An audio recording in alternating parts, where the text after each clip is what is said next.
How does Bluey dance?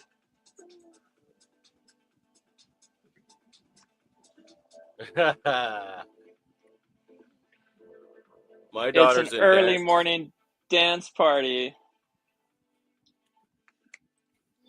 My daughter has her dance recital on Saturday. Nice. She Is it skips days. I standing don't room only? know. We sit, but No, I'm joking. My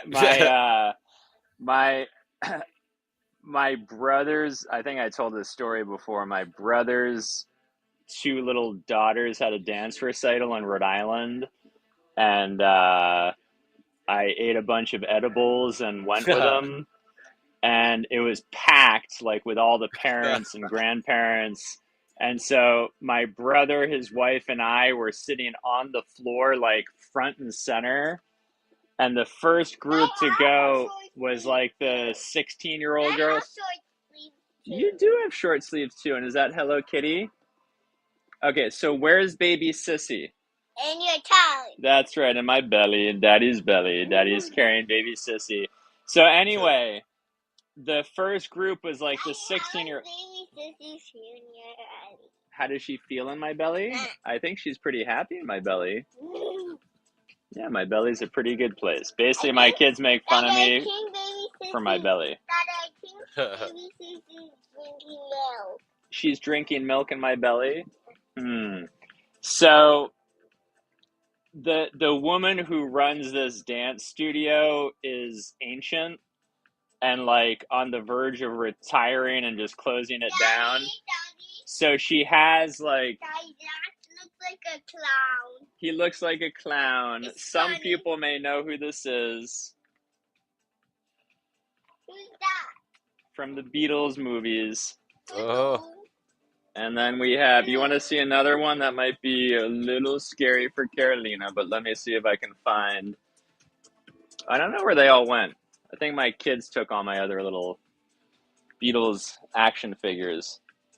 But so yes, Carol, oh my gosh. That one looks scary. I think Valentina made this one. Yeah. I know Gemma made this one. Yeah, a little scary. Okay. All right. So let's get you in your dress. Oh my. Wait. She wants over this one. Over this one? Okay. So basically this woman yeah, the baby's in my belly. Baby's been in my belly for a while. Okay, ready? Are you sure you want to do it over? All right, that's the back. That's the front. Oh my gosh. She was going to do it Oh, right. undershort. And she has her jacket. Oh my gosh. All right, where can you find where you go in? Yeah. Okay, ready? Right there. One arm, two arms. Okay, no, keep your hands up. Ay. Ready? Here's one. I got it. You put that one through there. Okay, let go of this one. In there, right there. Push. Whoa, that is the fanciest dress. I love that you picked your How fanciest. can we cover this?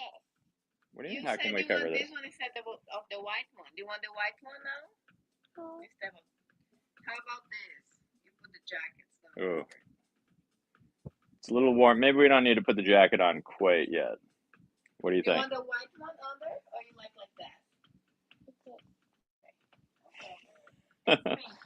that? Okay. Say, who's excited for school? Me. Really? You never want to go to school. Okay, that is amazing. Okay, let's do your sockies. Okay, you want me to do your sock? Here, you want to? Me. Okay, but you got to sit right here, like a boss. Okay. So anyway, this woman had a. Daddy, this white one. Carolina, I can't get a word in this conversation. That's the right one. Yeah. Okay, ready? Here, ready? There we go. Okay, here we go. Yum. And I lick my Are you finger. excited for a hardcore 3 hours of school? Okay, this one, I love the little pads on the bottom. doing that You're- preschool half day thing there. Yeah, no, okay, I get it. Ready? All right, your clammy, sweaty little feet. Yeah, she has like this part of her foot is always sweaty, and it's like it's like gecko grip. So like anytime you try to slide a leg in her pants or something, like it's impossible. Okay. Oh no, that's his flute. Look, see, that's a flute. I lucked out today. My daughter got dressed by herself. It was nice. Yeah, my Playing. middle daughter, the 6-year-old, dressed herself, poured a bowl of Cheerios by herself, Yeah. brushed her hair, got ready, and I was like, that was my entire childhood. I can't remember my parents ever making my breakfast. So with this woman, she had like the first boombox I ever had was like a Sony back in the late 80s or something. So it had like the CD player, uh, the like two speakers attached to the side. So that's kind of what she had, but it was from, I would say she bought it probably in the late 80s, early 90s. So the 16-year-olds are doing their performance, and like 6 minutes into it, the disc starts skipping. Oh, good. And the woman stops the performance. She's like, and then they take it from the top again. So, like, again, they start, whatever it was, 6 minutes in. It may have been, it felt a lot longer, but basically, a second time they went through like 90% of their performance and the disc starts skipping again. She makes them go back out and then come back in. And keep in mind, there are like 6 other performances before my brother's like 3 and 5-year-old daughters are doing their performance. Terrible. So what could have been like 40 minutes and done and I was high. I mean, I was cracking up the whole time, but it was pretty funny. Yeah, the little kid experiences that you remember as a parent. But yeah. But yeah, that's this guy. And then I had I don't know where all the other little characters went. Yeah, I had all these Beatles characters from this when I was growing up in Topanga. It was or growing weed in Topanga. I didn't grow up in Topanga, but it was on this woman's property who was an extreme. She was bipolar and an extreme hoarder, and like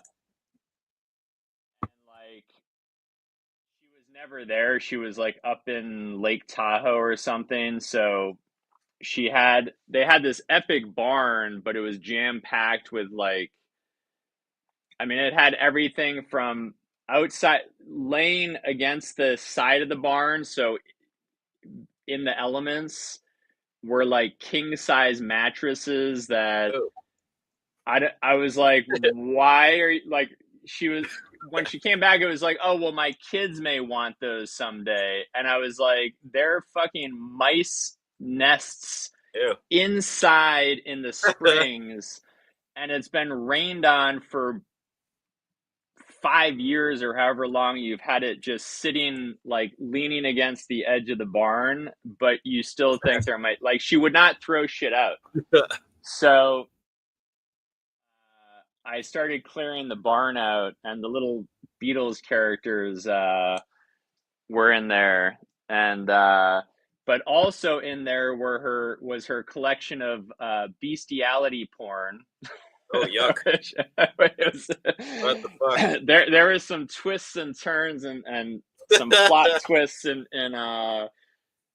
those ones were funny because I was like, do I send pictures to Sterling, which is her son, and like completely traumatize this kid who is who is like in his mid-20s at the time?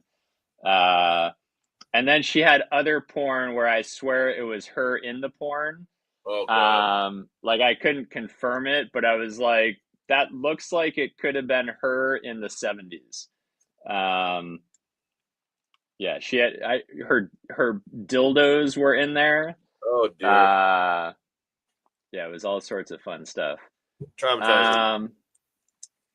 So anyway, another we need to do we need to do menial Mondays where we just what menial tasks do you need to get done? Bro, I've been fucking hammering it off all morning this morning there. I've been hanging out with Hall for a bit there, so we were fucking he was doing all kinds of shit around the yard. I just started cleaning all my fucking Oh, rigs sweet. there. Well, is he around right now?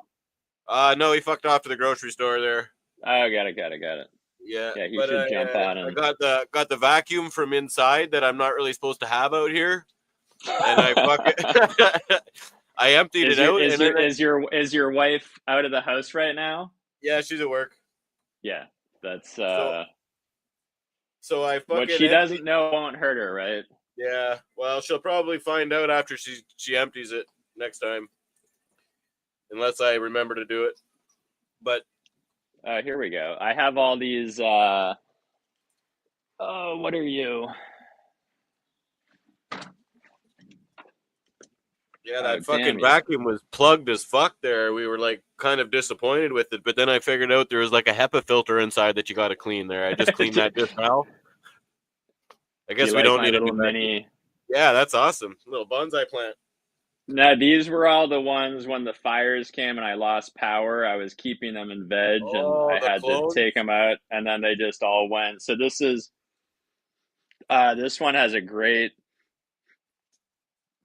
So this is the Bintang Moss, which Bird, what is he? Bird, Burning by Bird on Instagram, but gave me the clone, and I was gonna cross it with stuff. Well, so I'm hoping they kind of re-veg, or some of them. So some of them look like they're re-vegging. Let's see who else. I think I have a bunch of these. I don't even know what. This is another Bintang Moss. This is also Bintang Moss. Cheers, fellas. Oh, wow. I have a lot of Bintang Mosses. I think, Jesus. Here's a red lead puck. Come and hang out. It's a party. Hold on there.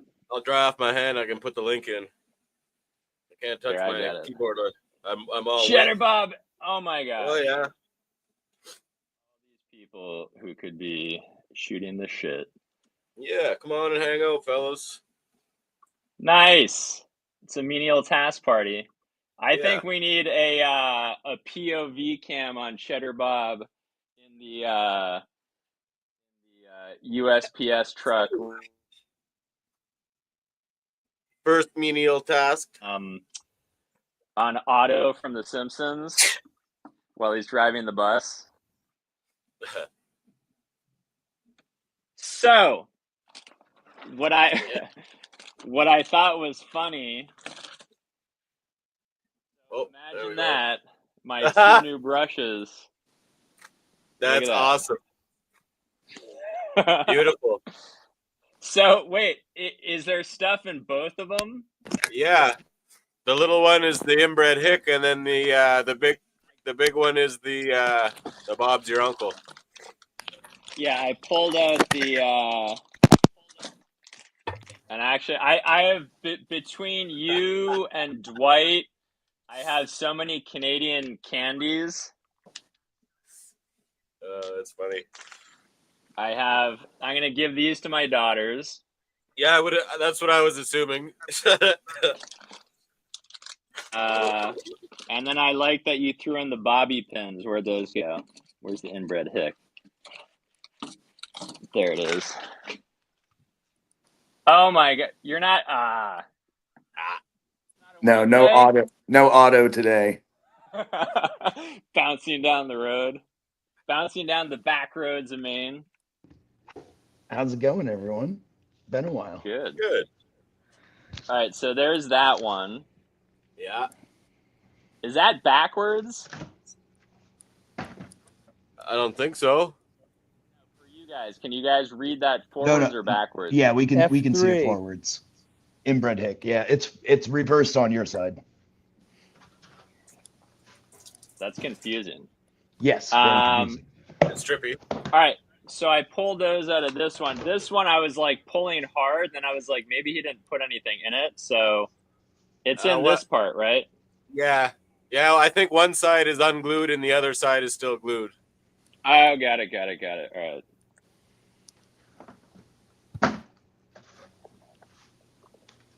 All right, hold on. Oh yeah, they made me claim everything in that package and every price on every fucking item there. They wanted to know exactly what was in there. Really? I'm like, oh yeah, man. Like you were in the post office, or where was that? Yeah, when I shipped it over the border, she's like, you have to declare what's in here and the price of every item in here. Oh, the custom stuff is fucking bullshit. No, I do that too. It sucks. Oh yeah, I'm like, holy fuck. I was like, next time I'll just save the receipt for you and fucking give you the receipt there. I don't remember. There she be. Aha.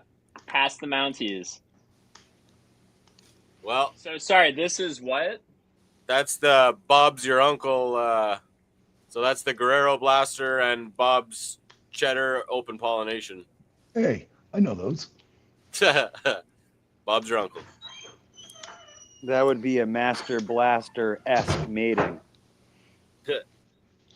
between the blaster and the cheddar. Yeah, those are both me. I'm in both of those. That's a very much Master Blaster. You're like Genghis Khan. Yeah. I'm Talk about inbred hicks. Now we're talking. It's the island life, man. That's authentico. I don't know why, but the fucking my printer doesn't fucking like the ink won't fucking dry on these pages. I printed this off yesterday and the ink's still fucking running on it. So I printed off another one that I'm not touching, and hopefully it dries. And within the next... just to confirm, these were unused, right? Yeah, they were brand new from the dollar store. Okay. What did he send you? Condoms? Was it blue? As I've been brushing my hair with them. Yeah. That's how you get that slick back look. That's right. It's all natural. There's something about Peter. Yeah, something. So I was just gonna say that. There's something about Don Peter. Yeah. All natural grease. That's why, like, the day I wash my hair, I look like a baby chicken. It's like super fluffy. And then as the days progress before the next washing, it gets progressively slicker. And then also from the great country of Canada, this came in. Holy fuck. How the fuck did he? How'd you move a fucking container that size? That's this impressive. Came in. Holy fuck! How do you smuggle that? That was above board. That was from Ron, and holy fuck!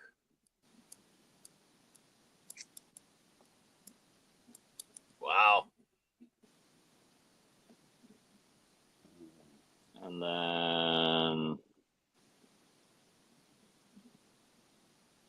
Kushberry. So Kushberry, strawberry cough, grape banana, and black mimosa. Looks like I need to up my skills there. That's fucking impressive. well, no, he has a license to export, I think. Yeah, well, that or would make something sense. Like that. You said they got them from Ron Harrington? Yeah. Yeah. Okay, that makes sense. What's up, Eric?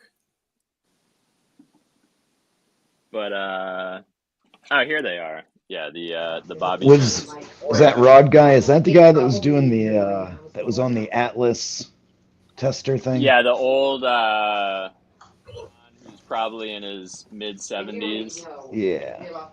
Gold hat. He was wearing a hat. Yeah, golden hat. Yeah. Old hat seeds, yeah. Alright. And then Boston Bob with the Cuban Black Haze Panama Red. Cuban Black Haze. I think I just got some of that Here's crossed in some- something else. Or here, hold on, let me. And then here's some Adelong Village in India. And like I said, if you So actually, I'm going to send a bunch of these back up to Canada. that may just be the best option. In Look into something different down the line. And then we have, yeah, so I got a whole lot of data entry. Apple AK from Brother Mendel. Closed casket. I got to see what that is. Brother Mendel. Vibrant Jade from Brother Mendel. Death is Silent. Yeah, I got to figure out what these crosses are. Death is Silent. Jesus. Let me look that up. Brother. It sounds Uplifting. yeah, like weirdly therapeutic.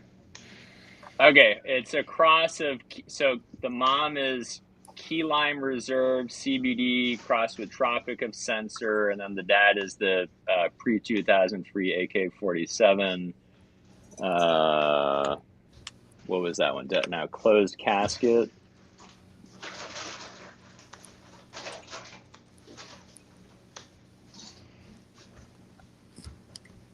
Is a 96 Romulan from Tony crossed with the pre-2003 AK.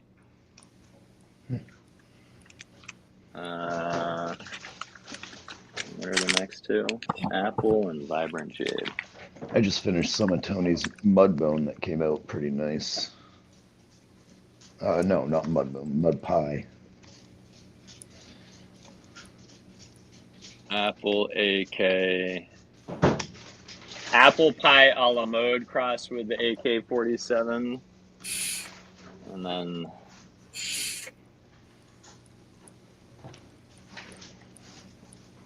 Brother Mendel. So Mimosa crossed with Cherry Pie is the mom, and then the AK-47 is the dad.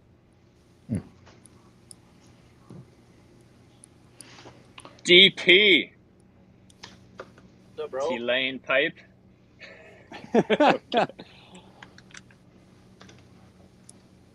Brother Mendel likes the pineapple piff. I don't know how he got it, but he tried it and hit me up and said he was really digging it. That's awesome. I bet I would like the pineapple piff. That sounds delicious. Hey, I got some of that.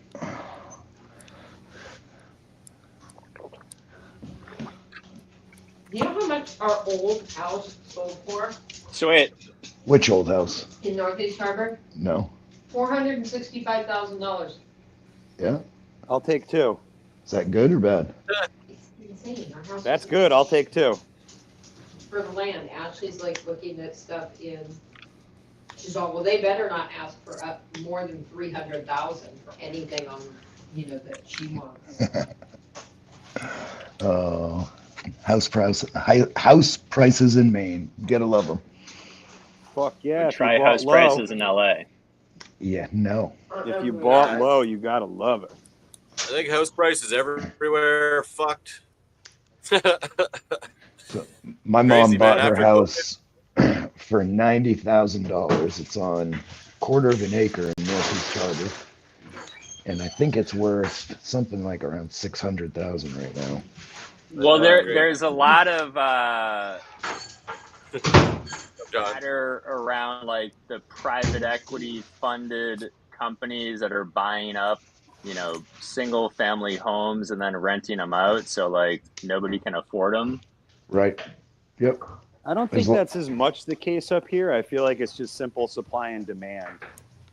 Even before pre-COVID, it's just supply and demand. There's just not enough units for people that want to leave Boston and like live here. Yeah, they're doing it up here though. Fucking buying places and jacking up prices there around here too. Oh yeah, they're definitely doing it on the island, Travis. I don't know so much about Portland, but the island's getting bought up by lots of. I mean, it always is, but now it's a lot of the same people buying lots of multiple properties, starting them into Airbnbs, and that's the big issue on MDI is there's no housing for all the workers for the tourism. You know, people got to live like an hour and a half away, and so it's not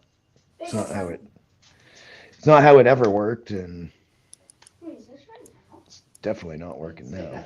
It's the same thing. Like there was something about like HVAC companies and actually DP. It may have been it was either in Arizona or Texas or somewhere where these again finance-backed companies are rolling up all these mom and pop HVAC, repair people, and they own all of them. So when someone calls up and they get a quote for like 4 times what it used to cost, they're like, well, go check with, our competitors, but the competitors are all owned by the same parent company. Yeah. So basically it's a monopoly of HVAC repair in, let's say, Phoenix or in that's a good place to have a fucking air conditioner monopoly is fucking Arizona. I mean, you couldn't pick better. All the southern states. And they're doing that with the hospitals in Maine too. I mean, all the hospitals in Maine are owned. Yeah, no, hospitals have been like that for a while though. Like they've all been rolled up into. And they've closed like I don't know, 5 or 6 major maternity wards in the state, and hospitals are shutting down, clinics are shutting down, all over the state. It's crazy. And they're all owned by the same Northern Light medical company, which I think is out of like Massachusetts or something, which would figure.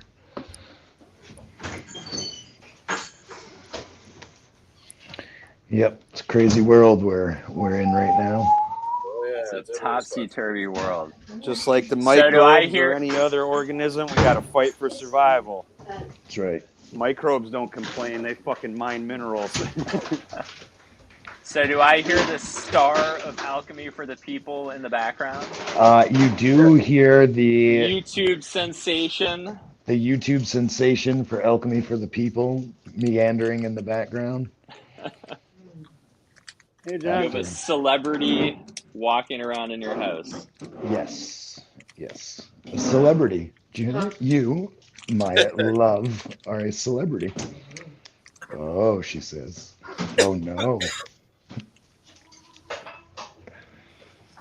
I'm assuming these are all...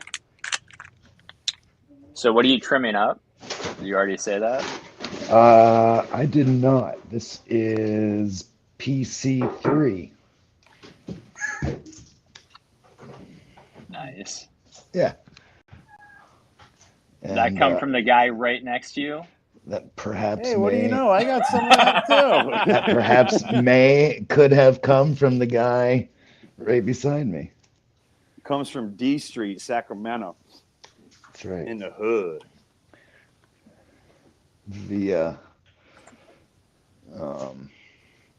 eastern and southern Maine. Cigarette? Oh my. Oh man, I was just gonna do that too. Beat you to it, brother. I really was. I was like, oh, I got that tray full. You know I'm a natural born chore doer. I figured this was the most pressing one.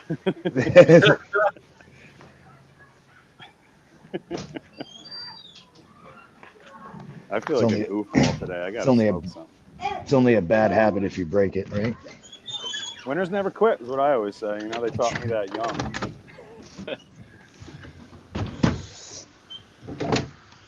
Did you get a bunch of snow?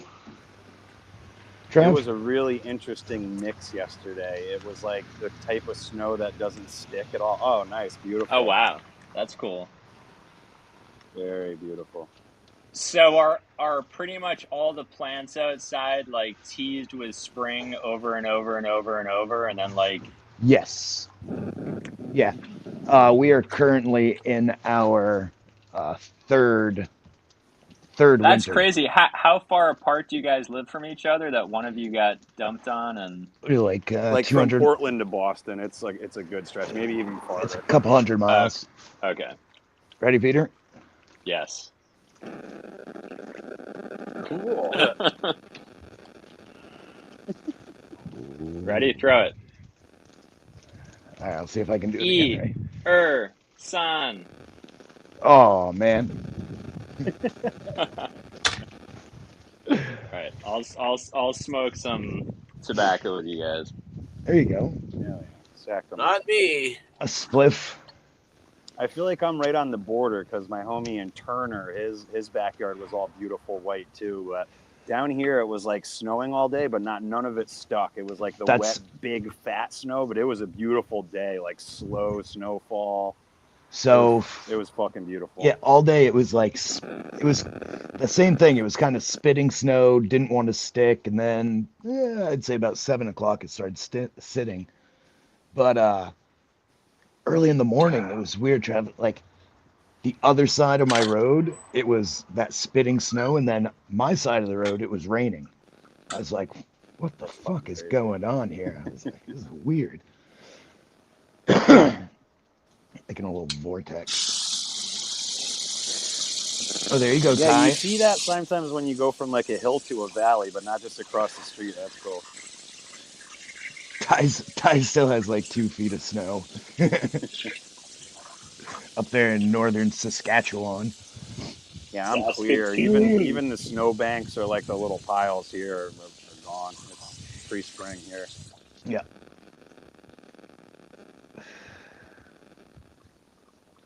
Still cold as fuck. Yeah, we got those couple days to like feel like it was warming up, and then it's like, 28 bitches. Nice today. Sorry, I played 2 rounds of golf outside. Nice. Holy Yeah. I played all winter inside, so my swing is still fluid.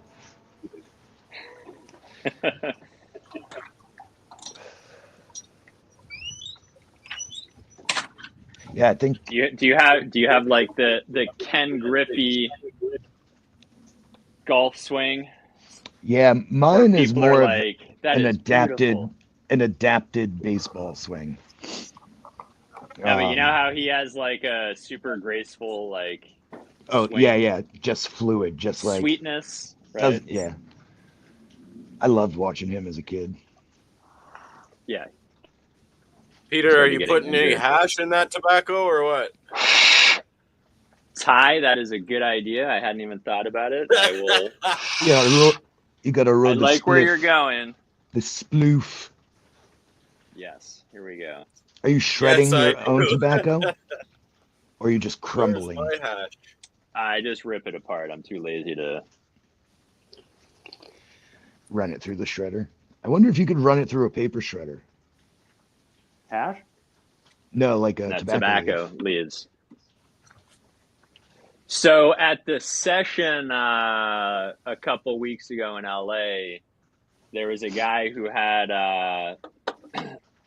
the like long pipe with the teensy tiny head, the bowl, and he had this super. Yeah, it was like a Turkish.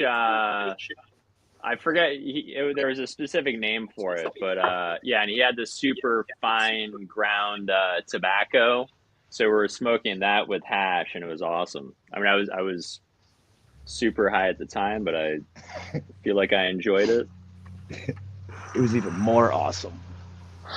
So you should invite Boston Bob up to play a round of golf. To where? To come play golf. Does he play golf? His passions are weed, golf, and cigars. Oh, well then, yeah, we'd probably, yeah. I mean, he's more than welcome. Cheddar, that's all of it. Yeah, that covers us all. So yeah, I'll take him to the 8th oldest golf course in the country. It's called Kibo Valley Golf Course.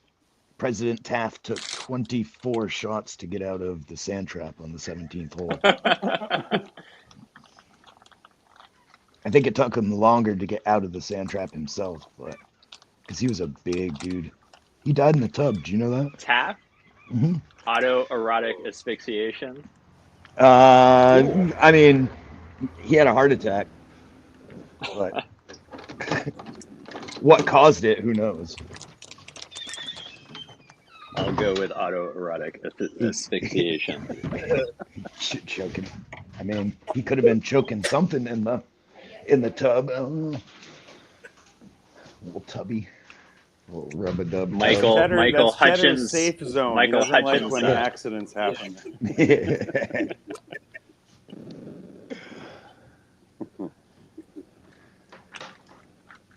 Yeah, so I just started a tobacco. It's a Virginia shade tobacco. Nice. Oh, wow. My buddy gifted me some blunts this morning. I usually say no, but I don't mind his brother broadleaf one. This is like one alternate that I'll do. Yeah. He gave me a couple different types. I think this one's a little darker, he was saying, but this one has the Connecticut shade, which is cool. So it's the same as the Dutch. So do they say what varietal of tobacco they use in it? So that one's Connecticut shade. On this one on the front, it says genuine Connecticut broadleaf, hand rolled in Nika. And then I think he said those ones, I can't remember if they were lighter or darker. That one's labeled Paxton's Pearls. And then this one's called Dawson's Duds. Sounds like Marvel superheroes. Doesn't have the tobacco on this one, but these ones aren't bad. I'm pretty picky on what blunts I smoke. These ones aren't too bad. Let's see if his brother's broadleaf. Give them a whirl.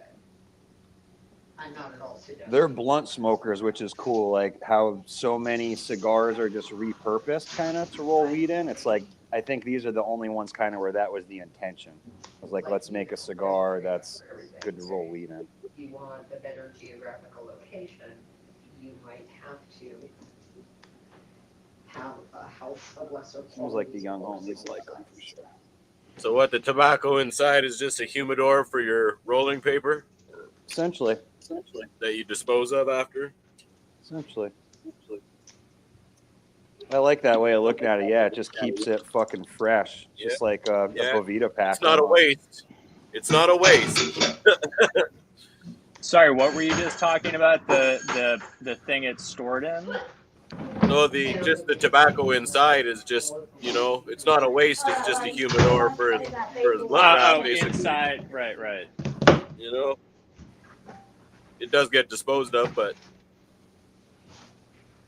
I had a homie in Santa Cruz that would take it all. I would save it all for him. I'd have big Ziploc bags of it, and then he would just roll it into like cigarettes. So I used to find a spot for it, but not in years.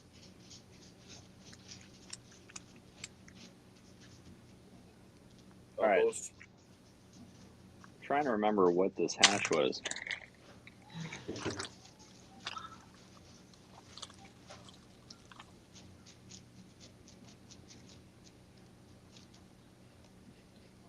Well, you have different varieties of tobacco, Peter? Yeah, I have, I have like Connecticut shade. So I just sent, Jeff Kush Coach, some Jamaican wrapper to make, more seeds. Cause I didn't have a lot of those. And then I'm doing the Virginia, which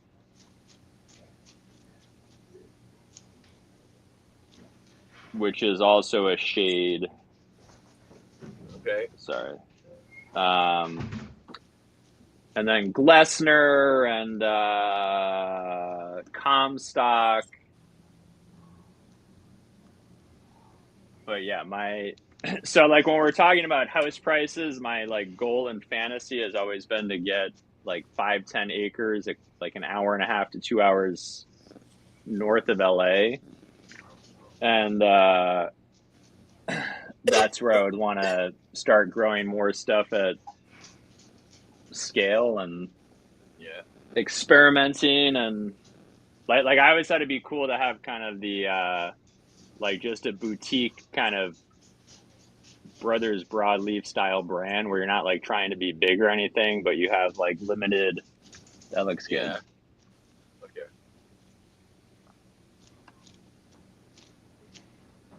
Wait, are we talking tobacco or are we talking cannabis? Well, with that, it would be tobacco. Gotcha. And where's 2 hours north put you? Central Coast? That'd be a little further, but like I've been looking in Kern County specifically because it's pretty libertarian in terms of like doing stuff on your property. And like we had a disaster in Ventura County when we had this mushroom farm that we were trying to build out, and the neighbor ratted on us because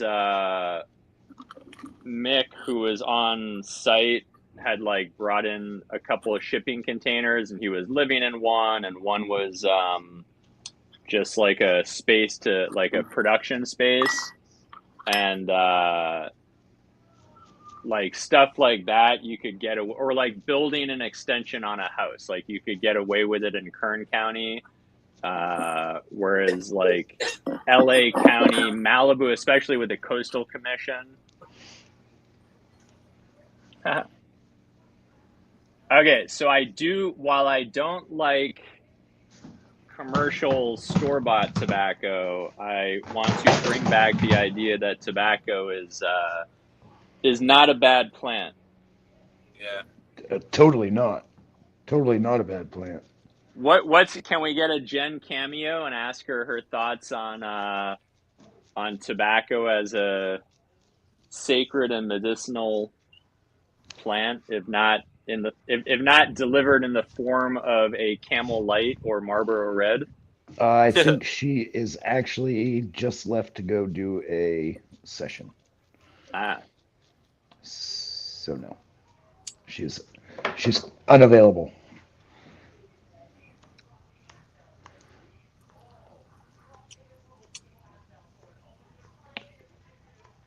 Yeah, it's not so much the nicotine that the issue is. It's all the other shit that they put in there. That's the problem. Right. I'd love to have an expert talk about how cannabis and tobacco together are unique from cannabis or tobacco independently. Like they form a new chemistry when they're smoked together.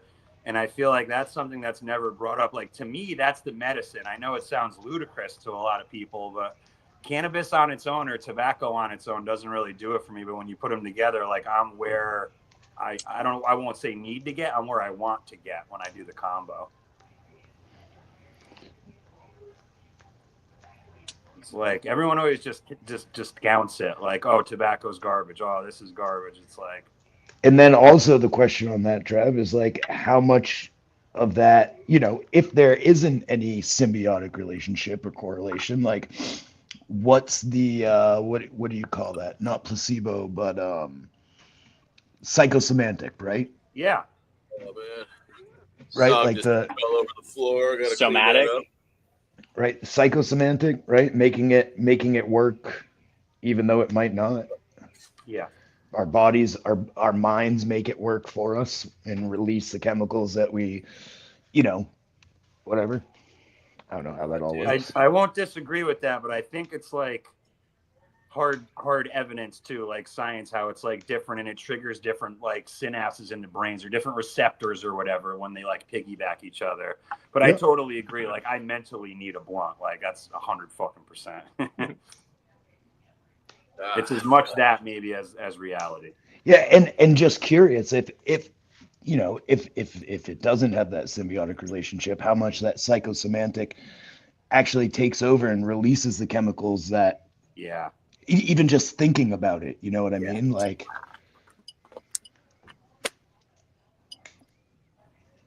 that's for you, Corey. I gotta clean up some dog puke. That's nice.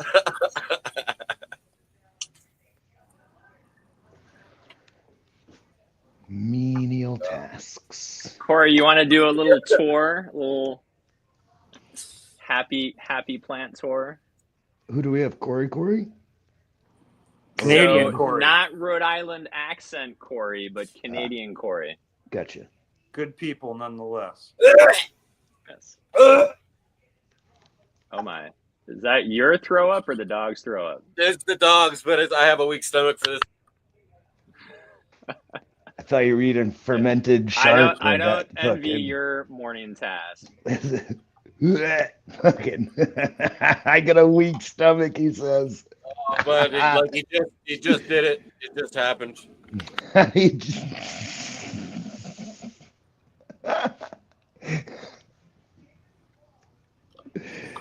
It is currently happening right this moment. Hold on. Oh, that's funny. Who's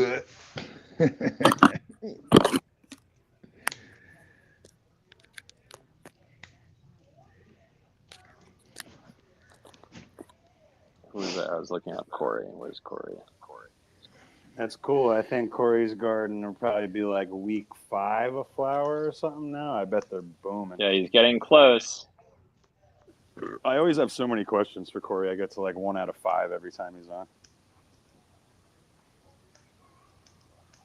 Trav, when you doing another show with Nick?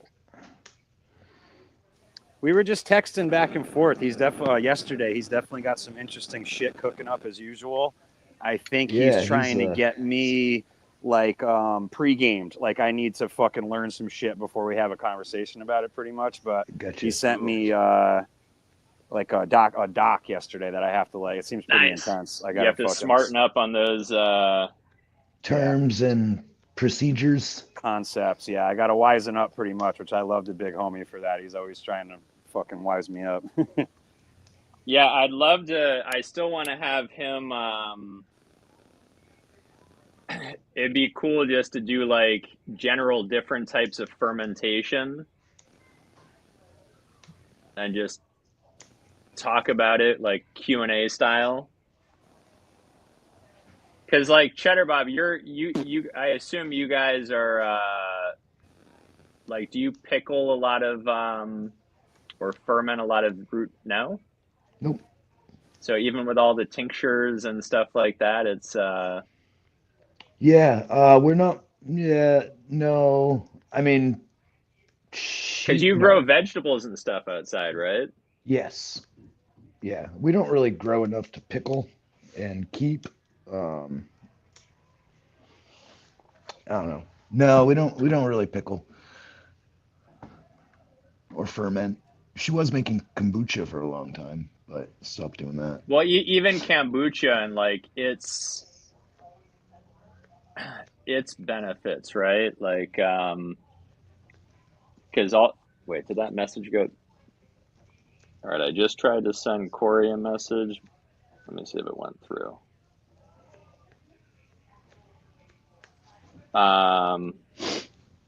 Okay, cool. It did go through. Did you switch to Mint Mobile? Me? Yeah. No. Because of who's the guy who? What's his name again? Blake yeah, Lively. Her husband. Blake Lively's husband. What's his name? Ryan Reynolds, right? Yeah, hold on. Boom. Oh, Peter, I had a question for you that I've been thinking about. Has anything started being rebuilt in your area?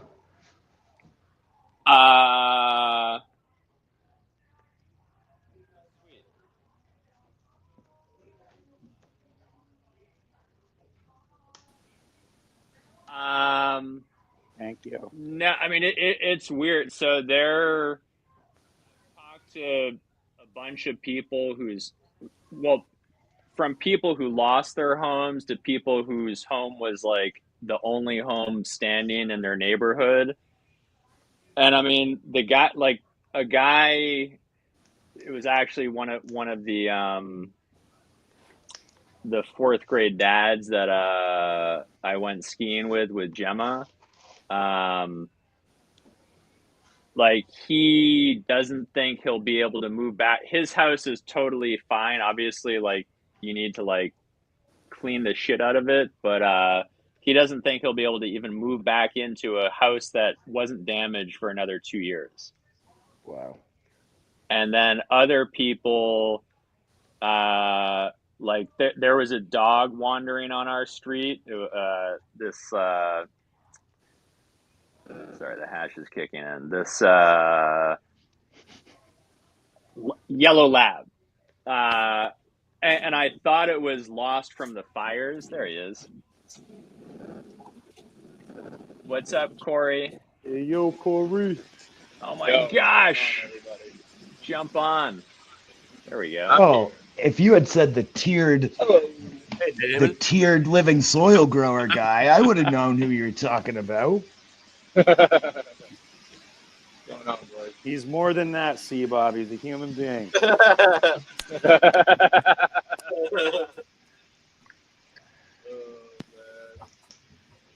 What's going on, everybody? Good morning. Good morning. Yeah, we're rocking and rolling.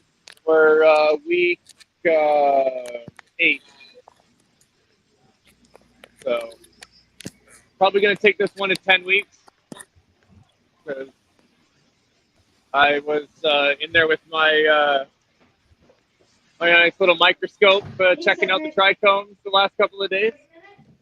Nice. You already had 30 minutes. Yeah, we're kind of starting to milk a little bit here. We're doing good, but yeah, I'm predicting just over 10 weeks. Probably be about 10 weeks plus 4 days. That's where I'm targeting right now.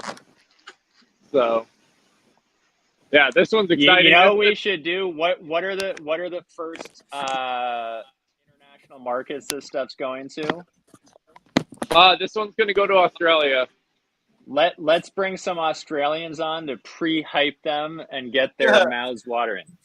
Where's Jeff? Yeah, I'm definitely down. Are you awake yet, Jeff? Where's Heavy at? I want Price from the future. I want Heavy to actually get some good cannabis instead of dealing with all that Canadian boost that he's been dealing with. So. Oh, so is he smoking a lot of? There's Jeff. What's up? Whoa! Look at that haircut. I love it. Thank you. I need a haircut. My wife is stoked on it too. What's going on, Jeff? How you doing, bro? Looking like a citizen. Love to Jesus. Yeah, that was pretty much it. She's like, no more weed, Jesus. Looking clean, bro. You're looking like a goddamn civilian. It looks good. Thank you. This is my normal look. COVID, I don't know what happened, dude, but I get like weird anxiety getting my hair cut, and then COVID hit, and I got real comfortable not getting my hair cut. So it's been 5 years, and I had to get high as balls to go sit through. But a homie hooked me up. It's a real cool barber shop. It's called Faded Lifestyles. So it fits perfect. I'm on board. So this will be my look. So I've cut my own hair for probably the past, I don't know, 10 or 15 years. And I was finally I was like, I need to cut it. So I'm either going to do it myself, but I want to go to a barber shop for the first time. Yeah, it's totally worth it. This was my first barbershop experience, and I was like, why did I Great Clips? What? I went into one a couple weeks ago, but I was like, can you take me? And they were like, not for another 2 hours. And I was like, I'm not going to sit around for 2 hours. So I need to.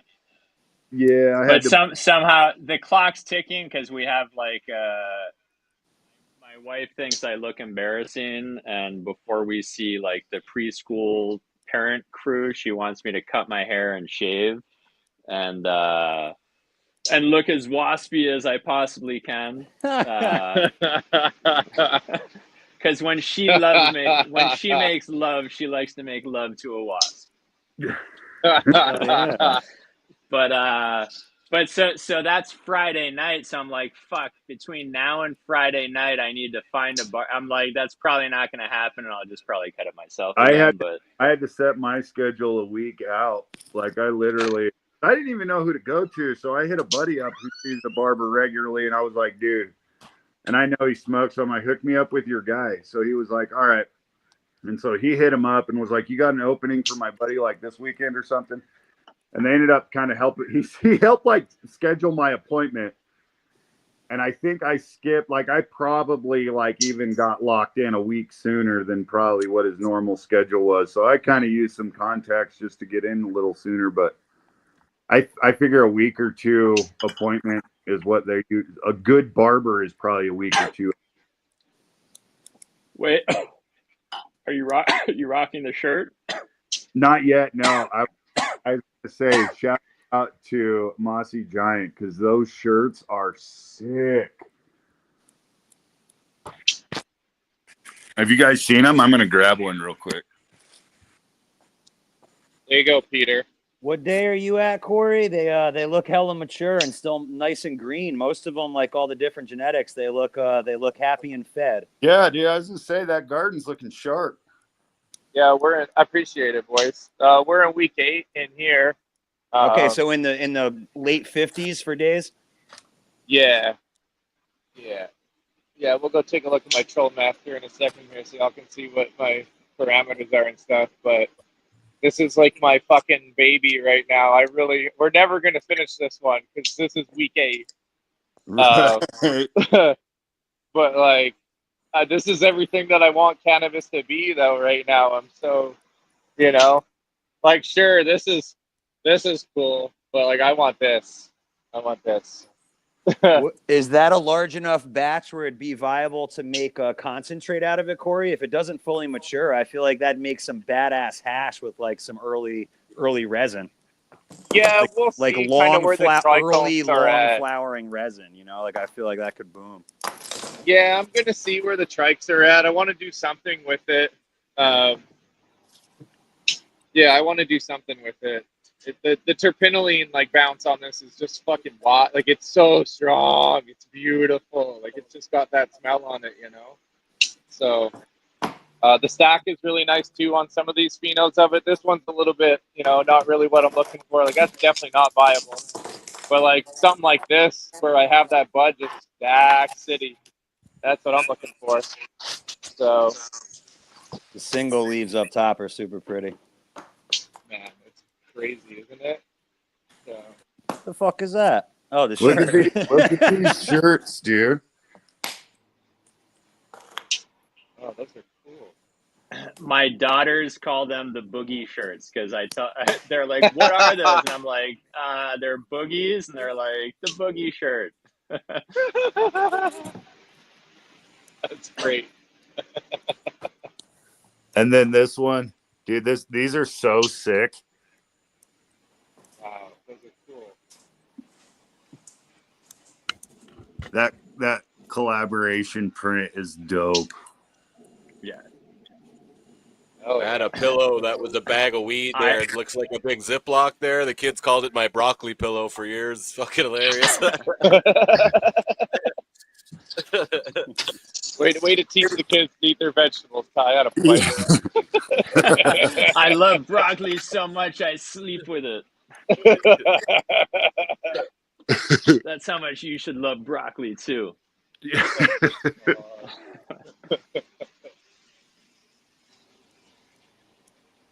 What size team do you have for harvest, Corey? And do you harvest all 1,400 square feet at once, or do you got 2 rooms?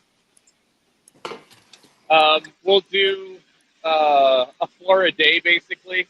So it's about 22 bays we'll get done in a day. So it's about half the room. We'll do about 700 square feet at a time. What size team? How many sets of hands? I have 3 people that are usually doing the D-leaf and getting these big fan leaves off the plants once I take them out of here. Yep. And then I usually have 1 or 2 people on this end here. Sometimes it's just me, actually, cutting all these ones down by myself. Oh, yeah. And then I stack them onto a rack and get them over to the team. So we have 3 over there, 2 here, so 5, and then I have another person who's doing the weighing and the cutting of the couple of the branches, just kind of make it uniform inside of that dry room. So yeah, it's about 5-6 people. It's pretty lean, man. Oh yeah. So, What about trimming? trimming on our last batch, we had 6 people in here. It took about 2.5 days, 3 days. So Can you sell many. the Australian market on farm cut? Oh man, I don't think they know about that yet. I think we probably need to advance the market out there just a little bit. We're also gate capped out of Australia too, because we do go through brokers. We don't have our exclusive license from our own company to go in there. So there's definitely a lot of THC gating that's happening, guys, in Australia and Germany, and it's the same old bullshit that we all hate. A lot of the buyers in these countries are still demanding 25 plus products that just don't make any sense. And yeah, there's definitely stuff in here that they're not going to be able to take, Peter, because they're getting pushed down the wrong direction. So yeah, the farm cut stuff will go here in Canada, but not internationally here right now. For some of the issues in Australia is, if you had a direct relationship with retailers, do you think, like, are you saying that the retailers don't want it and that's why they wouldn't want to buy it, or that they don't even want to present it to the retailers, even though you think the retailers may, or like the like if we could create demand from the end consumers for this type of stuff? Yeah, I think because the question there is, like, if you could cut out some of the middlemen, do you think things would change? Here's how you have to do that on any market, I think. And you have to show them and explain to them what it is first before they even buy it. So you have to have like a dispensary willing to be on the retail end, being like, okay, we're on board with this. Let's see what we can do. And so they create a shelf with a farm cut bud with a little description on farm cut, what it is, what it looks like, Yes, and why it's all the storytelling, and the storytelling's amazing, right? Like, it's like, oh my god, it's like a champagne wine, and like I'm learning about the vineyard this bottle came from, and the people, and I can see the people who grew showing it without anybody buying. I was actually thinking a lot about this morning. Where does quote unquote educating the consumer border on propaganda and like just broadcasting what we think? I had a very cynical concept for an FCP episode this morning. Of course, I would never do it, but I have these like dark ideas all the time. It was called cheese making. Devil's advocate. Yeah, it was called cheese making, automotive mechanics, and shoe repair. And essentially what it was pretty much kicking propaganda why everyone should do those things themselves or only have the highest quality cheese. Anyone buying cheese from the grocery store is ass, essentially. Like, you should be making your own cheese. And then start explaining the cheese making process. And it really made me think, like, if I wanted to know about cheese, I would go learn about it, or I would like be listening to the conversation actively already. So I feel like when we do these narratives of informing the consumer, you have to assume that they want the information. And if not, it's essentially propaganda. And like, I don't know. I think only if you're lecturing them. I think if you're like, hey, there's some really cool stuff that if you tried it, you might think it's awesome. Maybe you want to stick with your, perfectly trimmed, candy flour, but it's more just asking to try it.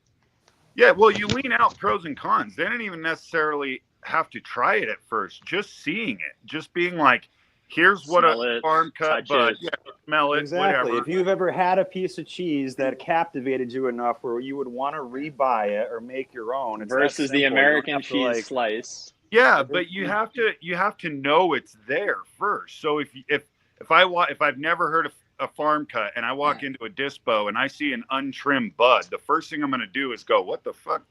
And then there's going to be a little descriptor underneath. And I agree. Like there is this borderline propaganda where you start leaning heavy one direction and it becomes like unreliable. But if you're literally going, this is going to help preserve this. This is going to help the farm here. This could save money here based off of reduced costs. Here's the drawback. You might have to trim your own bud. You know, here's so I think if you lay out just what it is, just here's something that is in the cannabis scene that you may not know about, then people start to ask questions and then they start to evaluate. You know, sometimes you don't know what to look for until you know it's there. So if all you've ever seen is machine trim flower, you might not know what other looks like. You might not have. I'd say that correlates kind of with the concept of the SCP show. How about shoemaking? Like, do all of us look at shoes like that when we look at it? I almost guarantee none of us have ever been like, oh, I would love to support I would do this, that technique. Well, and that's you know what I mean, though? It's like, are we gonna let people are we gonna let people take our times to educate us about shoemaking and how we can repair our own kicks? Like, would you allow that time? I love to hear that. So for me with weed, it's like it'd be like good restaurants. Like if people didn't even know that good restaurants existed versus knowing they exist, and I could still eat McDonald's, I could still cook at home, I could go to a good restaurant. And I think weed doesn't even have the opportunity to present itself right now as like, here's some really high quality stuff that I personally and a lot of people think is delicious and super healthy and a great high, and that a lot of people like nobody knows about it, right? Well, and I think that's so we're not being arrogant or like explaining to people we're dorking out on what we enjoy, and we're saying wish more people would have access to the knowledge of it doesn't have to be the highest THC. It's more like I wish people would enjoy the weed I didn't want to trim. That's it. Yeah, fools ain't having that, you know, like fools just ain't having that. People want their shit trimmed. Yeah. The way the international market game has really been playing out has been extremely interesting, and the big barrier that we have, is this kind of misnomer of this THC thing, which is now in a completely different format. Now this attitude has been adopted by international markets that are trying to break through and gain traction. And so that's why everyone, we always have these conversations about why do we still have the same conversations about indica, sativa, hybrid, the importance of THC. It's because these misnomers are continually, to use a grower joke, they're propagated continuously all the time. And unfortunately, there's no clonal variation when we're doing those statements because they just stick hard and fast all the time. And that's what's happening internationally. For me, if I didn't have my middleman in the way or these brokers, I would definitely be cultivating that relationship with these dispensary owners to help understand the value of these products. That was one of the best things that I stuck to in some of these other facets of the cannabis industry when I was going through, where sometimes people would come up to you when you're in the dispensary, and I had lots of people say that they didn't want to stop smoking cannabis entirely because they just weren't enjoying the experience.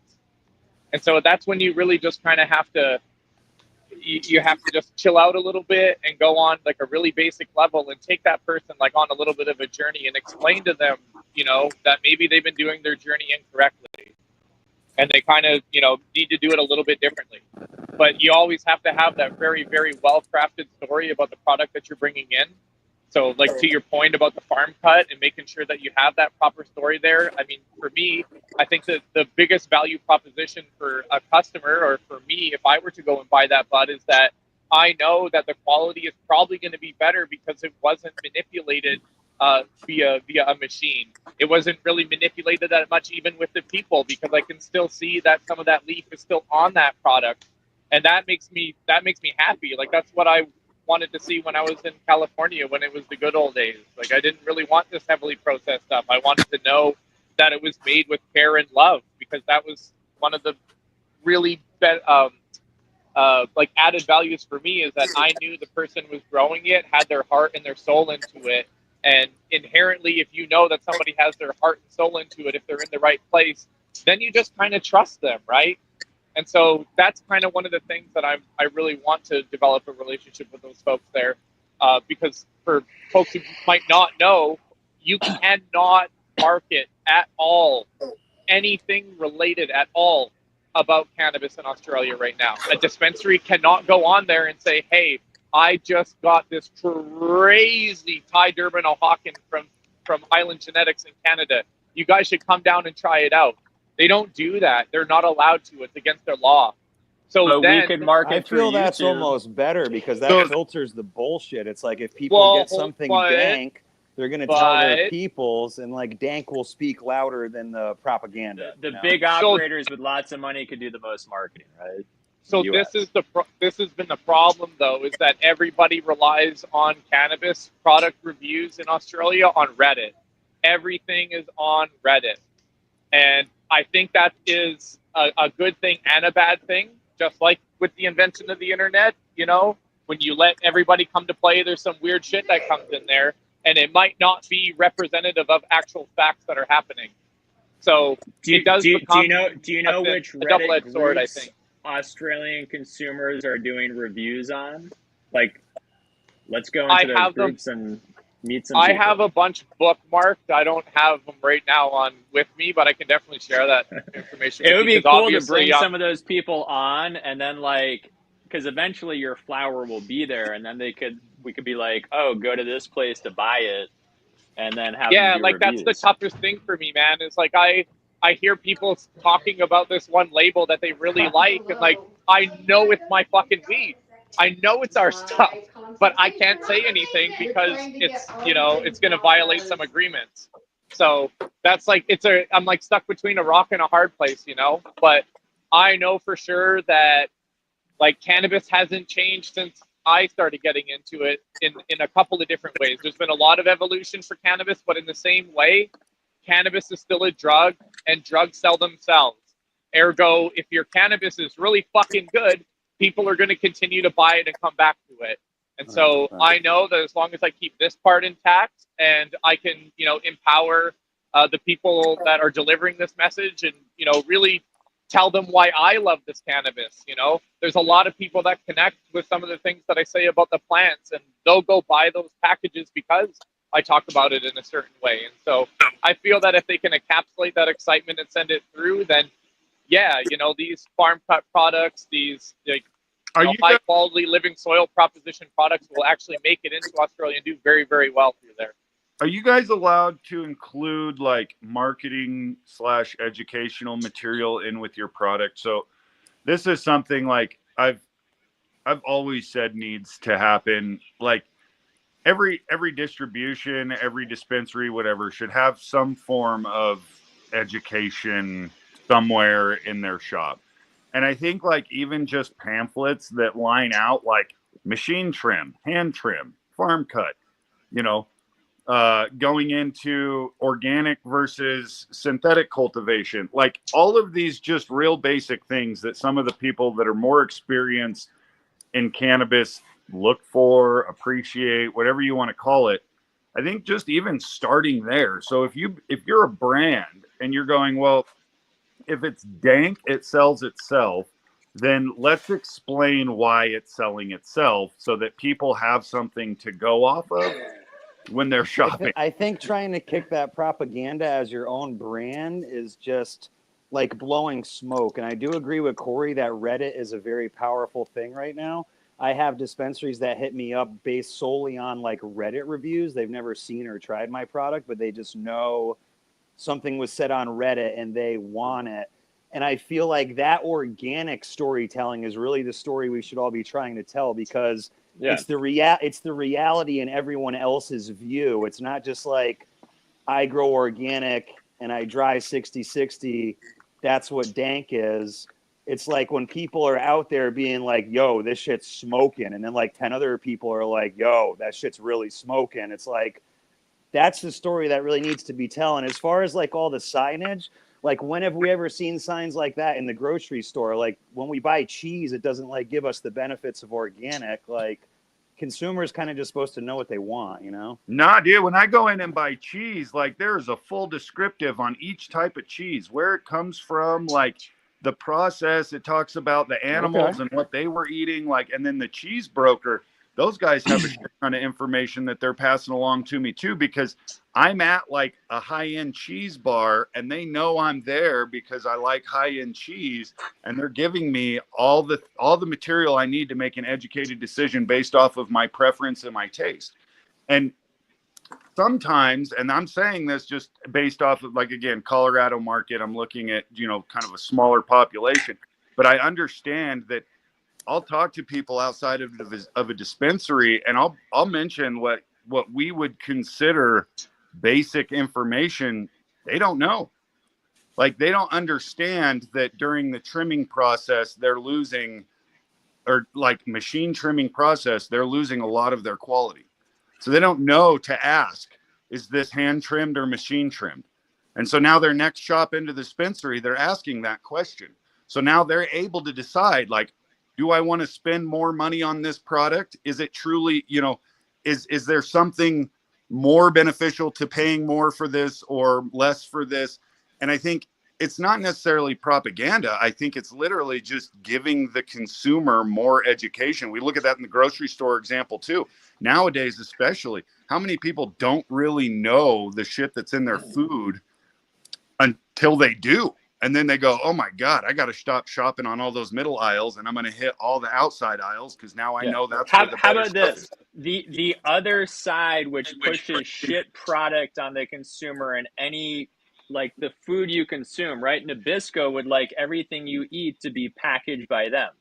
Yeah. Like, for them, if you're buying like homegrown or if you're eating homegrown vegetables, like, that doesn't benefit them in every way. So there's so much pushing on people in every part of our lives of like mediocrity and shit, and run by big companies, right? So it's like, for us to, like, for me, I don't feel like I'm patronizing people when I wax poetic. Like I like to introduce people to music I think is good, from like all different types of music, and it's cool, like, when other people vibe with what I like, and then I learn what they like, and it's not top 40, it's not all over the radio music. And I think with weed it's the same thing. It's like being excited to share what you like with other people, and other people appreciate, because a lot of stuff, like stuff one of us likes to smoke, other people don't, but they can respect it. Yeah. Oh, I didn't know I liked goat cheese until I had this crazy dank blend of goat cheese, and then I appreciated it. And then I started, like, I went on this whole month where I was exploring. I went on a different goat cheese. cheeses. Yeah. Yeah. I got those little pucks of goat cheese. I would take Italian peasant bread and put the goat cheese. I'd slice the pucks into like half slices and put them on the bread, and then toast it with rosemary and like olive oil and salt and pepper, and it was so good. Like, and when I first discovered those pucks, I was making that dish at home all the time. Oh yeah. And just so happy. Yeah. It's like a little barrel. Yeah. Yep. I do the same thing. Like the white hockey puck, basically. Yep. Same thing. Yep. No, that was when I got turned on to that. I was like, I didn't know this kind of, like, I knew it was out there, but I always kind of was like, goat and sheep cheese. What? That's weird. And then this lady was like, oh yeah, the thing about goat cheese is they really, like, it really takes on the flavor of whatever the goat was eating.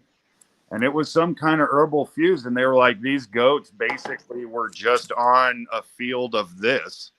And holy crap, like, you could taste what they put in the cheese, and then you could taste what the goat contributed to the cheese.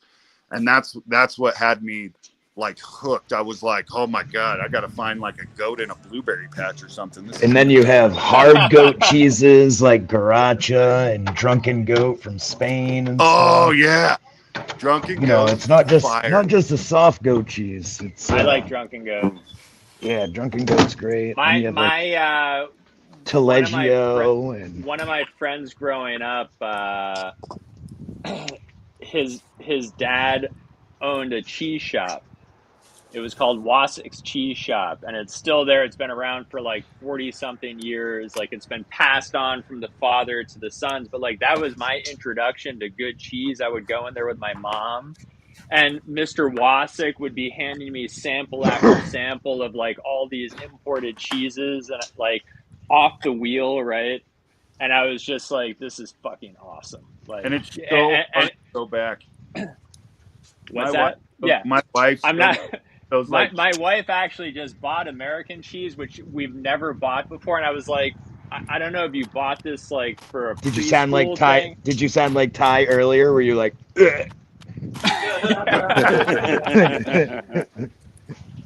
Yeah, this is a note to Damon that we should get that Ty soundbite and put it into music. Oh, that could be on the Ty's vocals over the top of the house tracks.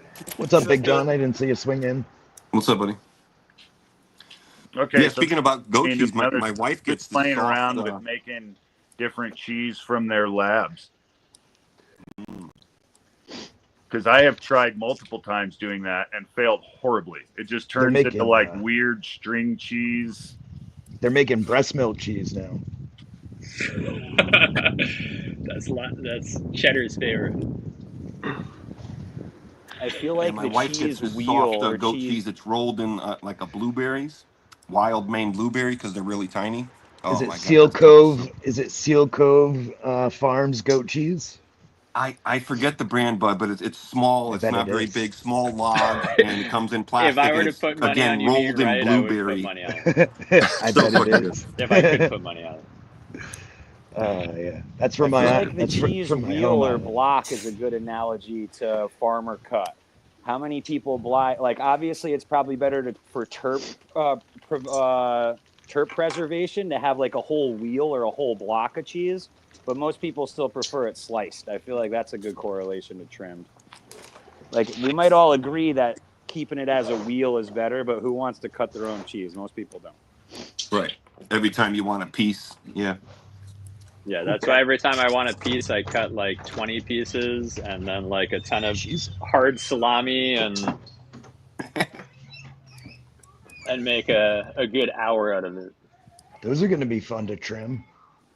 Oh yeah. Little bit of red Congolese coming out in this pheno hunt. Mm.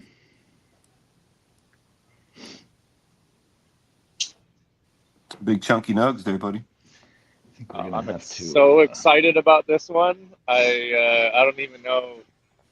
I don't know. This is what makes you excited about cannabis, right? Like I haven't seen anything. I haven't seen anything like this in the May market right now. Is that one still throwing hairs like that on the lowers, or is it a little of like light poisoning up top? Oh no, they're giving her. Only that one up top looked flat like that. Yeah, I helped it out. What cultivar are we looking at? This is a red Congolese Northern Lights. This is one of the seed packs that I popped from Sunleaf Seeds down in Oregon. And yeah, he's just got these. He's a very, very smart breeder. He came to me with beans and flour and said, "Hey, I want you to run some of my gear, and I know that you should probably smoke some before you put it in your garden." I said, "Yes, sir. That's a good way to start." So I smoked all the flour on all the phenos that were brought in, and yeah, it's just been phenomenal. So what's the nose on it like? It's crazy strong terpenoline on this one. Like super duper Congolese. There's no Northern Lights coming through on this one at all. It looks Congolese. That looks Congo dominant. Like the way it grows and stacks, even when it's get under like kind of heavy light a little bit, the way it foxtail. Like it looks so Congolese. I'm curious when it finishes out how that Northern Lights. Yeah, so this is another pheno. This is another seed right here. And yeah, it's a little bit more kind of Northern Lights, right? You got that less of a stack on there, and the smell as well is very, very Northern Lighty. It's crazy. More earthy. Yeah. Yeah, big time earth. So I wonder, that's what I wonder on your Congolese. Like all my Congolese have always finished out smelling like pee. like that terpenylene crazy. turns. Crazy. And I'm wondering if the Northern Lights stomps that out a little bit. Yeah, we'll see how that goes. I'm very interested. I've never heard of that kind of smell on that finish. That's interesting, dude. I'll definitely be watching for that. Oh my God. Yeah, this is the last time I went to Oregon in December there. I was doing some sampling, and this definitely, oh man, yeah, the smell is there. It was just, I was trying to find a Jack Herrera. So it was just terpenylene on terpenylene on terpenylene on terpenylene, and this is definitely in it. No. Any lemon, lemongrass kind of stuff? It doesn't have that quite that. I don't know. Lemongrass is definitely like a front for me. Like I know that smell a lot because I grew up with the exposure to South Asian cooking all the time. So that doesn't really come across for me on there. But I know that that's like a singed in memory of like fresh lemongrass for me. So I might be biased on that one, Jeff. Well, I feel like sometimes that lemon, lime, lemongrass, terpenylene, I think that's where that like pea smell, the combination of the two came up. Like it's so wild because it's the Roberts Creek Congolese that I'm used to. And when I break that down in my basement, my whole house smells like pea. Like my dogs just went everywhere. It's wild.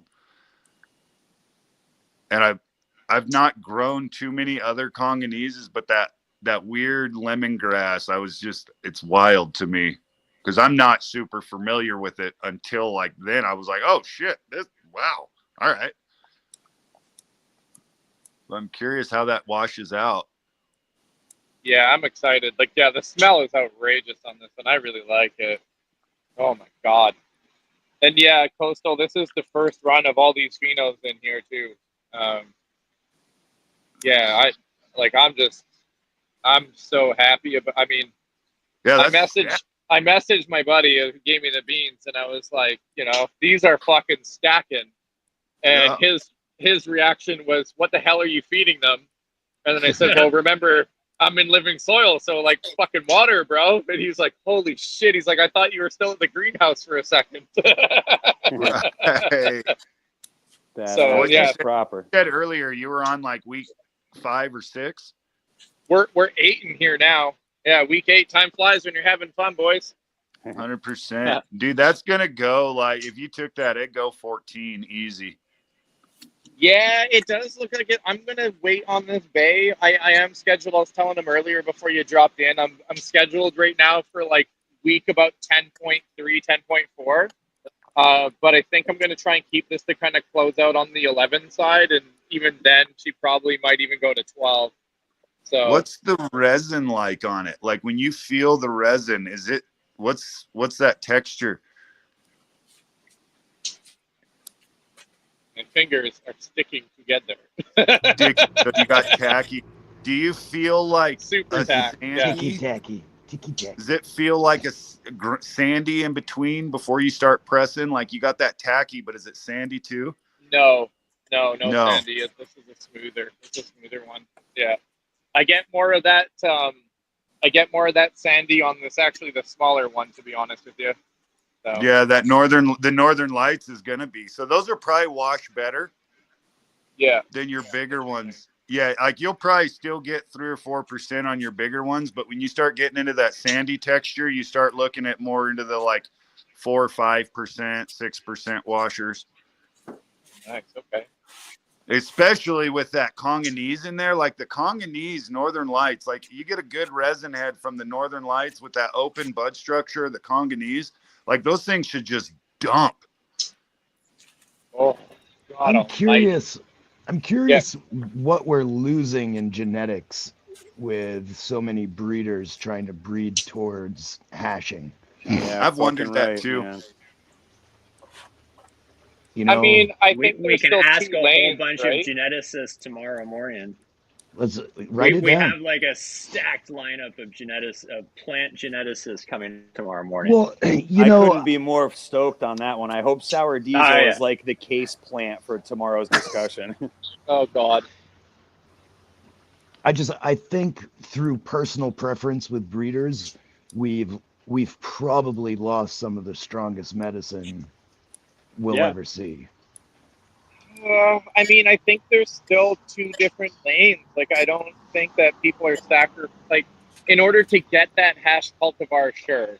But I don't think that that person who's looking for that hash cultivar has the last of the flower for that, specific Oh, certainly not. No, yeah, trait, absolutely. right? So Right. I think that, I think in that respect, like when they're creating it, sure, they're probably like pushing something out to get something else. But then I think you could be making that argument for the last like 40 years, right? And that's what I was getting at is like, Yeah.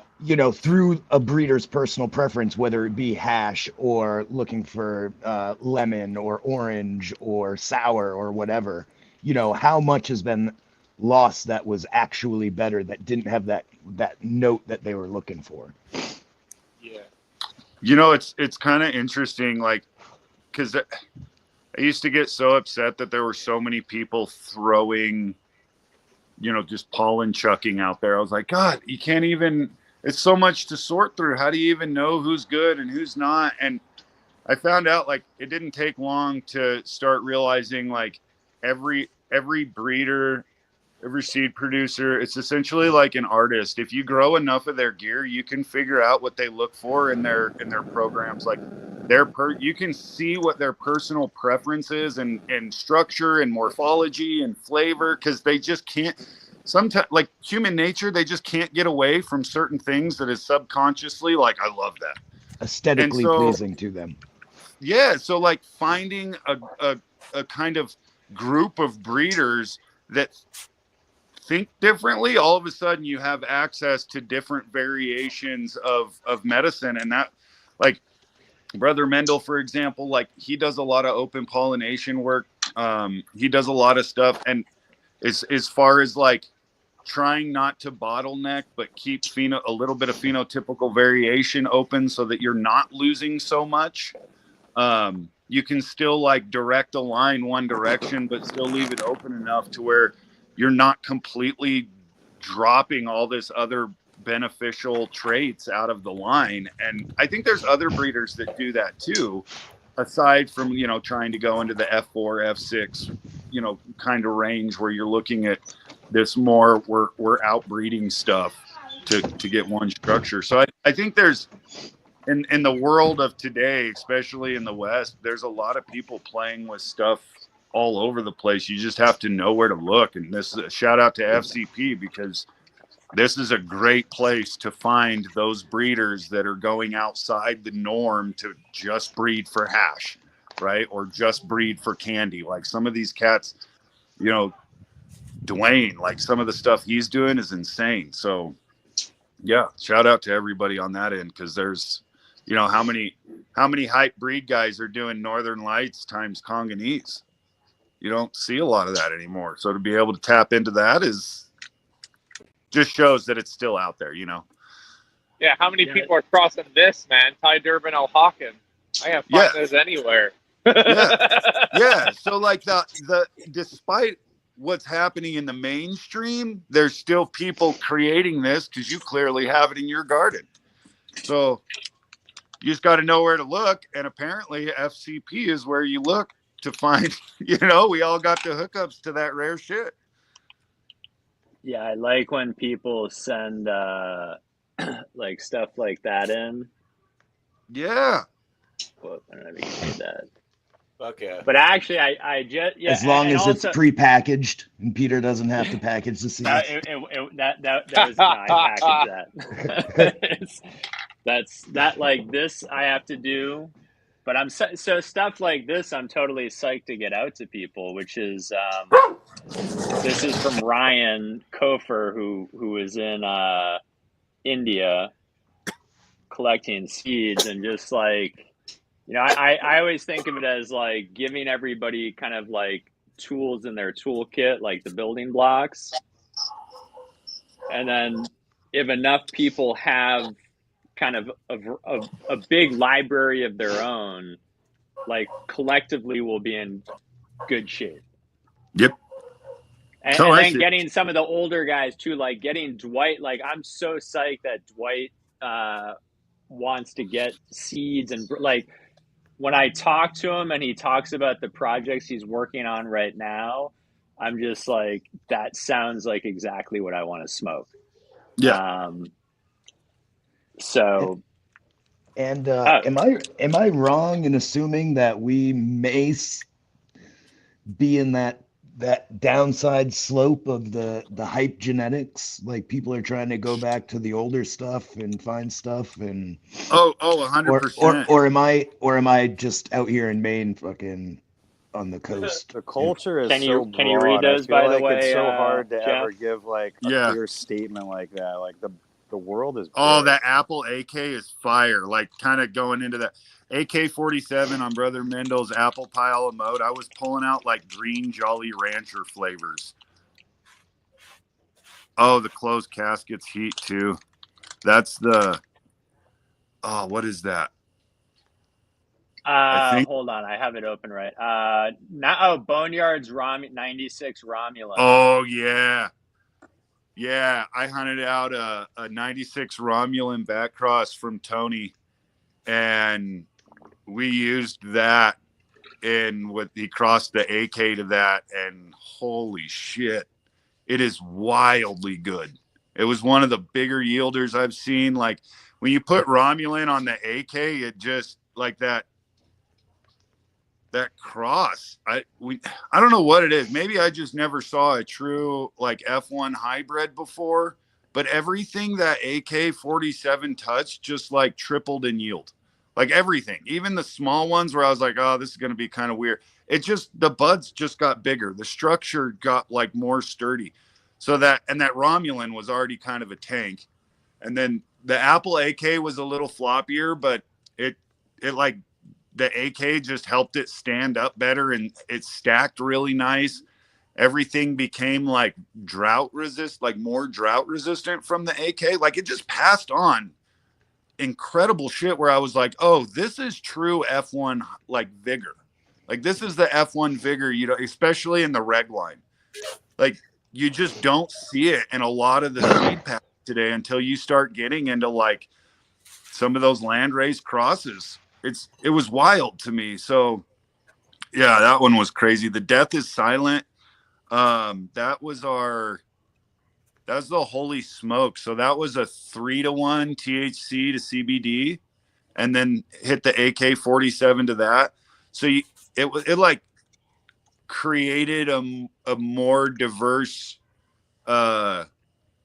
cannabinoid profile, I think, because again, when you're looking at the AK, it was testing high in THC, but when you look at all those landrace stuff, they're bringing so many more minor cannabinoids to the table that I think create this overall better medicine. Like you're looking at a longer high, like less anxiety, even on the uplifting shit, less anxiety, like just more of like this uplifting kind of cerebral cloud you're hanging out on. And that was one of the things all of a sudden I fell back in love with the AK, was just how more fulfilling the experience was, if that makes sense.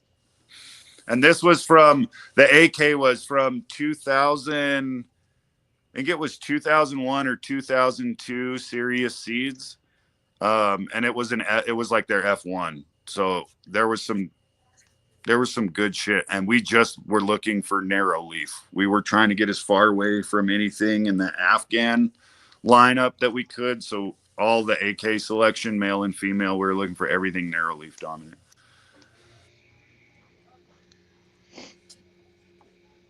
Yeah, I'm looking. Hold on. I'm doing the data entry for the Death is Silent. Yeah, we've got we're chasing that AK-47 cherry pie type of hybrid as well here, actually. I got that AK pie going with cherry pie, and it's just, that's the one that comes off as that crazy raspberry tart. So yeah, so fuck. the Vibrant So yeah, Jade, I'm all over that too, dude. For sure. The Vibrant Jade is mimosa times cherry pie crossed with the AK-47. So that the Vibrant Jade is wild. But yeah, that one was the raspberry smell on it is absolutely. Yeah, we were getting, so on the mimosa crazy. cherry pie, the Vibrant Jade, we were getting like blueberry muffin, like stinky feet kind of shit. Wild. I was like, this is mimosa cherry pie, and we keep getting like, there was one dude that was like blueberry muffin covered in orange marmalade. That's all I kept tasting was like, it was so crazy. And then there was Finos. That one takes a little bit of hunting. There were some Finos that just didn't throw down. They were so heavy Afghan leaning that it was all leaf, very little flower. So out of a 30 seed pack of that one, I pulled like maybe 10 out that I was like, oh, this is all leaf material. And I just ran that for hash and it was all right. But all of the flower that I picked, like all the really good AK structure leading flower, just had that like mimosa or like marmalade blueberry muff. Oh, so good. It was wild to see that come out of that line. But yeah, if you're into the AK cherry or the AK cherry pie, like definitely check out that Vibrant Jade because I think you'll have fun with some of the stuff that's in there. Yeah, that's what I'm doing. That's this one. Yeah. That sounds like fun. That's right. Like the other day, Peter was talking about one of Luna's cheese crosses. Oh, yeah. And that shit sounds so fire. I was telling Brother Mendel about it, and I think he's like trying to get he's after something off the FCP site for a future project. So I'm like, oh, this is dope. This is dope. We're going to see some cool shit coming out of some of his later projects. And I hope other breeders, snag some of his stuff and there can start to be this real cool future collaboration, especially when we're talking like some of Dwight's work, some of this AK work, and some of the cheese. Like, we're really starting to get into the thick of no more hype. Yeah, no, I agree with that. Oh, go ahead, Peter. Sorry. That's sweet. Yeah, no, this guy has sent in a bunch of stuff that I thought was really cool, and like nobody buys it. The Bang Dog. Huh. So I've given a bunch of his stuff out to people, but yeah, it's like I see stuff where I'm always like, that sounds pretty awesome, and then like I hope other people might notice it and be like, that looks cool, but yeah. What was I looking at? All right, closed casket. Oh yeah, that was the Romulan cross. Yeah, so basically everything's an AK cross, right? Yeah, everything's going to be AK cross with AK-47. Did he send the FEMs? I'm sure he sent the regs. He sent the regs, which actually I like. I do too. People can then like hunt and. Yep. And interestingly, Bodie just sent in a ton of new stuff, and I thought people would start snapping it up, and like looking at all the crosses, I'm like, this shit all looks amazing, and it's been pretty slow. Like it's interesting to see kind of like what you think people will want, and then like. Well, the economy does suck right now. 100%. No, but other stuff is getting snapped up. Yeah. Yeah, Bodie's been prolific this year. He's sending more stuff, and he just sent stuff like 2 weeks ago. And it's like 15 additional lines. Dude, and Bodie crushes it. He's known. Like, oh shit, brother. He's been solid since the 80s. He's been grown out here in Maine since the 80s. Oh, I got buddies who. The Apple AK had some of Bodie's green apple in it. Like, I know a lot of breeders work with his stuff, so there's some good shit out there. Oh, nice. Yeah, actually, if anybody in the chat has like things like the Syrian land race from Hoku, like I need to start being more vocal about wanting feedback on stuff because it'd be cool to have people like report back on growing more stuff. Here soon, I'm going to be on just like I'm pretty much weeding out, like getting through all my moms, and it's just going to be the next few years is nothing but popping seed from Brother Mendel, Boneyard, whatever people send me, because I'm to a point where I'm like, I would rather sift through this and get cuts out to people who are interested, or just to hype up the seed line so that breeders can, get essentially a little bit more marketing, because I think that's the thing right now is there's so much out there people don't know. So you almost have to just flood the airways with like, here's what's out there that you might not know of. And the only way people do that is if home growers start getting away from buying, these high end clones and start sifting themselves, because that's where it's going to happen. So that's kind of going to be. I'm looking forward to that's kind of my part. Is let's Peter, if these people want to send me the weed to test out, I will do. Smoke it. I set it up. I will like do. I love when people send weed in. Yeah, so I'll do a 3-day a week taste test. Fucking. So Peter, we'll kind of talk about that later, but I do want to get into that where I send a small batch to a select few to sit down and do this like a little is review. The size I prefer, by the way. I can make that happen. No. Jesus. Oh shit! All right, fellas, I got a jet. Get ready for work. See you Friday, maybe sooner. All right. Do we know what we want to talk about? Give me shit. The pyramids. Give me a little. Give me today to collaborate with David and see what we can come up with. More canopy management, perhaps. I thought that was going to be a series. Yeah, we could do that. Done. Done. I remember you guys saying that was going to be like a 4-part series covering different things. That's it really should be like if we can stay on topic, like going into specific methodology in certain areas. Like I would really like to just have a whole thing on pruning and leafing and topping and trellising and all that. And just Corey and Anthony can make cameos. Lobster can contribute his thoughts. Don't forget your lobster trap screen. Right. Hell yeah. But yeah, I'd like, and just to hear from people who have spent some time, like really, because there's guys out there that have really perfected like that perfect even canopy, even without. Like Corey's looks great, and you can tell there's multiple strains, multiple phenos, and there's a method to that. It's not just like, I planted these and knew it was going to happen. Like, so I'd like people to kind of get that perspective, because you can take a lot from big cultivators and scale down their management methods. So I'm down for that episode if you guys are free. Corey, did you take cuttings of all those that were like in that first generation, all different sizes? And then are you going to next year or next round, like run the ones that are sort of a consistent height? I'm honestly not worried about height right now. I just want the weed to taste good.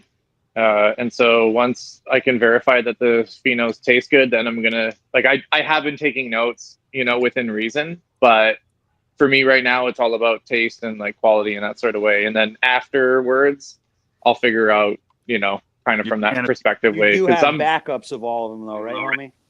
Oh my God, of course. Yeah. That was my question. So if you want to pick like plant number 7, 9, and 12 as the ones you ran next time, you could. Yeah, exactly. You're already looking at them like, here's how I'm going to have to achieve evenness in my canopy. Yeah, that's what I was talking about. Yeah, I'm already trying to figure out like what the hell's going on with all of them, and that they have those kind of different. So just quickly, that on Friday. Hold on, because I'm going to totally forget this. So when all the geneticists are on tomorrow, can someone ask the question about the what are the dogs that were just made that are like from 12, 13,000 year old? Dire wolf. Yeah, if they can talk about that tomorrow, because I'll probably forget. But anyway, carry on. I heard someone call it today a glittery gray wolf. You have a show tomorrow as well, Corey, right? Don't you have an interview on Let's Be Buds? Oh, it's tonight. Oh, tonight, yeah. Tonight we're going to do that. I'm super excited for that. It's going to be a lot of fun. So I appreciate that. I wanted to shout you out for that. Yeah, check you out tonight. It's cool. I'll definitely be tuning in. He's Canadian, right? What time? Okay. That is going to be at 6 p.m. Pacific Standard Time. Perfect. I'll see you guys tonight. Oh, beautiful. Uncle I Rick appreciate that. Yeah, is definitely Yeah. Canadian. Yeah, Rick is Canadian for sure. Yeah, Rick doesn't live too far away from me, actually. He's in British Columbia as well. So it's yeah, I'm really excited, man. It's always, I don't know, I just always like showing good, like well-built facilities because there's not a lot of them out there. You know, I've been through about 10 million square feet of facility, and yeah, there's probably only like maybe about 350,000 that was like actually properly built, which is a little bit mind-numbing when you break that down as far as number and the ratio is concerned. But yeah, so I'm just really excited to show this place off to people. And I mean, it's fucking living soil, right? Question, like all question these, for you. Yeah, go ahead, brother. You run dehumidifiers, big dehumidifiers? Oh yeah, for sure. Have you followed this reheat guy? Have you heard anything about this reheat guy that plays with dehumidifiers? No. So there's a guy that has changed.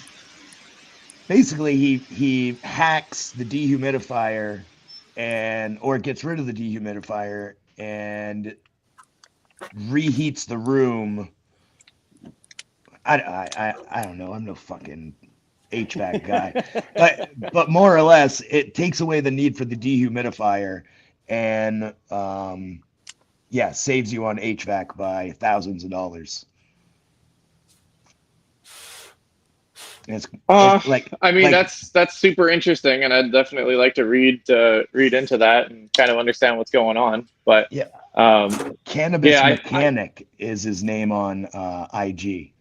I do think that there could be a potential place for that in a non-double stack facility, but in a double stack facility, I have so many questions. Absolutely, yeah, for sure, because that's like really when it comes to it, right? Like the double stack thing is essentially you've got double the facility in a facility. So you know, like I have two different HVAC systems essentially. They are the same system, but they're doing different things. Where you know, like we've staged them so that they do different things. I'm gonna switch my camera around so you can see that. Yeah, the guy does huge facilities. I'd highly suggest at least checking him out and seeing what the proper information is, because I don't have it, you know. But yeah. Yeah, so like here we have, in my veg room alone, we have 12 dehumidification units that are in there, and they all operate in stages. So that way I'm able to kind of pull what's happening from each one. And then they're also directionally placed as well, so that we can also kind of move the air freely about the cabin as best as possible. So yeah, we've been rocking and rolling with that. Yeah, I'd be really interested to hear all that stuff, especially coming out of like a little bit of a research background that I've been doing for the last few years. Show that image again, because I was totally spacing. Oh, you're hilarious. No worries, brother. There you go. What kind of dehus, Corey? You do Quest or Andon? Is that the same up in Canada? Yeah, we got Andons for sure. Okay. Yeah, a bunch of Andons kicking around. And then I also have some Quest floor fans that kind of help me move some of the air as well, just because I'm very neurotic. And I want my graph to be as close to flat as possible, which obviously will never happen. But, you know, in the pursuit of perfection, I drive myself crazy. So it's a good time. It's a lot of fun. Yeah. That's how you do it. But so, yeah, as you can see, they're all directional. And then also the different stages. So, you know, we got the front half we've noticed kind of pulls a little bit more, you know, needs to pull first, and then the second, and then the middle kind of kicks in. And then, you know, kind of two emergency ones in the middle there if those other stages have let us down. So, yeah, it's definitely a method to the madness. That's for sure. We're still trying to dial it in. You know, that's definitely not the final gram that we're going to do. So, yeah.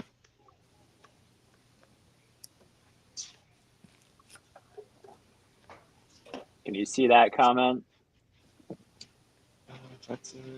Oh, thanks, Alien. I appreciate it. Much love. Yeah, we spend a lot of time here to try and make sure it goes well. So. Oh yeah, looking proper, G. Yeah, appreciate it. And I have rad staff. Coda's my propagation lady. She does everything. She's fantastic. So Yeah, yeah, that's like you gotta have a strong team in something of that large of an endeavor. People with the same goals, the same, outlook on stuff, the same passion. Else it yeah, doesn't work. brother. Yeah, 100%. I was talking about that with Kevin when we were doing the After Dark thing, and I was just shouting at my team because they like actually give a shit about cannabis. Like they love cannabis. And that's awesome because, after work every single day we can go and smoke one together, and that's obviously a bonding experience in itself. But then secondarily, like they're as excited about these strains in these rooms as I am because, they see and they know what good weed, but they're also stoked because I'm stoked. So then you have this like collectively, really high energy about the cannabis plant. And I think it really just it rubs off in all the ways throughout the facility and just, Yeah, and the in plants every can way to be feel it. successful. The Yeah, plants feel 100%, it. man. That's exactly what I'm talking about for sure. There's like this, I've said before, I get if you're just like a dickhead in general, I kind of don't really want you in my rooms because like the plants can definitely feel that energy for sure. And I'm just like I I've gotta seen go. it, brother. So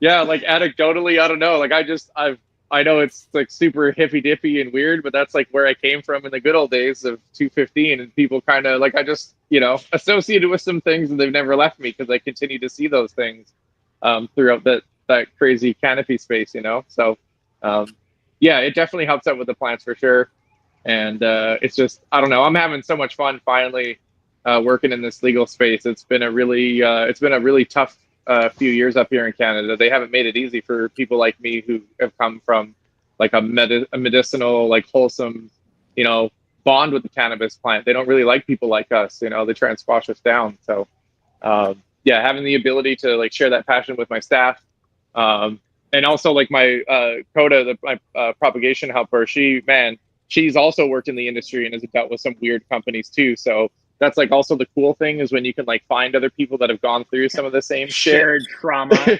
Yeah, shared trauma. And then like it definitely like helps. Yeah, she's laughing over here, just nodding her head. Yeah, it's like it really, kind of brings everything together. So yeah, I'm extremely blessed and privileged to be in a partnership here to do this type of thing. And it's like I don't know, like if y'all, yeah, I'm like super excited. I'm in week 8, day 50 on the bang. Day 50 is where we're at in that flower room. This is day 50 today, and yeah, I am just so excited to take it to finish. Man, it's going to be a lot of fun here in like 4 weeks. There's going to be a lot of really good phenos to test out. I can't fucking wait. Y'all are invited. Let's go. Get up here. Come check it out. Apple AK.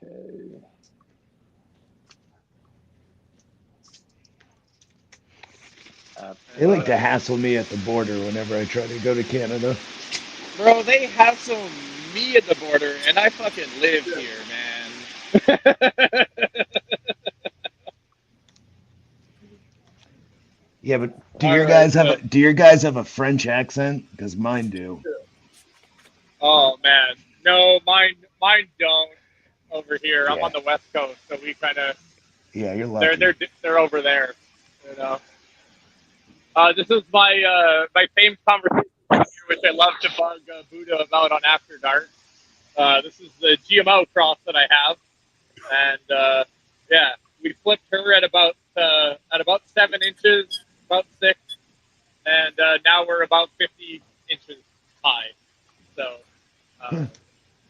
yeah, she's just going crazy. A 7-ton stretch. Oh man, it's gonna be fun. So, and she's still not done. I still think probably another couple inches, maybe a couple days left. I hope. But yeah, I'm excited for this one. So, this one's week 4 is about to start in here. So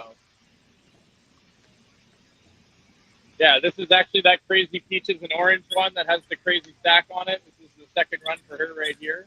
So looking forward to that for sure. These are the flight plan. This is right by that AK Pie in that first bed that we got there. She's doing really well. Very wide plant. Pretty pretty cool. I like that.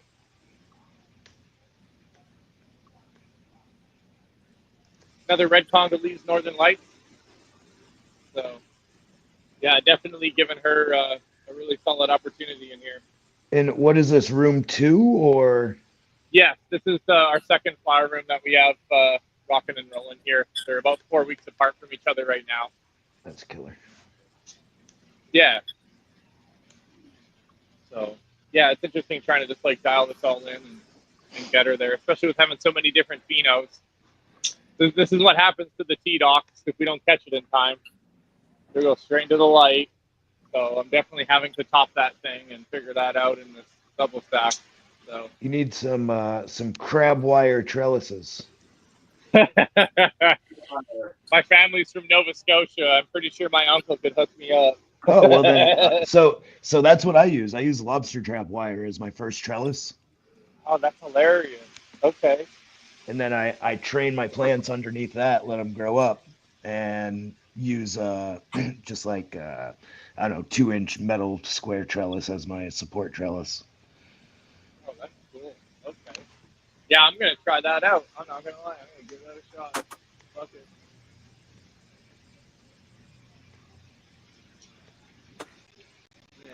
Yeah. This is the We're on the second first flower floor room. right now.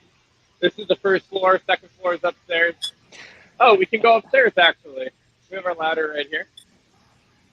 Take our ladder.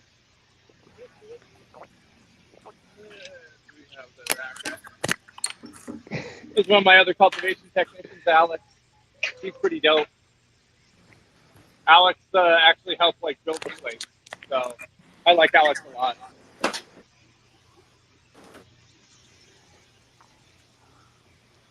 right, and canopy should be pretty, yeah, the same. Nice. Killer. Yeah, that looks good. Look at that.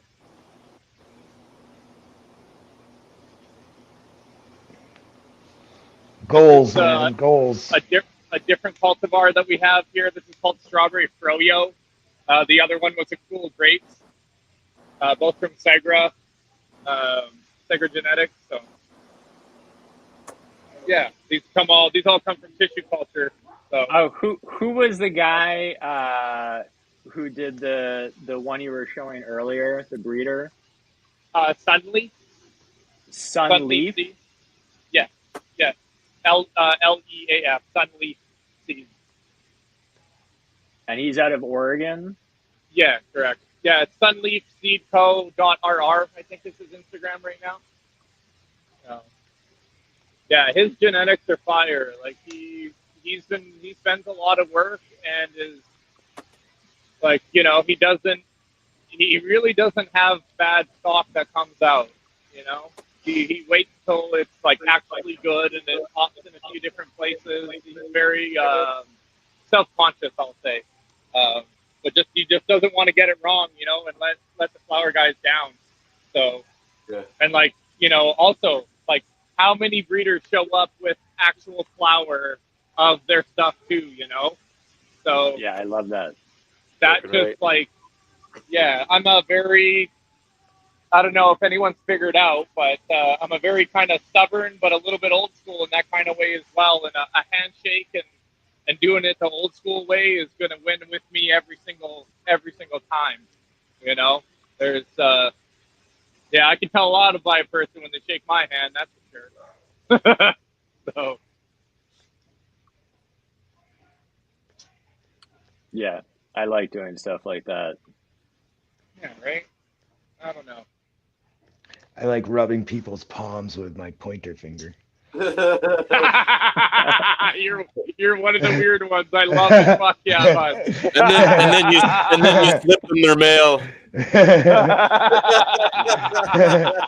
You have no idea. You should ask me how I hug someone. Oh God. Is it a mouth hug? No, they get the old waist shake. like a Shih Tzu in heat. He humps their leg. It's more of a swiping motion than a pumping motion. Love it. Do you see this question? Yeah. Yeah, dang good question, brother. We are currently rocking the 800 watt Bose FE1s. F1B, sorry. Now, when you were looking for lights, what was your main focus? Was it the quality of light? Was it the total cost of the lights, a blend? I mean, what made you choose those ones? Uh-oh, we're about to get political with the Costa thing. No, I'm kidding. Actually, sort of not kidding. Yeah, it's so they're definitely like we got the tariffs also affect us. Just to kind of acknowledge that the tariffs do affect us because we are bringing in gear from the United States. So that has been a little bit of a frustration, to be pretty candid about that. As far as like making those decisions, though, like I need quality, and so I'm going to buy quality gear from quality vendors. I think that the Post FE1s right now are a pretty good fixture. I think they're every single light fixture company kind of embellishes things a little bit, but I've been able to kind of like corner Post and get some really good answers out of them, and really just understand like what they're trying to achieve as a company in this space. So the other thing that is also a factor is just trying to keep things consistent. So I think a bunch of us have some sort of experience with kind of like, not necessarily like the snake oil in a bottle thing, but like hearing something really, really good and then kind of falling for it hook, line, and sinker. And so, there's definitely, I know I might get a little bit burned for this one, but I think there's better technology for lights that are out there rather than Post, as far as like, really honing it in on like a craft perspective. But when it comes down to it right now, I want all my rooms to be the same. Yep. So I went with Post again, just to have all these lights all the same, have all the same unique, light footprint that's happening. And like, just acknowledging that, yeah, they do have a higher light intensity, and that higher light intensity has come from adding a lot of red diodes into this fixture. And so when you do have more red in your LED fixtures, it is going to induce a little bit of stretching, which is really frustrating when I have a double stack. But, right. I've been able to really focus on my canopy management techniques, and, I've learned a few things over the years, and it's helped me leverage, the technology where, yeah, my other rooms have a little bit of stretch going on, but now I've been able to really hone it in, and I don't have any tops going through the lights. So now I have a fixture it's not that unadaptable. Yeah, correct. You don't have to get a fixture and turn it to 100. And that's what a lot of people will do with these LEDs, and you're going to get bleaching, and you're going to just completely screw up your plant. I'm very measured with it. I have a light sensor in here, an apogee light sensor that takes measurements every 3 minutes. So I take a look at my DLI for the entire day. I understand what my PPFD is, every single minute inside of the room.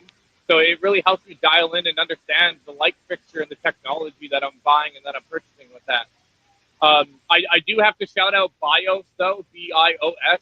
I really love those light fixtures, and I think they're very, very, very, very comparable to the Post light fixture. So I don't really think like you can go wrong, if I'm being honest. Like when you really put the spec sheets side by side and go into the weeds of it, so to speak, you're not really going to make a bad decision going between Post and BIOS.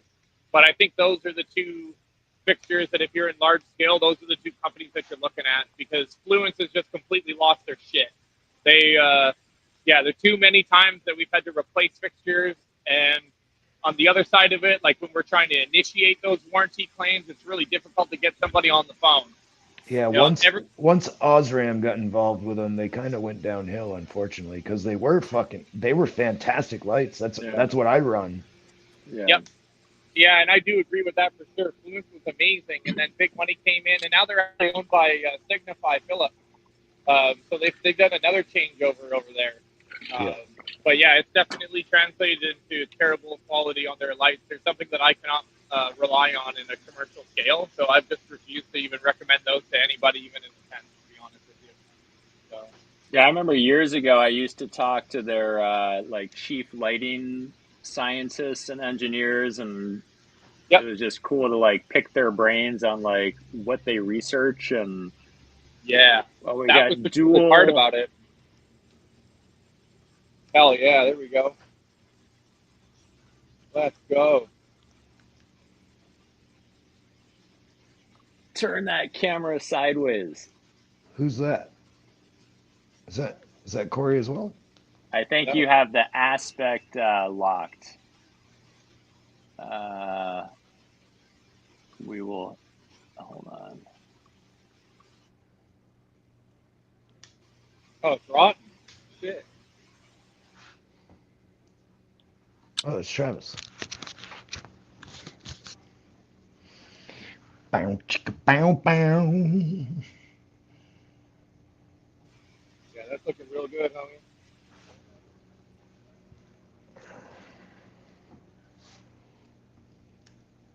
Hello, Finley.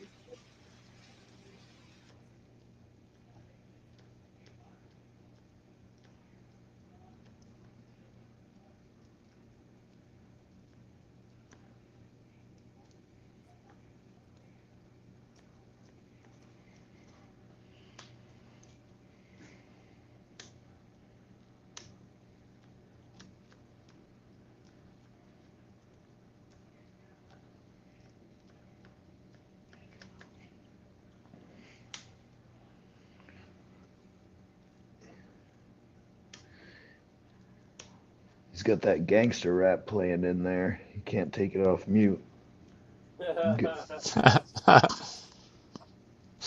He's like the dude driving in the opening scene of Office Space. Yeah.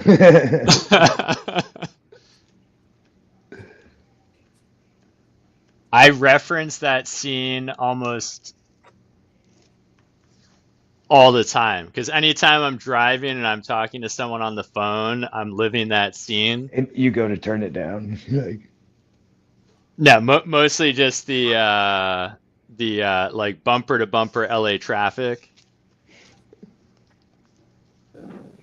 I wanted to show that that garden. That's like Corey's little cousin's garden.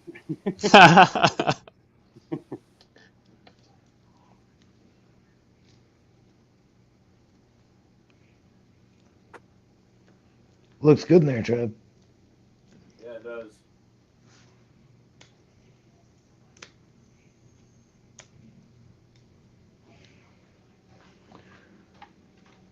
Oh man. Hold on.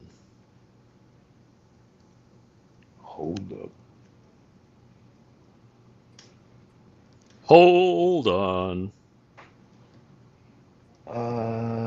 I heard a little rumor they were making a Young Guns 3, Peter. What's Young Guns 1 and What? 2? That's badass. Excuse me? You ain't nothing but a bunch of scug bottom derelict vagrants. That's why you're all here. Regulators. Mount Oh, Billy up. the Kid. All right. You don't know that with Emilio Estevez and Lou Diamond Phillips? Oh, right. Yeah. Yeah. They're making a third one. They're all like 60 years old. That's See, me, I'm a pugilist. Now, I don't expect you to know what that means, hog boy.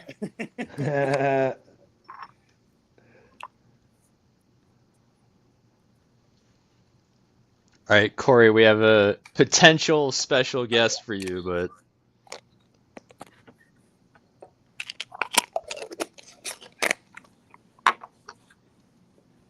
Say who now? What now? I said we may have a special guest. Uh-oh. It's always scary when you call me out and then say those words, Peter. I never know what to expect. I think it's a low stress special It's your guest. high school bully. Who used to hang you up by your underwear over your locker. This portion of the show's called "Look at Me Now." We're gonna explore all your areas of trauma. Yeah.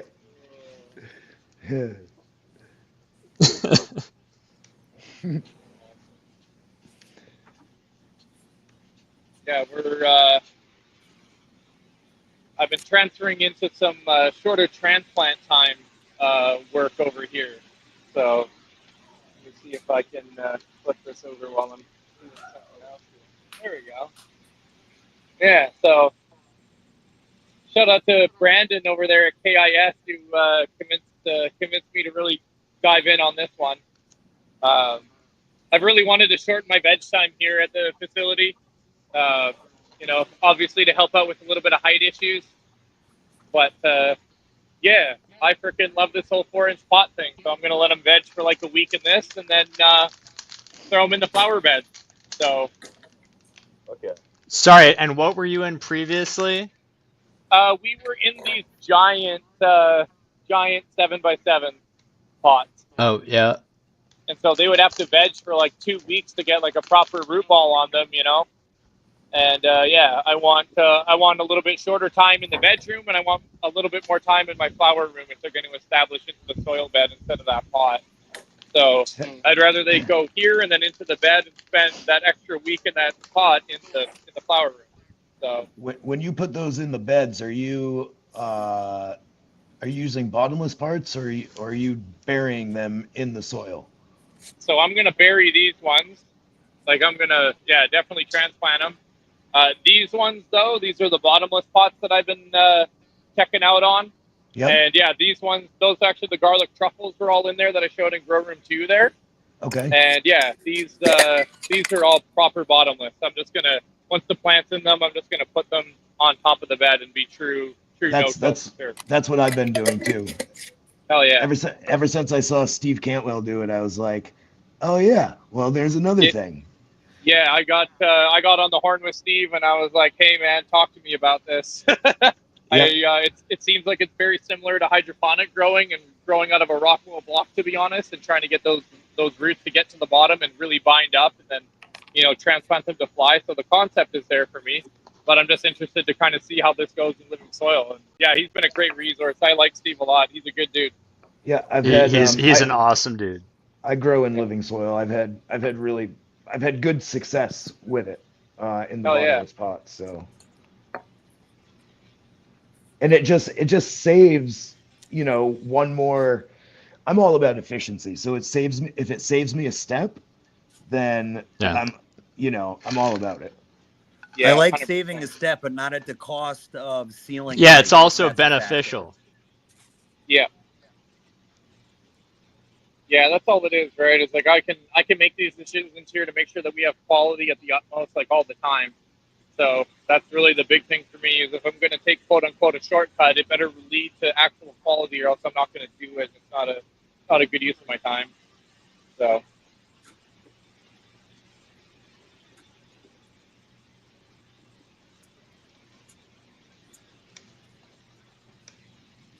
All right, our prospective special guest has not responded to.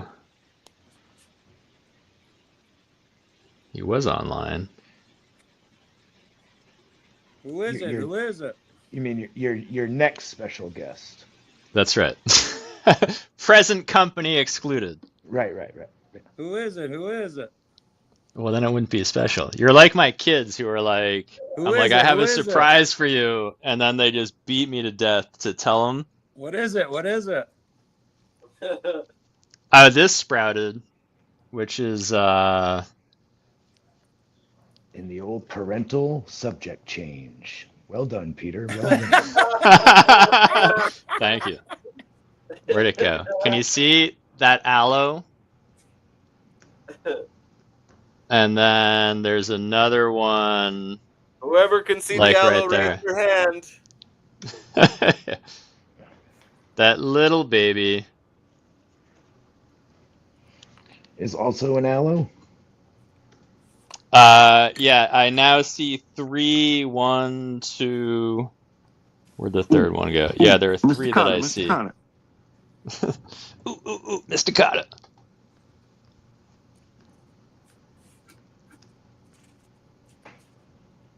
What up, Fuzz?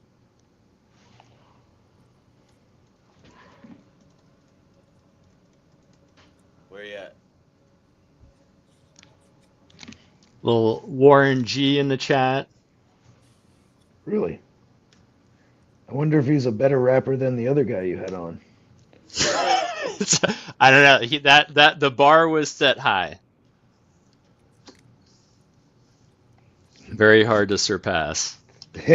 That's like me calling myself an astronaut. Just because you say it doesn't make it so.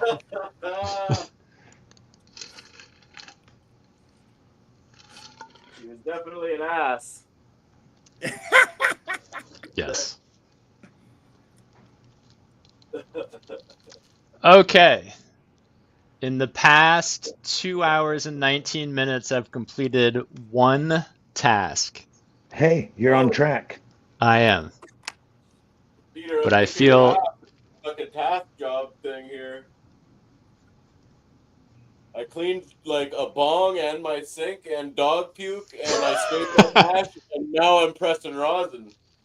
Yeah, Ty and I smoked very different weed today. I smoked that hash. Yeah, mine knocked me out. Some people just can't sit still, Ty. Sorry about that.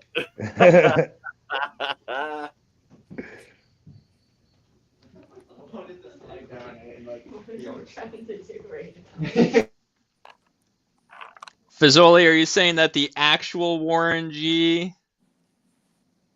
Is that who that is? Oh, sorry. I get it. Fazoli, what are you playing right now? Poker?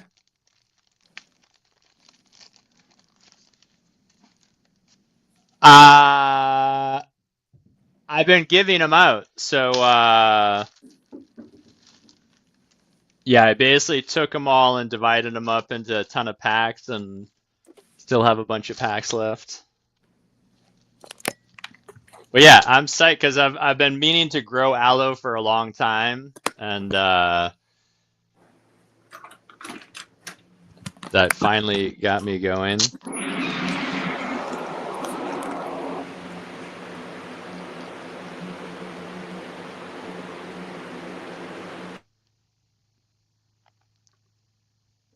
Whoop. And now he's back. So is this is a different room?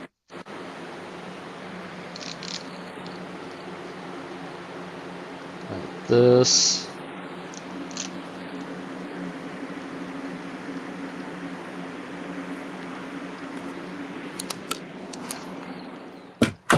Was that a different room?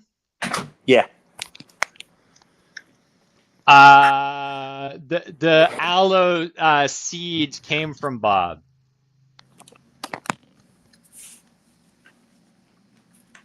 Nice. Little mixed batch there, a little bit of fresh frozen, some dry stuff, whatever was in the freezer there. Finished it all off. Make room for the next batch.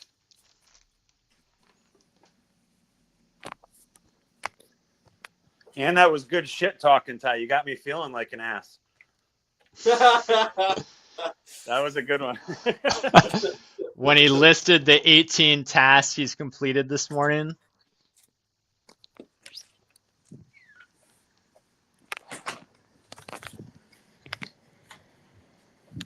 No, it's funny. I see like the hand raises and I don't even remember what that was related to. What was like raise your hand if? If you smoke too much hash this morning. If you can see the aloe. Oh, right. Oh yeah. And that's when I did the horse shack. Ooh, Mr. Connor. I loved Arnold.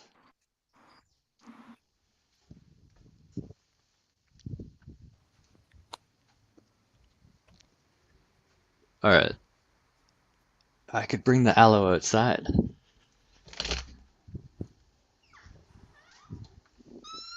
It's a beautiful sunny day in LA. It's actually pretty sunny here too. Is it shorts and t-shirt sunny? No, it is not. It is sunny above all of these clouds.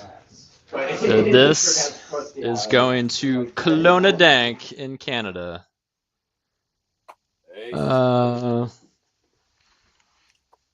Ty, how far from Kelowna are you? It's about a 6-day drive. So yeah, that was close. The wrong question. Corey's a little bit closer, but yeah, I'm more like 7-8 hours with a ferry. Oh wow. I thought it's like 2 hours from Vancouver or something, right? If you've probably strapped your car with a jet engine. It's about. Actually, I got a good analogy for you. It's actually the same distance between Vancouver and Kelowna as it is Los Angeles and Las Vegas. You drive it in the same amount of time. Okay, so like 5-6 hours. Yeah. Directions from Vancouver. 4 if you. I can make it in 4 if you drive like a. Yeah, if you drive, you can make it in 4 hours. Wow, 4 hours and 10 minutes. Jesus. But that's like so flying. From Vancouver, the next. Oh wow. So Calgary would be the next major Canadian city from Vancouver. Yeah, Calgary or Edmonton over there. Yeah. Yeah, I love that Edmonton is pretty far north. Wow. The Oilers and the Flames. Yeah, Edmonton. I mean, it must have been pretty awesome to be living in Edmonton in like the 80s with what I assume oil was booming back then. You had like the Oilers winning Stanley Cups.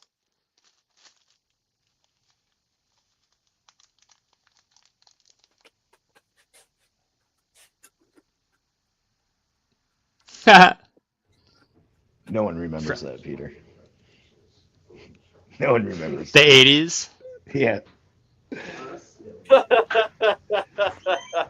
80s are blocked out by cocaine and still being able to drink beer in your car as long as it was in a paper bag.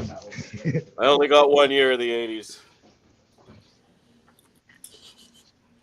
I got 10. I enjoyed my time in the 80s. I got 10 beautiful years of the 80s. That was almost my entire childhood. Yep. All right. I need to bounce. I appreciate it, Peter, for sure. All right, we'll catch you tonight on Let's Be Buds, then. We'll see you later tonight on the Buds. Yes, I will be around. Let's Be Buds, 6 p.m. I will see you there. Yes, Cheddar. Nice to meet you, Corey. Nice to meet you. Yeah. And definitely go on IG and check out Cannabis Mechanic because I will. Yeah. It's super interesting. Yeah, it's really game changing for large facilities. So. Yeah, I'm stoked on that, to be honest. So yeah, and it's an absolute pleasure to meet you, Cheddar Bob. I've been seeing you in the chat for months, brother. So yeah, it's finally nice to put a face to the name for sure, man. It's an absolute pleasure. So I appreciate that. Yeah. Much love, everybody. See you tonight. Ass. Starting looking good, G. Of course, now his special guest is going to respond and be like, "Hey, come on." All right. Okay, so now you can tell us who the special guest was. It was gonna be Sunleaf. Oh, cool. Sunleaf. Who bred the Is that a hippie stripper? Yeah, it's his stripper friend.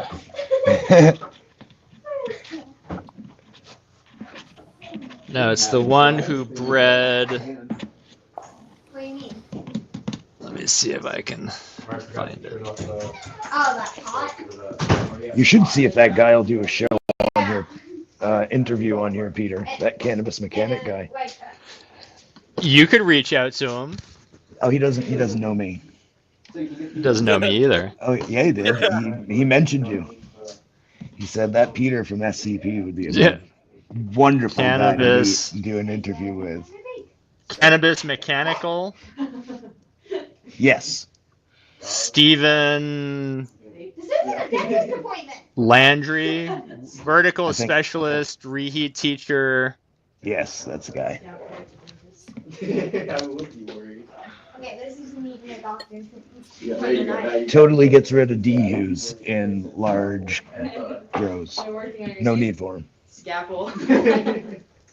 Or like, heart rate monitor? People are saving like $20,000-$30,000 I'm not in that much danger. just in HVAC. Where does all the moisture go then? It gets repurposed through the. I don't know about repurpose, but He's spicy. Spicy in what way? He's like old school. Tells you exactly how he thinks. He doesn't care. He's like. He doesn't care about hurting feelings. No, not at all. Okay. No, he's fun. That's he's fine. A lot of fun. My feelings won't be hurt. Yeah, he's a lot of fun. But his thing is basically, what are the new things they're putting in houses? What are those called? The fucking heater and air conditioner. Heat pump? Yeah, heat pumps. Where are we hearing a conversation? That's here in my house. Oh, got it. Say quiet on set. Quiet on set. Quiet on set. But he takes your heat pump and replumbs it, adds like a heating. I don't know. He basically replumbs it so it draws the air out and reheats the air instead of drawing the water out through a dehumidifier. Oh, sweet. I found. Oh, nice. Kids are like, I had to quiet down for that, Dad. No, I was looking for the flattest form factor for sending across the border. And then you'd have to remix it in that. You think it was? I feel like it'll be fine. Yeah. All right. It's just you would vary. We'll go outside and have a cigarette. What are the kids talking about? Driving me to smoke? I don't know. It's fucking anime or something. The oldest one's girlfriend is down from Sugarloaf, which is you know Sugarloaf, don't you, Peter? I do. Yeah. The Great Ice. I know all my New England ski areas. Mostly Waterville, but Oh, okay. yeah, I don't miss East Coast skiing. I would probably do it once just to bring my daughters to like see what East Coast ski like. This is how I grew up. That's why I have so much hair on my chest. Yeah, now fall and get a concussion like everyone else. I feel like that's All right. almost skateboarding. You take a West Coast LA skater and bring them to the East Coast. You're like, this is how we do it. They're like, what the? Yeah, fucking see that pothole? We have ice and dirt. Stone, not even dirt, it's stone. I think someone just passed away on Sugarloaf last week. Oh, really? Like head injury? Yeah, smoked a tree. I think from what I heard, someone dropped something off of the lift and then tried to go like off trail to recover whatever said item was and pretty much lost control, got smoked. Damn. My sister shattered her leg up there when she was 15. But you don't hear too many people dying up there. Yeah. It doesn't happen very often. Yeah, I was bummed to hear that. I think just yesterday or 2 days ago I heard that. Hindsight's 2020. It's like however important the shit was you dropped, like life's so crazy. Yeah, I mean, you just never know. Another time he could have gone down there and been absolutely fine. Yeah.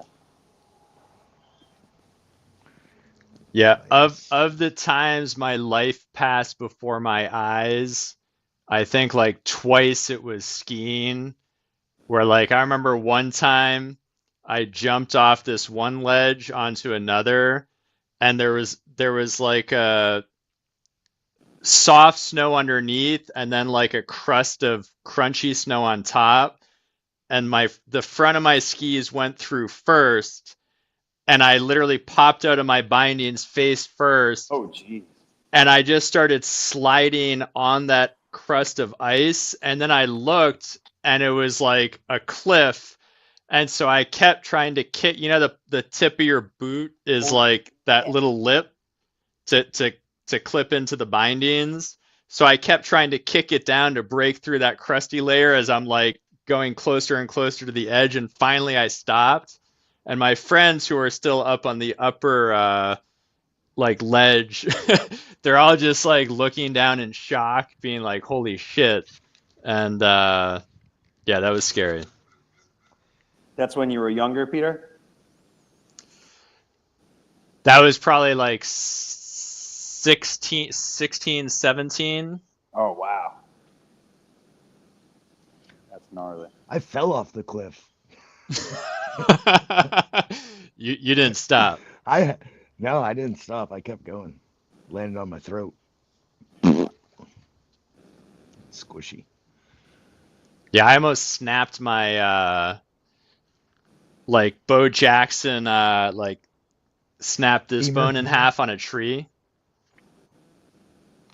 Yeah, it was okay.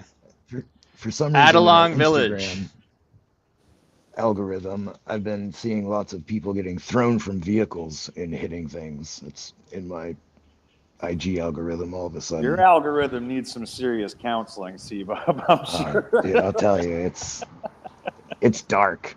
I feel Wait, like it's sorry, I feel like I've like hacked the dark web or something. Like, I don't know, it's fucking Wait, what kind of videos? Sometimes I'm like, oh, basically what just you like feed it, horrible Cheddar. deaths and If that's what you feed your algorithm, Yeah. that's what she will get back to you. Currently, it's people getting thrown from vehicles due to an accident. It's funny because I saved, like, you know how you can save stuff? So I saved a bunch of like husband-wife relationship shit so I could play it for my wife when I need to. Yeah. Or I know I'm gonna get yelled at anyway, but I can be like, here's another dude describing, like, here's Bill Burr describing you. Here's another woman saying exactly what you're doing. They love those ones. Yeah.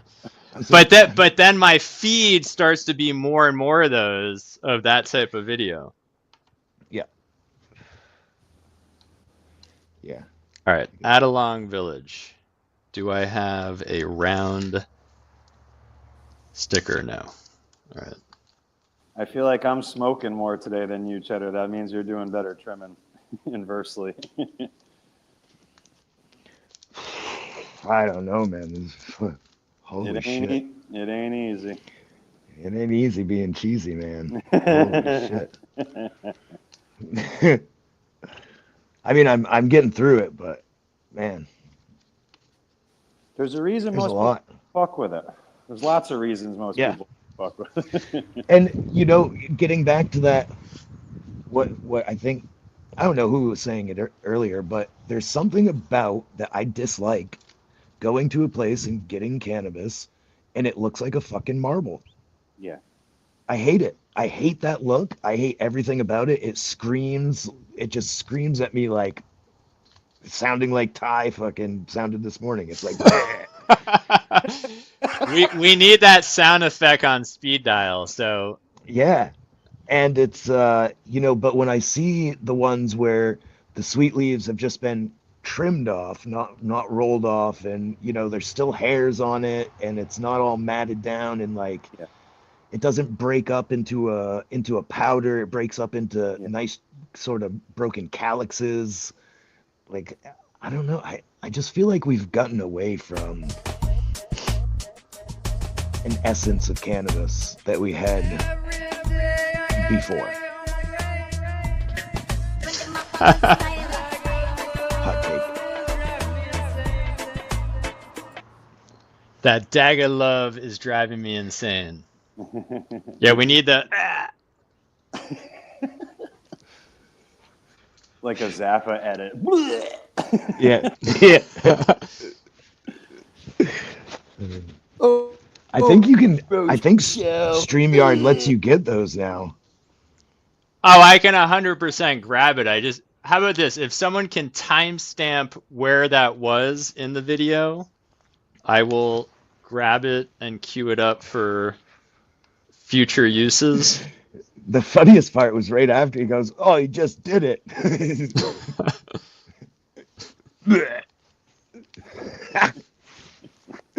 Dog pukes, Thai pukes, dog pukes, Thai pukes. Like, what wasn't it was it the Monty Python wafer thin scene where the guy throws up? Does everybody else in the restaurant start throwing up too? Yes. I want You to know say what I'm yes, talking but about? I'm not for sure. I'm not 100%. Magical Mystery Tour, isn't it, Peter? I don't know if it's Monty I'm Python. trying. There's something in my deep I think memory it's- of I like think it's- some movie scene. I think it's in the Beatles' Magical Mystery Tour where it's like, I couldn't have one more bite. And then he explodes. Oh, right. Yeah. I think. From Ty's dog to Ty to me. Like the Big Trouble in Little China guy. Who was he? He was Thunder. The Three Storm. Okay. Sending this with a t-shirt. All right, let's see. We're gonna trim up some of my stuff so I can grind it up.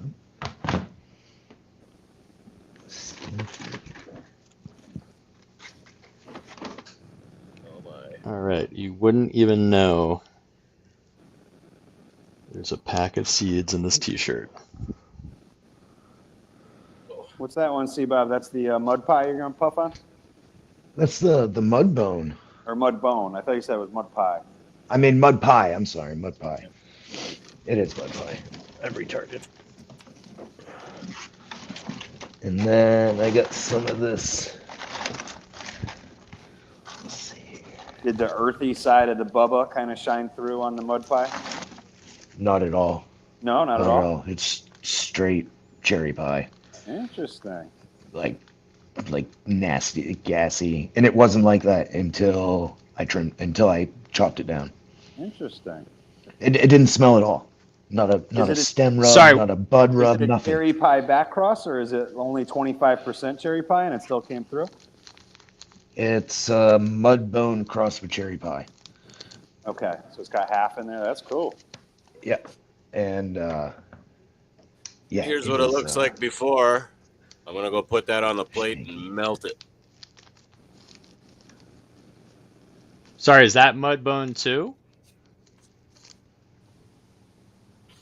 No, that's just random stuff all together. Ah. All right, so we're going bold across the border. Shout out to Big Brass Balls. Let's go. The loud pink packaging. They so There was some they actually don't really. fucker. I don't know about going across the border necessarily, but they the post offices have been told not to worry if it smells like cannabis. That Really? if it's On the that Canadian bad, side or the U.S. side, or just in, in general. In general, like not cross border, but like. Right, in general for the United States. It's good news for me. Yeah. Positive. If it smells like weed, they said not to worry about it. That if it's that big of a deal, it'll get handled at the distribution. Fortunately, the sealed grove packaging is very effective. Yes. Yeah, they hit the hubs. I think our hubs are Louisville and Memphis. Ooh, South Portland first. They get Oh, stuck. and there's no more overnight in Maine. 2-day only. Interesting. Because the post office is no longer, the truck is not coming at night to pick up the mail. It'll pick it up the following morning when it drops off the next day's mail. Lots of changes happening. You should become a like an internet personality as the weed smoking USPS driver. Yeah, No. they will not like that. You should convince them to support the idea. Fucking I'll bring after that up hours at the- Insta Trapper. That would be the daytime, right? Like during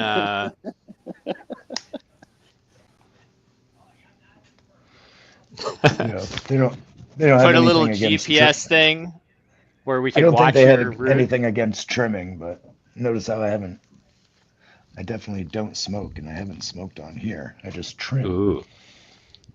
That's right. It's all for others because you are Yeah. a saint. Exactly. You're saintly. I'll smoke Saint-like. one for you, brother. I appreciate that. It's been years, man.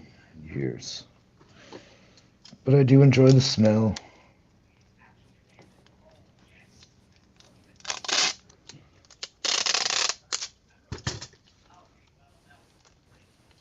All right. Yeah, that Brothers Broadleaf didn't cut it. I needed a Dutch. It's very optimistic going into it. I've been cynical ever since. Now that I think about it, that thing ruined me. I'm back after the Dutch.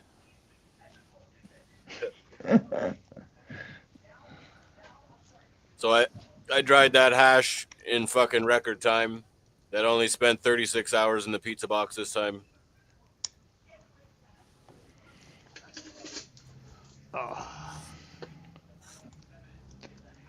Do you keep it at a certain temperature, or what sped the process up? Well, it's just because I Not as fucking grind it up into powder with the coffee grinder and then put it through the sieves. And I only get a couple of grams in each pizza box, so there's just so much surface area it just fries. It's like, Gotcha. Fucking right fast.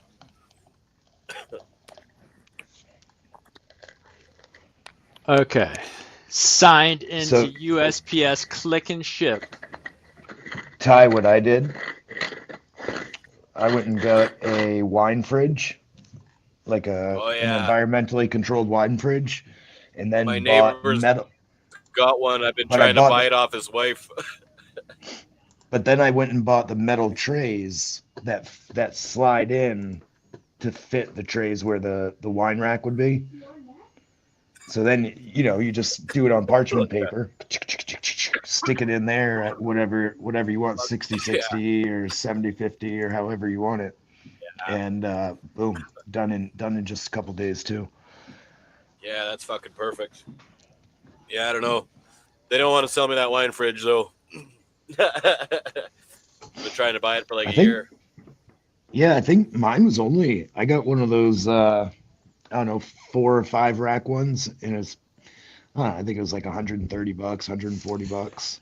Fuck yeah. Which is like probably $260 now, but Yeah. Plus the exchange rate. yeah. Yeah, it's not so bad there. Like right now when I'm drying my hash, it's like refrigerator temperature in there. It's pretty cold. So it's like, it's doing the job without me having to buy a wine fridge, but definitely in the plans to buy a wine fridge one day.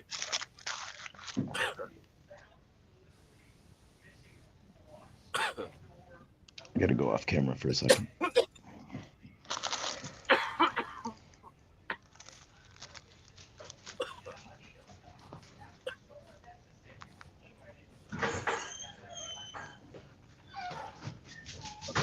I really want to get oops, sorry. I'm glad I remembered to mute myself when I peed.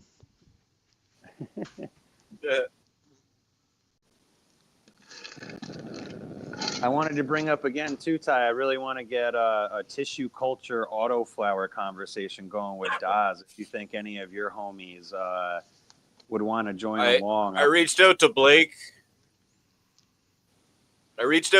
About it, and he didn't say anything about it. I know most people doing tissue culture like haven't really had any experience with it, so they probably don't want to touch on it. I'm assuming that's why Blake didn't say anything, but yeah, I meant to email Bill.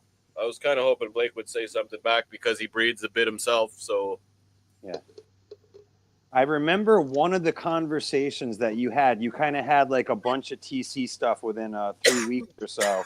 One of the conversations, one of the experts was saying how like, yes, it's viable and yes, we're doing it. I can't recall who it was, but like it gave me enough like curiosity to want to move the conversation forward, you know, like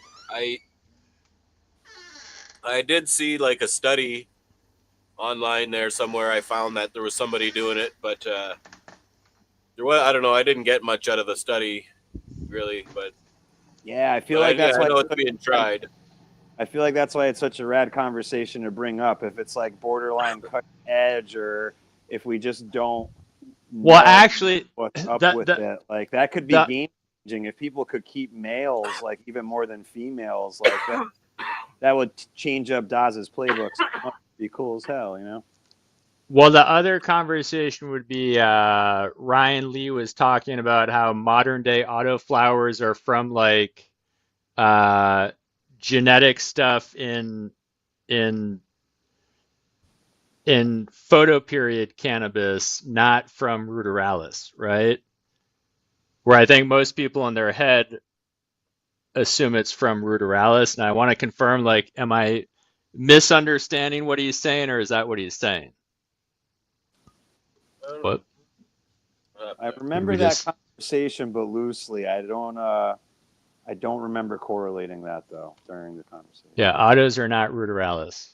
But then what's coming from ruderalis now, right? Like a rose by any other name though. Autos are autos. Like I don't know. I feel like I don't know. They've been calling it ruderalis since the 80s. If those were like the original seed packs had that written on it, even if it's slang kind of, I don't know. It's like sativa indica almost. It's like. But like if ruderalis is not currently the base of modern autos, couldn't you also make autos from like the Siberian ruderalis and Yeah, that makes sense. Like if it's just since the first seed packs being sold, like even if it's slang. So does that mean that the Siberian ruderalis is also from a genetic? What's the word I'm looking for? Like a Darwin moment of like mutation. A mutation. There we go. That's the word I'm. Yeah, that's an interesting conversation to bring up. Well, I think that would pair like very well. Like, I do have some fucking some landrace ruderalis from Russian Landrace Bureau that I meant to fucking look at. Well, that's what I'm saying. Like I have a lot of Siberian ruderalis, and anyway, it'd be interesting to whatever Ryan was saying on it. It'd be interesting to hear out the full thought. Yeah. Or that full commentary. Ryan from Chimera. Yep.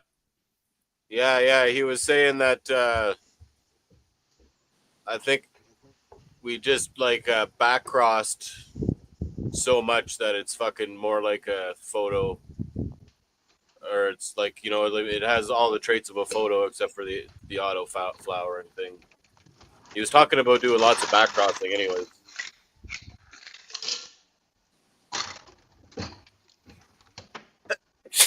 But yeah, I don't.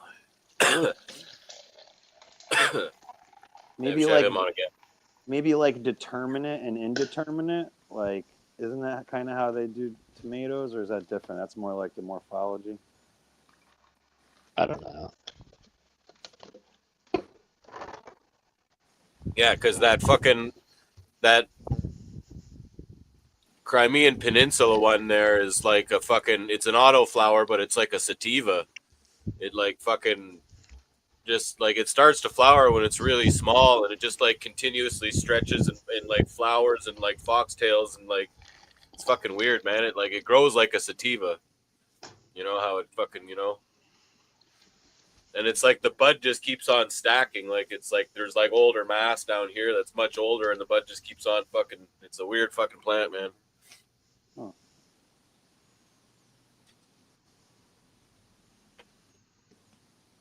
If you're out there, Damon, if you got your ear to the virtual streets, I wonder if your buddy Connor from Polymorph would want to chop it up more. Oh yeah.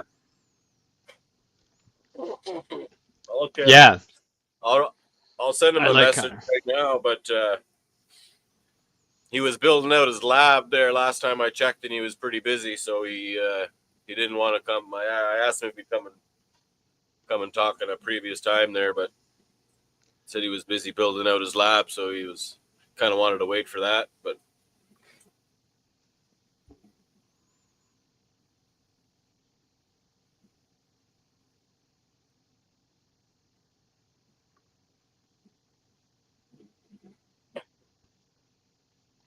All right. I have completed 2 tasks.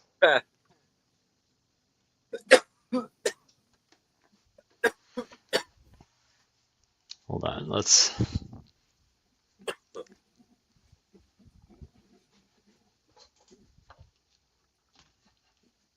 This is awesome. Emails like this make me happy. I got my order. I am very impressed and happy. That is a nice gift pack. Very nice. Thank you so much. I will definitely be purchasing more from you. Much love back at you. nice. That makes toiling away in the garage worth it. Oh, shit. I still needed to print the. Oh, that's what I have to do. I have to go onto USPS. Yeah, I started getting intercepted at the Canadian border, so then instead of being able to just print the labels like automatically, I had to I used these every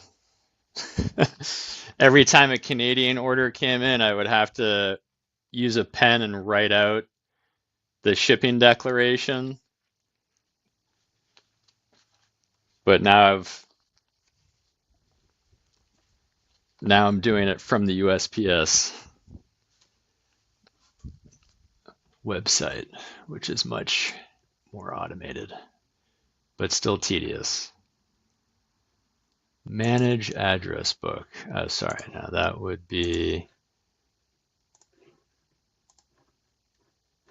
All right, where's Kelowna?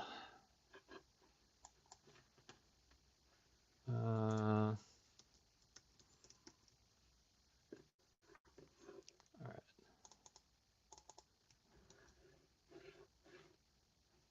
First name. I have all these tabs open on different browsers so I don't forget shit. Like, here's one with a MIDI knob control that has 1, 2, 3, 4, 5, 6, 7, 8, 16, 20, 32 knobs that you can map to different MIDI functions. But then it's also like $300.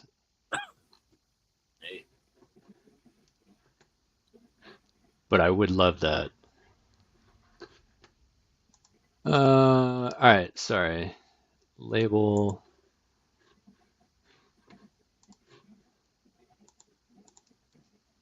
No, he's not in the address book. Fuck.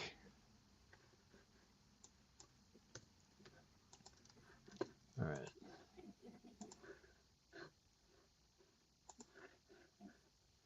So how's the dog doing now? I don't know. He ran away for a bit, so I put him back in the house because he kept running away. Seems fine. Yeah. Nasty. Canada. I don't like the Canadian, the fact that postal code is letters and numbers. I don't know any different. I know. No, just because when you have to write it out, I'm always like an L and a 1, right? So it always has to be like the capital L, or just like letters that look like not like a 0 and an O, right?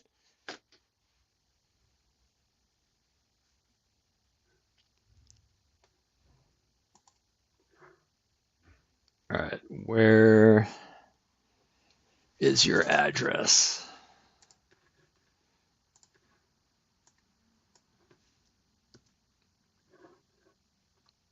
in Kelowna. Hopefully he hasn't moved.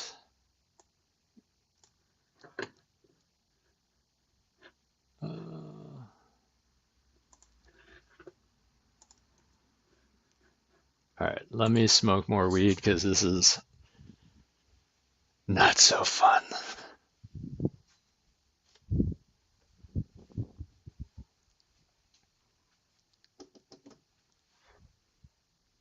Aha!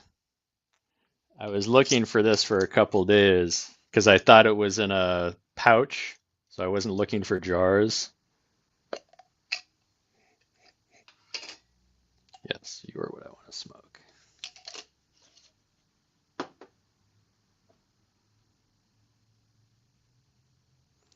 The mango lemon haze.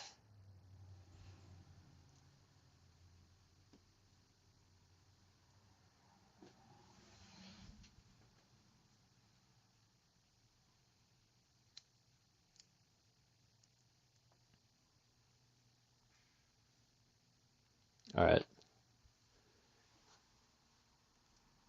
I'm gonna jump outside for a second. Actually, let's pack up a bowl. I've got some extra kids to take care of after now. Extra kids, like in addition to your own? Yeah, my kids want the neighbor's kid to come over there. Yeah. Whenever that happens, I'm always like, there's no upside for me in that scenario. Yeah. Where it's like, what? In addition to taking care of you guys. Oh, Chad's looking to get a hold of you there. Cheers, Chad. Chad Westport sighting. Hold on. Hold on. Chad Westport sighting.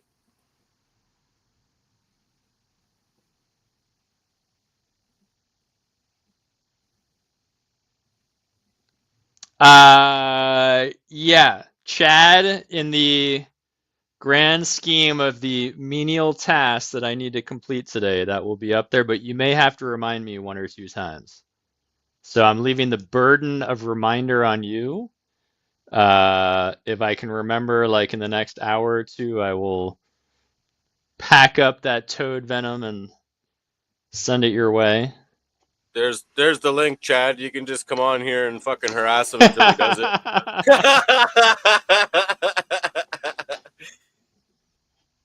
He can be my taskmaster.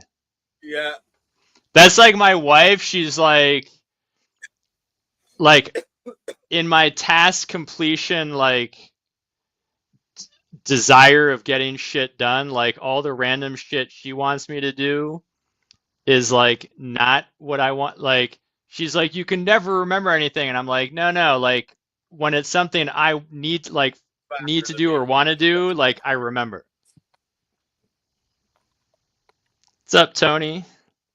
Oh, nothing much. Brother Bone. Doing dishes. Nice.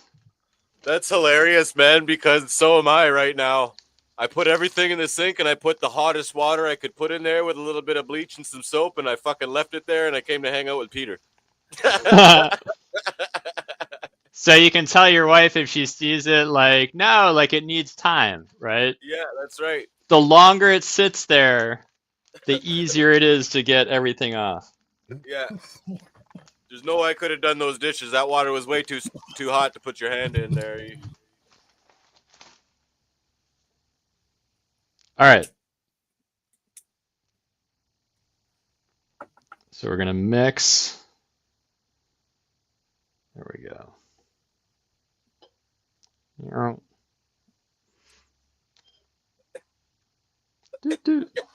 right. We're going to blow this out of the house. Oh, yeah, Tony, were you listening when we were talking about Otto, what Ryan was talking about with Otto coming from mutation and photoperiod rather than ruderalis? Yeah, I've heard him say that more than a few times from Sam's findings in his work. I do know Sam had autos going back in in the 80s. So I know they've been around for a long fucking time.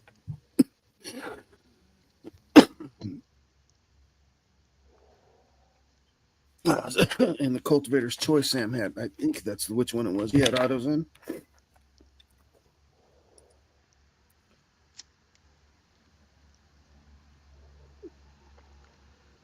Oh, I forgot to text Connor.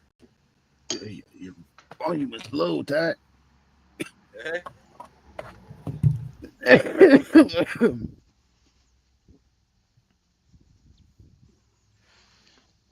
Ty's lounging far away from the microphone. Nobody can hear me? I can hear you.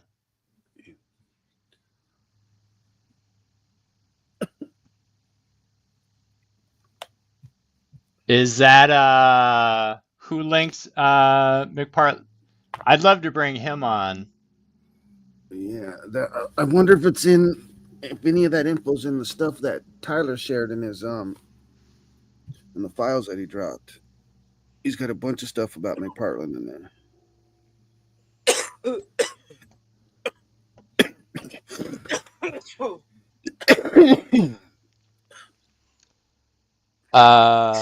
Oh, that's what I was looking for, his address. All right.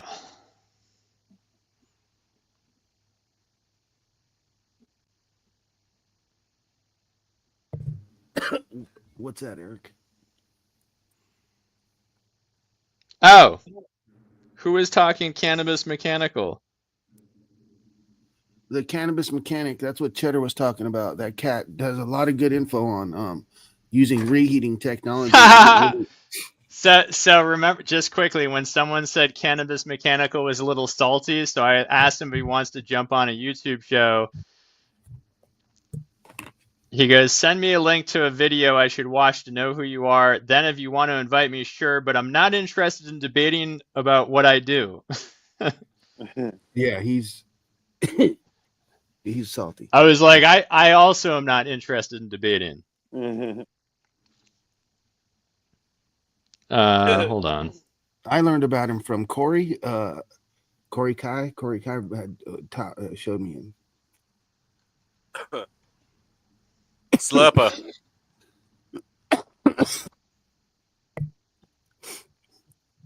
Yeah. Send him something with some highly educated people, not me.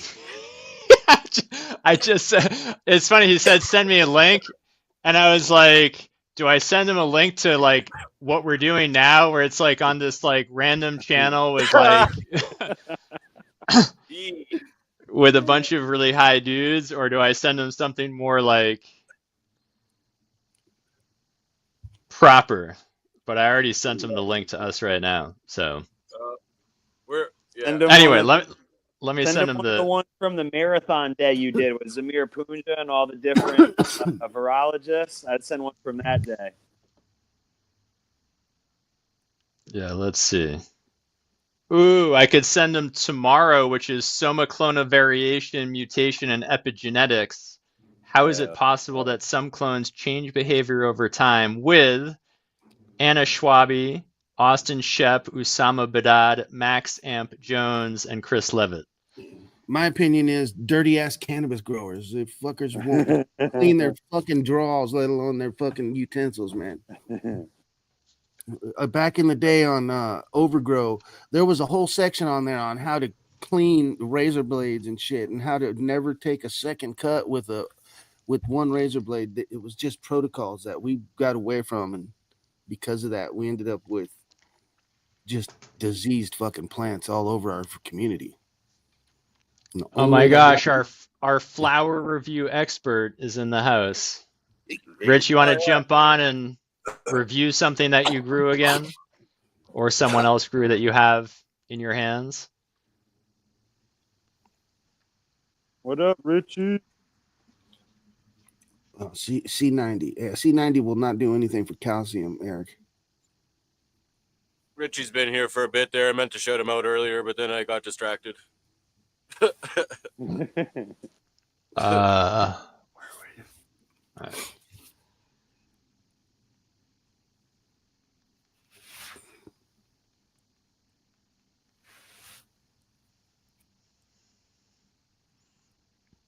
All right, the main. That's what I have to do. I can't leave him with just this show as the example. we go live and do menial tasks and get high while doing it. You want to come on and be associated with that? Yeah.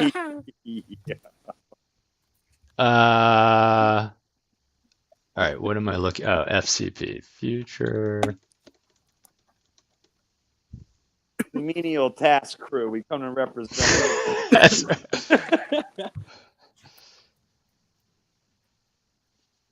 I fucking love it. Oh, here's that rosin. There he is. What's up, guys? There's head of New England Flower Reviews. Oh shit, I don't know about that. How is everybody else doing there? You guys We're are doing all right. well equipped to review flower yourselves, if you know what I mean. Yeah, I'm dealing with. I woke up this morning to my greenhouse in a tree. Oh. Yeah, dude. It was I didn't get time to like really finish anchoring it in the ground before freeze this winter, and I got it like halfway cinched down. It was pretty good, and then it froze to the ground really well for the winter, so it was all pretty good.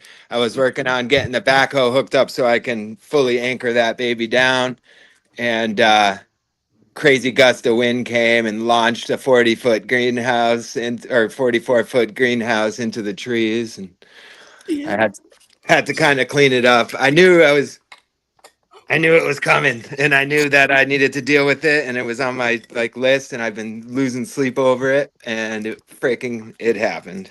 Well, this is the support group for people who have shit they need to get done, but they've been dilly-dallying on it.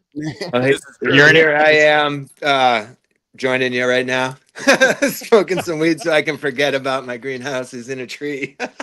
Big ups, Richie. Oh shit, man! What you smoking on, brother?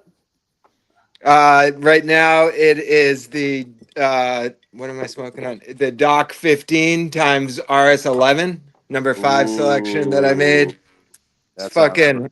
It's really heavy. It's got that the Doc 15 kind of power kick to it that the Double OJ Chem has, but it's got I like the candy sweetness of the RS11, but not as much when it's just the only thing coming through. The candy by itself, I mean, the RS11 cut is pretty awesome, but it's not as awesome to me as like the RS11 as a subtle note to a heavier chem type of profile, which is definitely my jam. You know, like that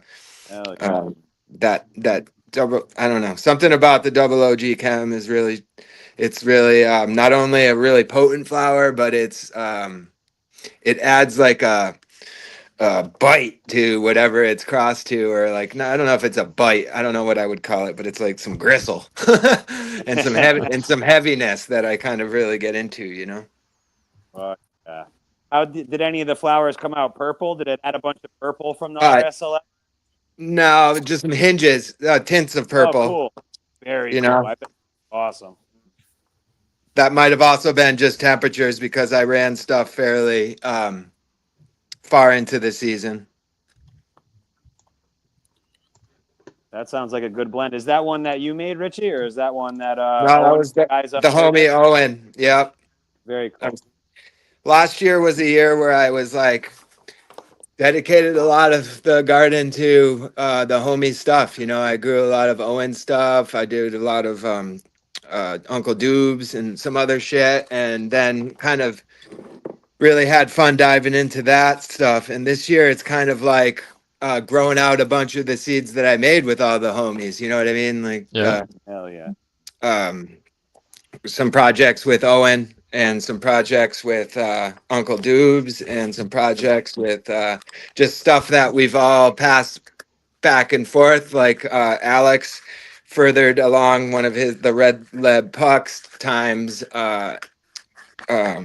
itself, and then times the sour diesel. So I'm gonna I tapped into a few of those, and just kind of like keeping it.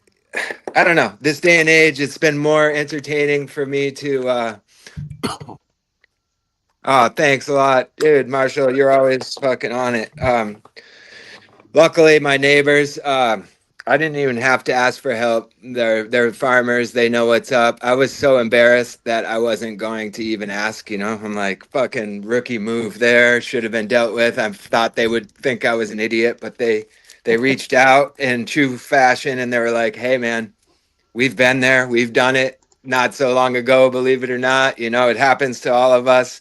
I knew you were probably going to be you were going to ask because you were too proud to ask for help. So here I am. And I was just like pretty moved by it, you know, because it's this giant tent. I have I hurt my arm a little bit, so I wasn't able to actually do too much to it. So I'm just kind of staring out there looking at it going, oh man. So to have just neighbors see that and come and help on their own was really special, because I pissed off most of the town when I tried to grow some cannabis here on my farm legally. All the neighbors revolted against me and hate me because I like the weed, you know. So it's good to know that there's some real people out there still got my back. Yeah, that's super real too, for them to be like straight up, like, we figured you weren't going to call us. We know how pride is. It sucks. Like, that's as real as it gets, you know, but we're here to help, you know. Yeah, That's real shit. it was special. That's what I kind of see up your way, dude. Up in Maine and shit with the small farmers, you know, the cannabis community. It's tight. They got each other's back. It's fucking cool. And you know, it's kind of, I got that with the homies here for sure, but we're spread out real far. And and you know, it's not the same in the small farm world here, because cannabis is very. Whoop. But that's just the way it is. So let's smoke some weed. We were trying to forget about which the Marshall. Which version did you grow out? One of the sour diesels, like the 1.5, 2.5, 3.5, 4.5? Yeah. This sour diesels. Let's see. He gave me. I grew out a bunch of Uncle Dude's selections of different things. I tried them all out. What I'm trying to do is find some Uncle Dude's gear that I can really crush on here outdoors. Right. I grew a bunch of this stuff last year. I grew the Chem D, Chem Fuego. I hunted out a bunch of those seeds. I found a few selections that I made. I tried to run them through the season. A few of them made it really nice. I wouldn't say any of them were selections that jumped out for me as far as anything I needed to. They just didn't translate as well as they were indoors. So I just kind of made a couple selections of things that were maybe at least a little more resilient out here, because that's kind of the first thing I'm looking for when I tackle things up here on the hill, is make sure it's a little bit resilient first so that I can actually grow it outside. Otherwise it's not worth doing. So the first test is to see how Uncle, you know, a lot of that gear was definitely designed to be inside. So it was interesting to see how it would perform in the outdoor season. I didn't run any of the pure back crosses outside, only inside, as far as like the 1.5, 2.5, 3.5. I have them all in seed form. I just haven't dove inside. I've really slowed down my game when it comes to the indoor garden, personal garden. Between work and going to work and just dealing with plants all day there, and then coming home, and then the prices of running it all like I used to, you know, I've trimmed down a lot. So most of my hunting and selecting and everything I'm doing with all these plants is definitely outside these days. So I'm kind of like this. It's hard to get used to, but it's more of like a seasonal seasonal farmer when it comes to cannabis and or my weed, you know. And it's a hard thing. It one part of it's I'm really grateful for and super happy about it, and it's simplified my life. But the other part of it, I'm like, miss miss the garden portion of it, right? So, but I don't know where where I'm roaming off on that one. The answer is yeah, Uncle Dude's gear. I did grow some of it, and I'm still working on some more of it, and some of it performed better than others as far as outdoors. Indoors, everything I grew from it came out fire, like really fire. So I think that in particular, Uncle Dude's gear, I'm really excited about the cross that we did together. Which is, he hit my Sour D. I mean, he hit my Lime Lunicorn selection to his 3.5 male. And I'm growing those out right now to test them. I got a whole bunch of them, and they're looking really fat and good. And I also crossed, or he also crossed that 3.5 selection male that he used to the soda fountain that I made. And I'm running out a bunch of those. Those are also looking super beefy. So I'm hoping that when we take his amazing work and put it to the stuff that I've been using for outdoor selections, that I can kind of coax out a lot of what I'm looking for in his gear to kick ass outside. You know what I'm saying? Yep. But it's a process. Nothing's quick, as you all know. The Soto fountain does really well on your property, right, Richie? I bet that might work out well. Yeah, it crushes out here outside, and at the farm up in Plainfield that I'm running there. I did like, what was it, maybe a couple hundred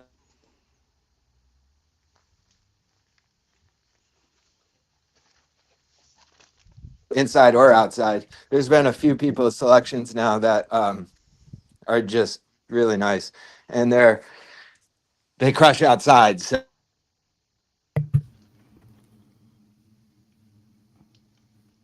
Oh, so he was freezing. I thought it was just in my headphones. Or one of No, them. he's freezing up slightly. Oh, sorry. Am I back? You're back.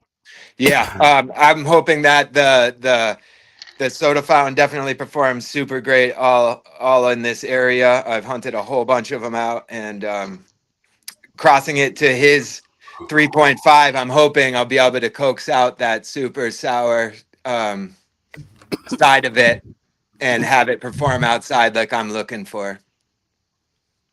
But that's kind of my dance, is taking the stuff that I really like that everybody does and see if I can get it to work here outside. And if I do, then I'm stoked. But a lot of times it's a long work in progress, you know.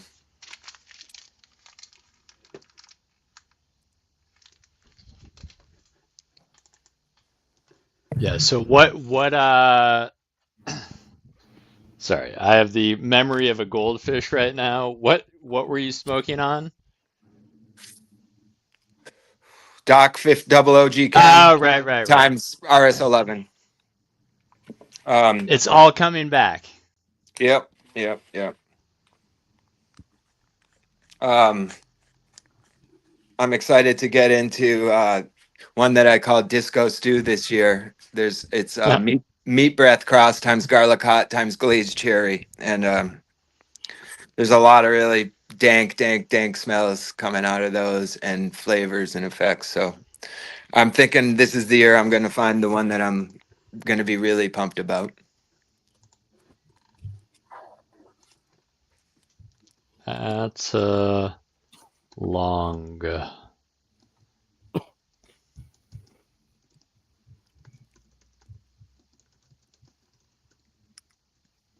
You're heading your way.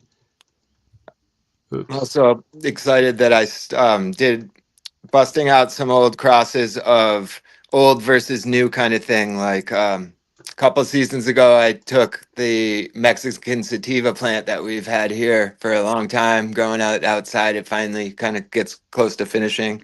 Super fucking potent. Like I can't really handle it. It's almost like violently potent, but I hit that too.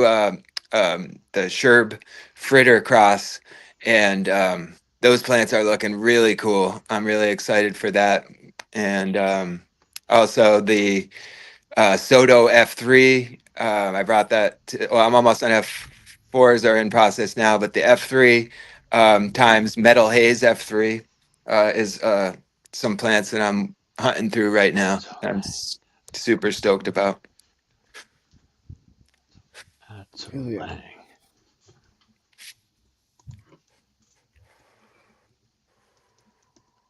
Sorry, Rich. I'm trying to type out a note. Type away. Type away. Atolang, not Atolong.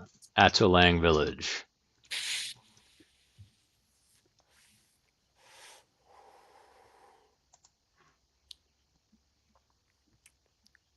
All right. All right, all right, all right. And I'm back. I didn't even know there was a 4. Where the hell did this FCP4 come from? Is it The always been there? 4.5? Is it always been there? I think for a couple months. He's working on the 5.5 now. No, he's talking no. about FCP4. FCP4. Oh, the channel. Yeah. Oh, I thought you were talking Uncle Doobie. Since we lost the 3. Oh, 3's gone. That's what it is. I couldn't find 3. Yep. All right. Yeah, It's that all coming clear. I wanna like the Psychonauts channel also got shut down, and then like 2 weeks later, 3 got shut down, and with 3, I don't even know what the cause of it was. Yeah. But I appealed Psychonauts, and they immediately rejected it, and like you can never appeal again, blah blah blah. And then so with channel 3, I was like, I want to wait. Like I'm not in a rush to appeal it to see it then get like completely rejected. So, but I just forgot what I was talking about. Oh yeah, The the channel. Uncle Doobie. Oh. So that's not what you were asking.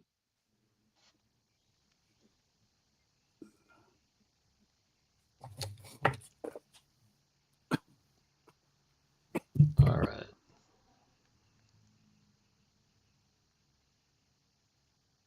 My wife's now.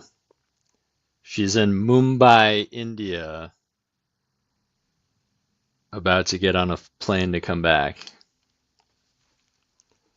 But until then, there will be weed smoking in the house.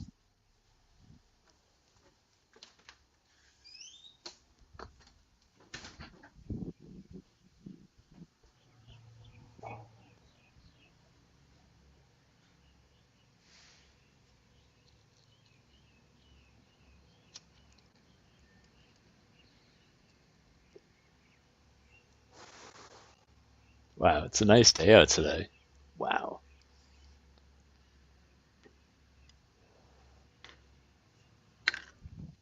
I think I'm going to log some hours in the garden today. He's back. All right, guys. I always thought I had better service than I do. No, I was I was gonna do a mushroom adventure last night, but I've been home alone with 3 kids, and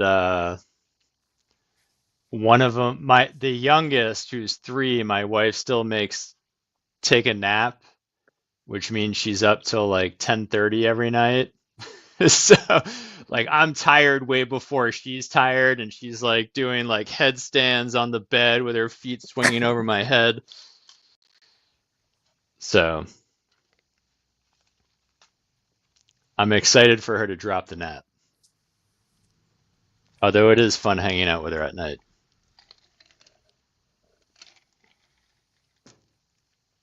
Let's see if I can.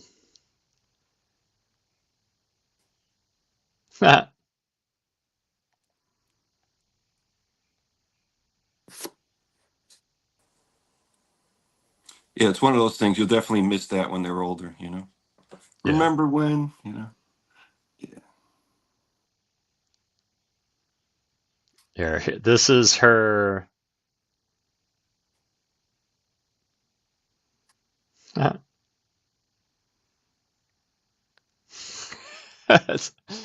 This is her eating a snack on her tricycle with a diaper on her head.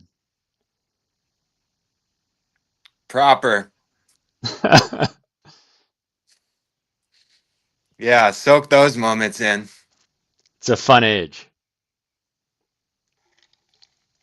Yeah, mine are both teenagers, one with a driver's license now, and it's a different game. Whole different game. Yeah, I'm not looking forward to 3 girls as teenagers.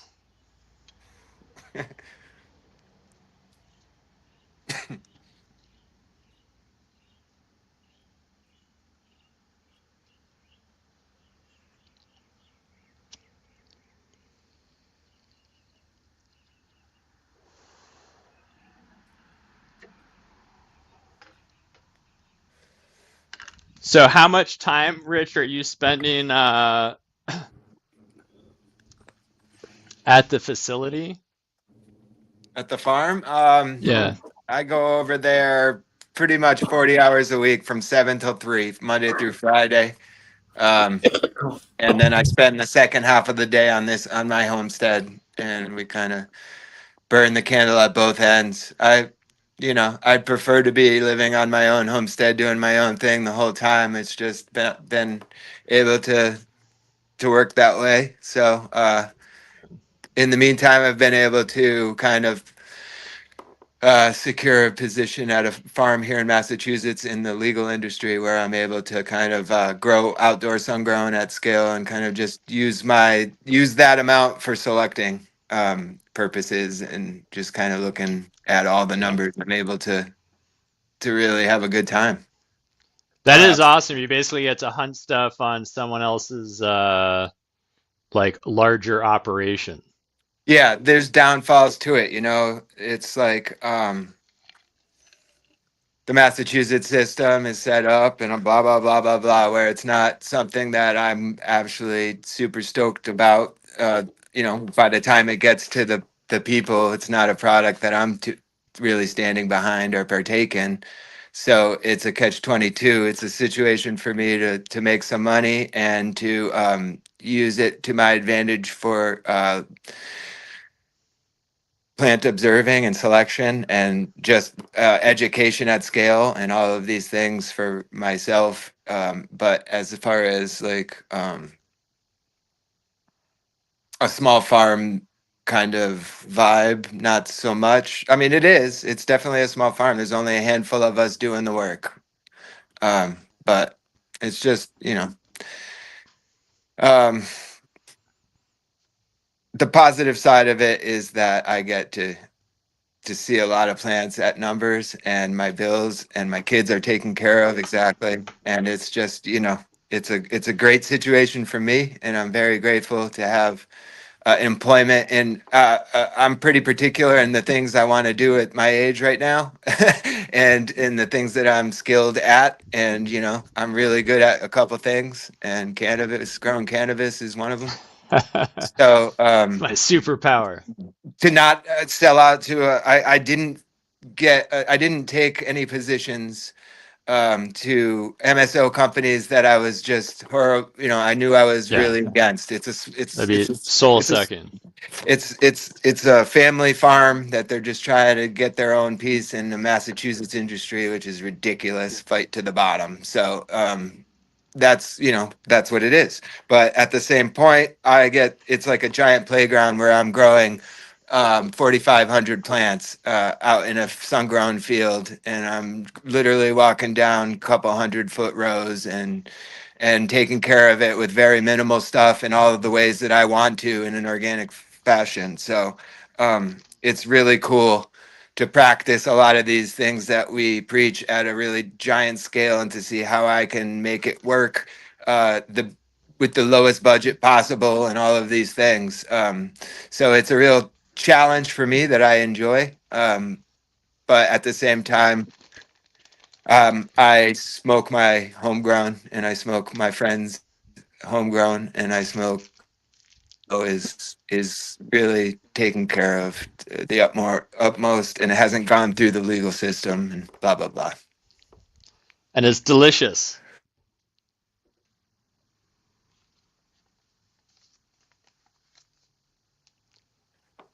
What was I just getting?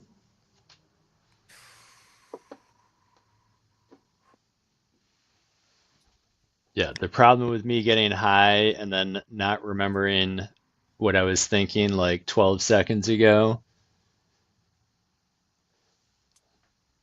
It's like trying to do tasks and wearing like a weight vest. It's real.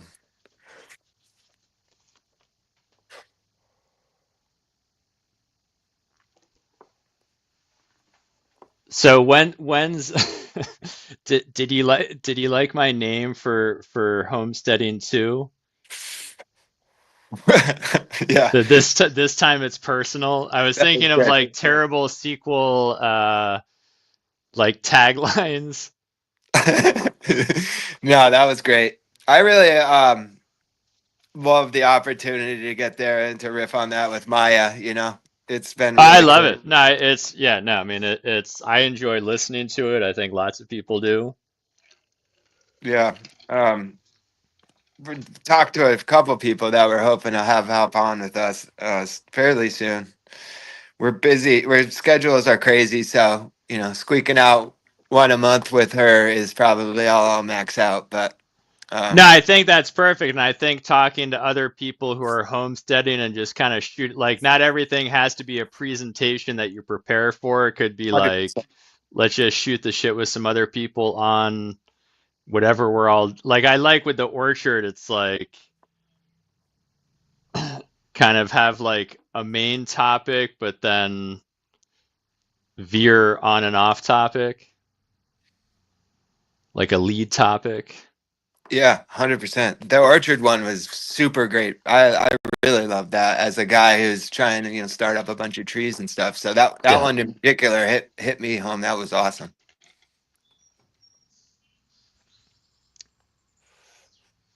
All right, let me go smoke some weed and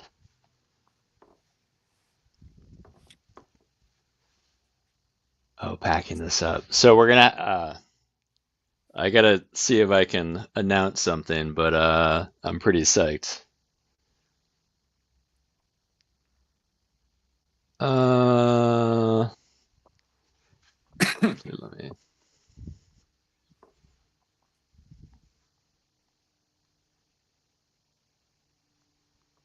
Where are you?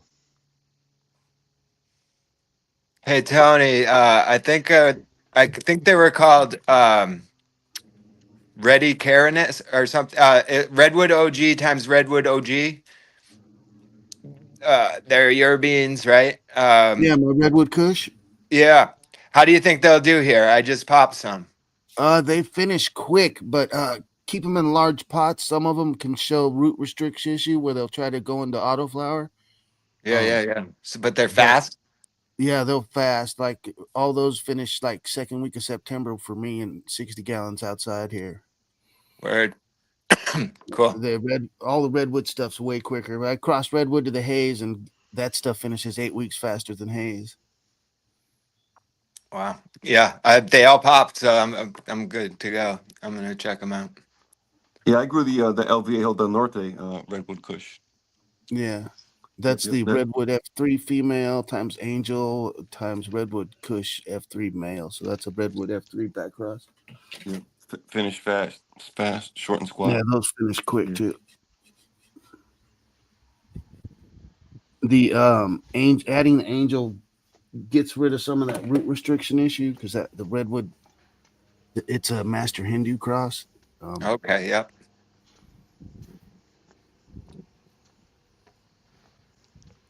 In fact, let's see. We were just looking at these yesterday.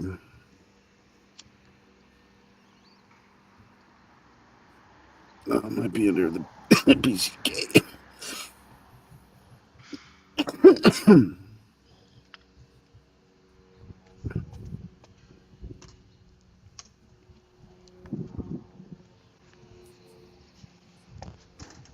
Wow, it is nice out. It snowed here yesterday. Yeah, that's Cheddar Bob had snow too. Yeah, it's depressing when this time of year. This is When in a you just want 1 gallon. it to So end. that's Oh, the nice. Redwood Kush right there. But that's in a 1 gallon. That's the Packy Charlie Kush I crossed it to. These were just little small testers I put outside. Nice. In 1 gallon cloth pots.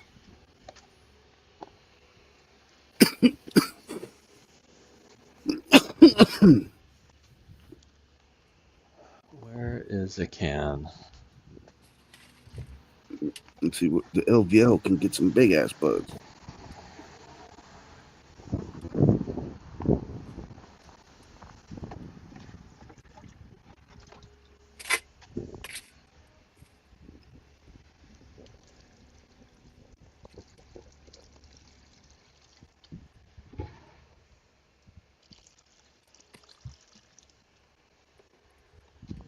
Yeah, this is the one that John was talking about. This is the El Viejo, which is a Redwood F3 back cross.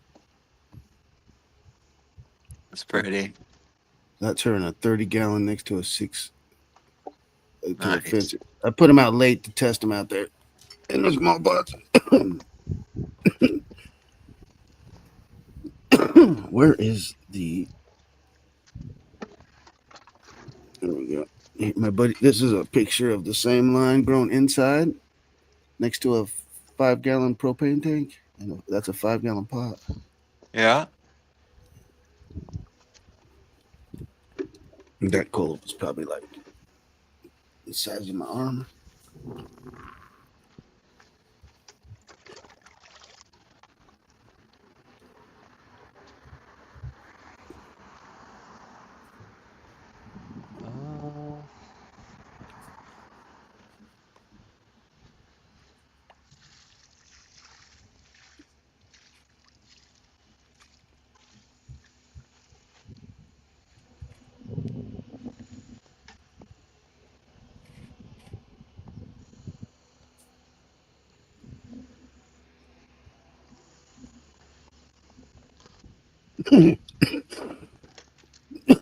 Damn.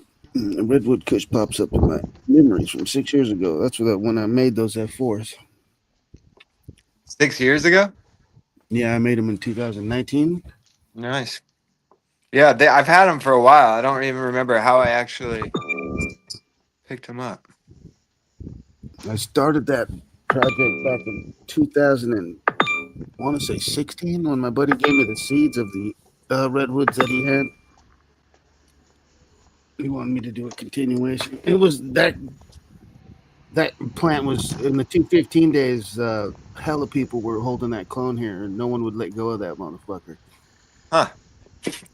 It was a pretty good weed. It was kind of like a skunky bubba, the one that they were passing around here.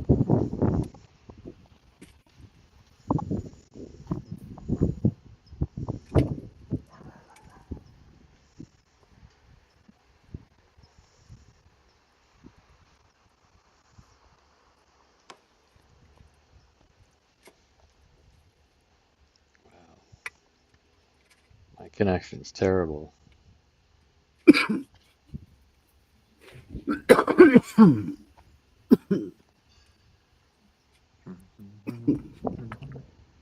Cellular.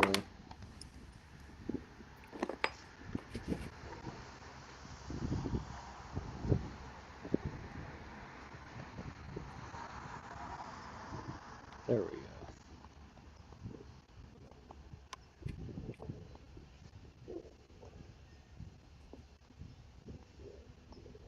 Yeah.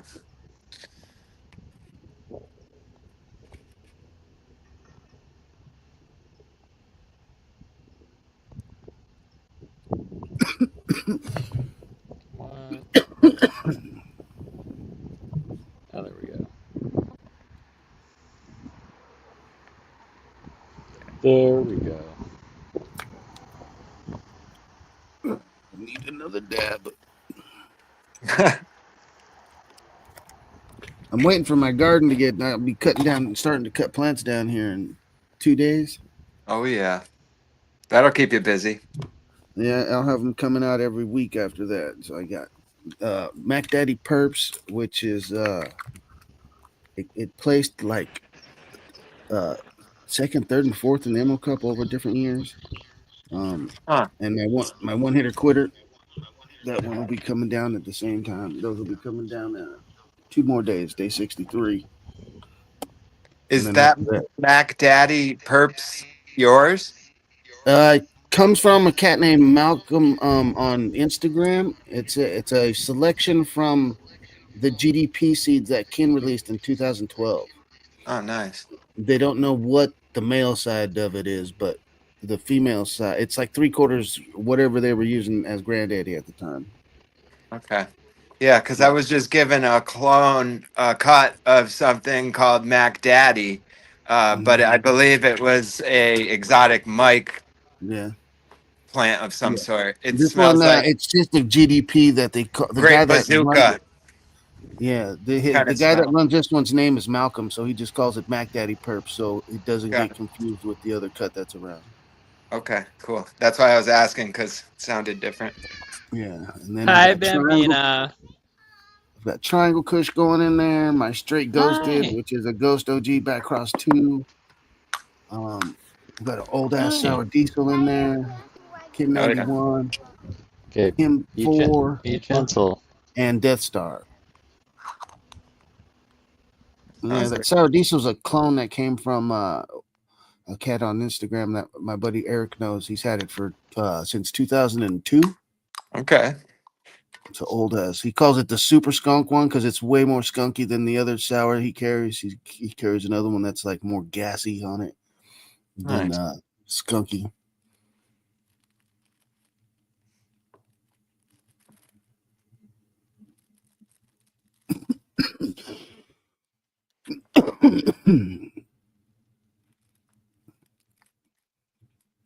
Yeah. Sounds like a good lineup. Just some head stash.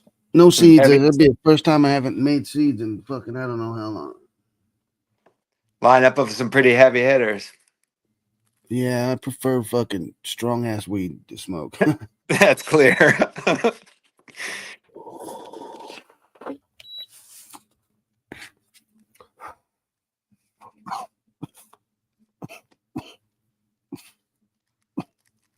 That's right. Little baby strawberries. The flowers are so pretty. Bless you. That lettuce is definitely ready, but we have to eat all the lettuce that's in the fridge right now before I can cut more lettuce. Yeah, you're right. Wow. With those scissors, that's right. But it's really dangerous. It is really dangerous. Do you like those flowers? Are they pretty? Yeah, I like those flowers. A little It's so nasturtium. frozen here. What's up, Burnsy boy? Yeah, that is, I think, a broccoli.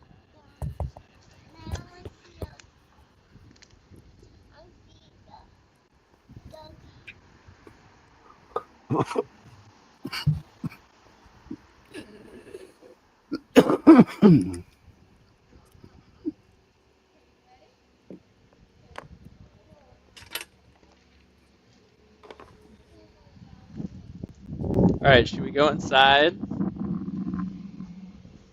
Do you want to go inside? And we'll see what you ate for lunch at school, or did you eat all your lunch? Down to No. 5. Yeah, why didn't you eat all your lunch?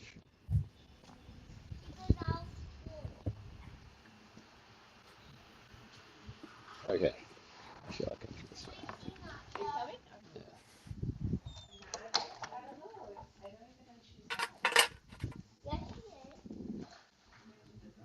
Carolina, I showed people the picture of you on your tricycle with your diaper on your head. Remember last night? That was funny. I did take a picture. I sent it to Mama. Oh, there's a when is it?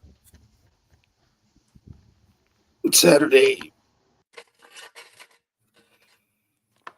If anybody out there is going to be at the Growcast Cult Cup, go check out the Canon Capable guys. They got some of my gear over there they'll be having.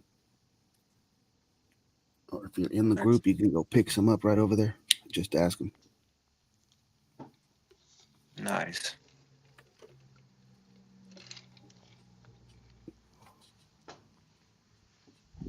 So if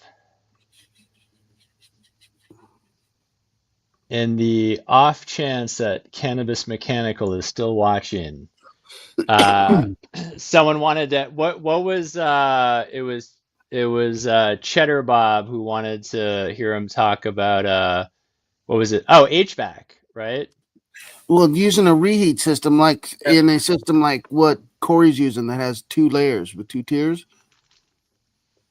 I don't remember if I've seen on his page the cannabis or the Cannabis Mechanic if he's showed any rooms that were double layered. I know he's shown a bunch of grows that are conventional in their floor spacing, but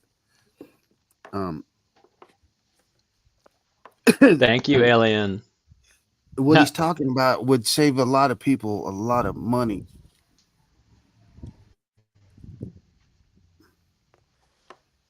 He's not doing it on tents and shit, y'all. He's doing it on commercial level.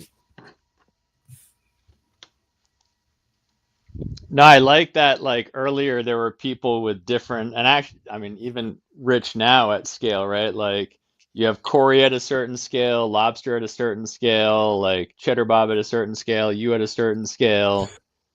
Mm-hmm.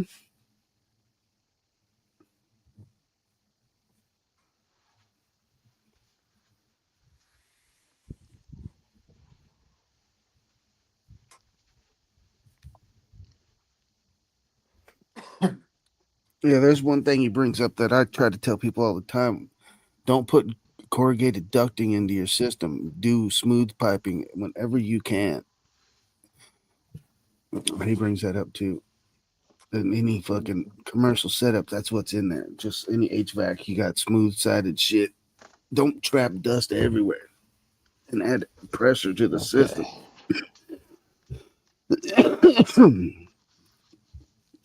You know what? That's a fucking 2-story system right there, dude. That looks like a fucking 3-story system he's rocking. You talking Corey? No, one of the Cannabis Mechanic. It's right here. This is a setup he's showing on his Instagram. Oh, on his IG. Yeah. It's a 3-story. Yeah, this is a 3-story setup that he's showing right here.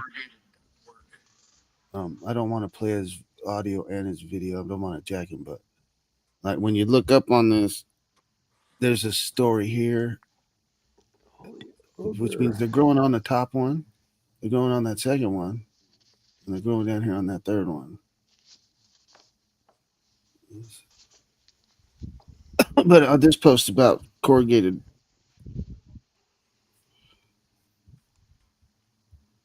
Shit on this shitty air system. I got to explain to you why it doesn't work. You notice that what Pip. Oh, right. I remember. Yeah, I saw this. They got their fancy funnel, plastic funnel, and then it goes into their shitty plastic corrugated. Yeah. I thought that was epic. You deliver air, and I hope the Pip engineers, Dale, are you listening out there? Rattle Dale's cage. Yeah. Tell Dale and the Pip girl, Jessica, that anytime you blow air from one end of a system to another end, these holes right here are not going to get any air. These holes down here are going to get all the air. So it's not a balanced system. And it wasn't balanced when they first made it back in Santa Cruz in 2015, 16. It didn't work then. It still don't work now. The only worst thing is they've just degraded their fucking product to be plastic shit. It's fucking. That is true because now it's plastic. That shit used to be metal. So they're trying to like cut costs and at the expense of quality materials. Yeah, but it's easy to do when it's in a like. I hate to say it, but like our industry doesn't seem to want to like come on par with other industries. Like growing in your tent's one thing. I got a tent behind me, but if you're growing on a fucking commercial scale where there's backers and shit, like you should be utilizing systems that actually do what they say and not just what like a tent grower hopes is going to happen, because you're going to fail.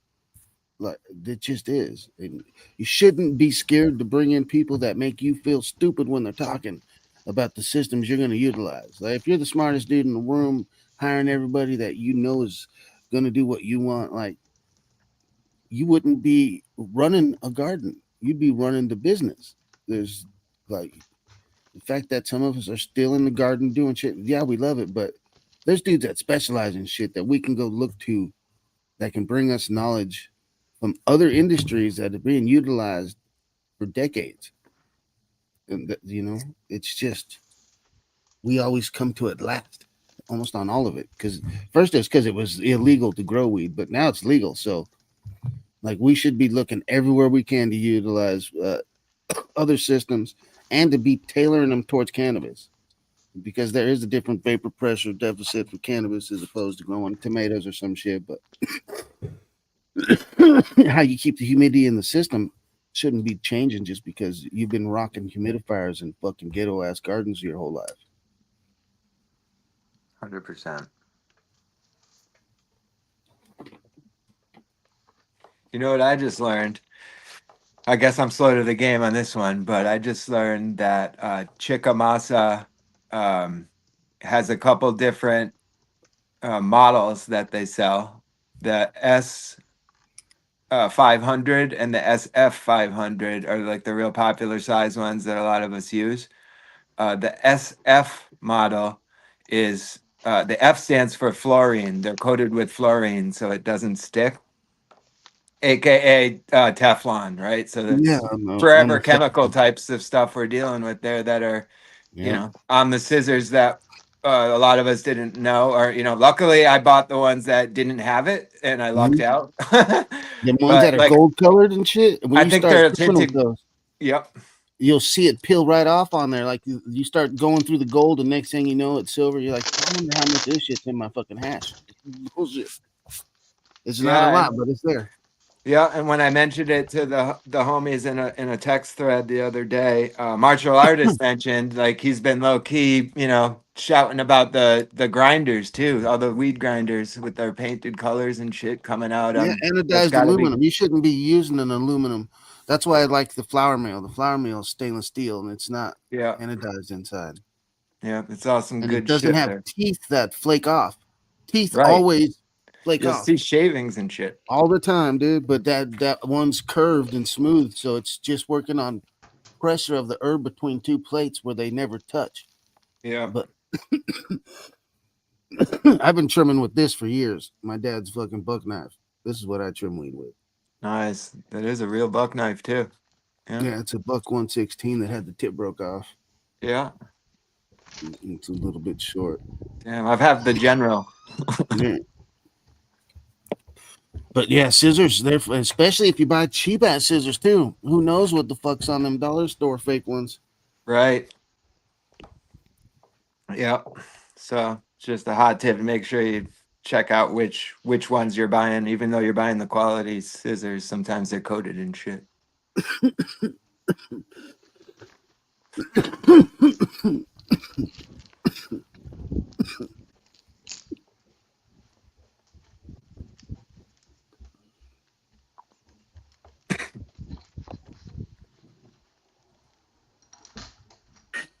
As I was saying, All right. Next task. Check out the air going. Look at this system he got. They're showing.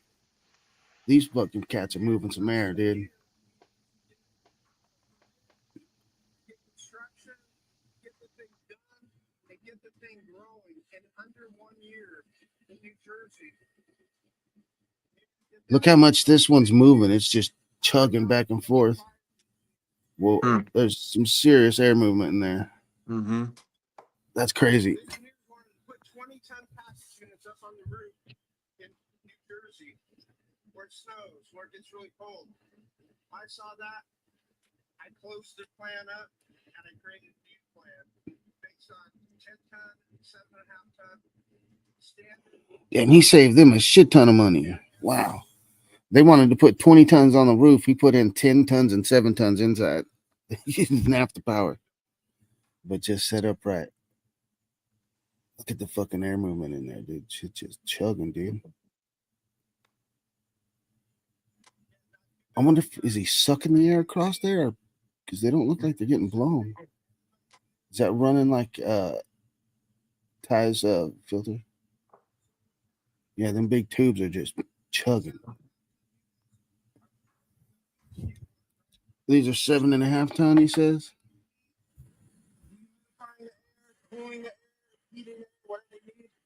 That air is being delivered to right here. I have this filter off so you can see what's happening. The cold conditioned air is coming in here. There's a filter that covers this up. This fan is sucking more air than this duct is delivering. So room air is mixing in this mixing box and then being ducted and distributed. The original Chinese shit that they bought, air system, they took it out and threw it away, rebuilt it in metal, added blowers, and now the airflow is working good for them. That system's crazy. I mean, in theory, it seems like really smart, and that Yeah, well, utilize what's there, and like the plants need that moisture. Like if you're having to yank tons of moisture out of the air with a dehumidifier, logic would say you're putting too much moisture into the air. So like there's a way to get rid of that, but just don't put it in there. But if you're going to use that system, you can condition it. It's like using, like on a smaller scale, I tell everyone, try to use a bladder room instead of using fans to control the temperature of your tent. You're better off controlling the temperature of this room and letting that fucking fan just pull in this conditioned air, as opposed to trying to change the environment in that tent while I'm in this room. That's just not going to happen. The only thing I can do is heat it up. I can't make that room get cold enough without a separate air conditioner, and that's just stupid. If I've got the air here, I can either tailor that to work with what I have, or I can condition this room, or I can go and buy a bunch of shit and try to make that work, but the air doesn't stay in there fast enough. Like my air gets exchanged 4 times a minute when I run all 4 fans. There's no way for me to keep the air inside of that conditioned with equipment other than this room being conditioned. So I use this room as a bladder room. In a different area, like in other rooms, when I was running like 10 lighters, I'd do the same thing. There'd be a separate room that was the bladder room to condition most of the air in, to bring in the air that I needed into that room. And then that room would be sealed to utilize the CO2 that's in there. I didn't want that air just going in and out and in and out, not in a commercial setup. In a home grow, I want my air always moving. Just move it constantly in and out of that thing as much as possible. I don't need to rely on adding CO2 because I'm in the house. I don't need to be adding that much CO2 to where I'm living, or if I have animals, something goes wrong and I live an animal here and my house just gets pumped full of CO2, or something falls over on my dog or some shit. I'm trying to push an extra gram out of a bud.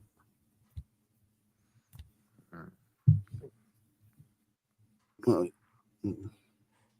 using AC is cheating, but like we're growing inside. I don't know any other way to biomimic nature indoors in all places. We can't hear you, Ty. Oh, it's clean though. Check it out. Yeah. Nope. Damn. It took him forever to clean that up the other day. Yes. Yeah, I cleaned it again. I cleaned it again this morning. His we can't hear you, Peter. That could be part of the Weed Olympics too, like the bong cleaning competition.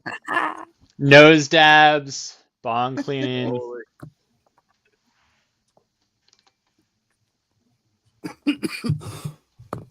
A passive system here. I'd have to dig a Like massive. the heavyweight weightlifting, like biggest dabs, right? Someone's Who falling can over who and can getting clear some. the most grams in one dab? There used to be a cat on YouTube. I think his name was Countryman or some shit. He used to do 1 ounce dabs. That fucking dude would be drooling out his nose and shit, his eyes watering and shit. Fucking crazy.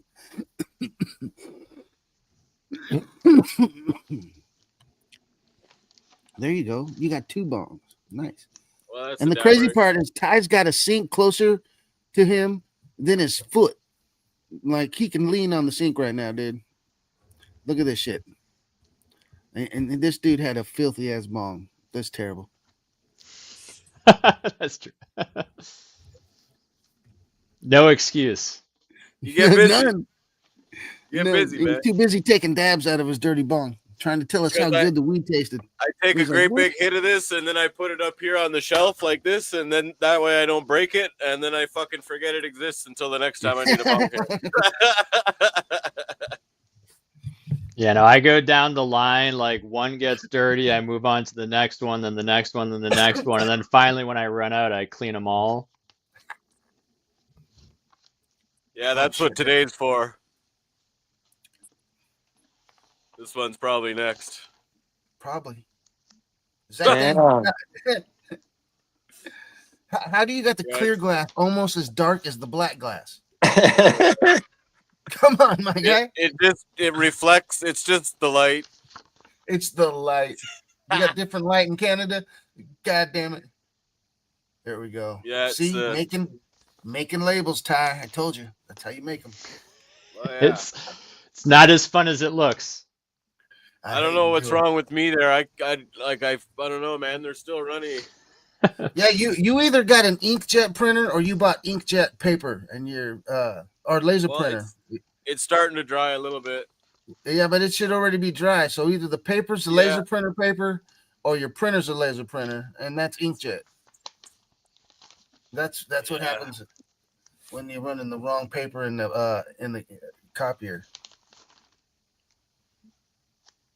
Yeah, it asks me stuff about like gloss or semi-gloss, and I don't know what to type in there or whatever. And shouldn't have to put none of that. That won't affect if it's running on there or not.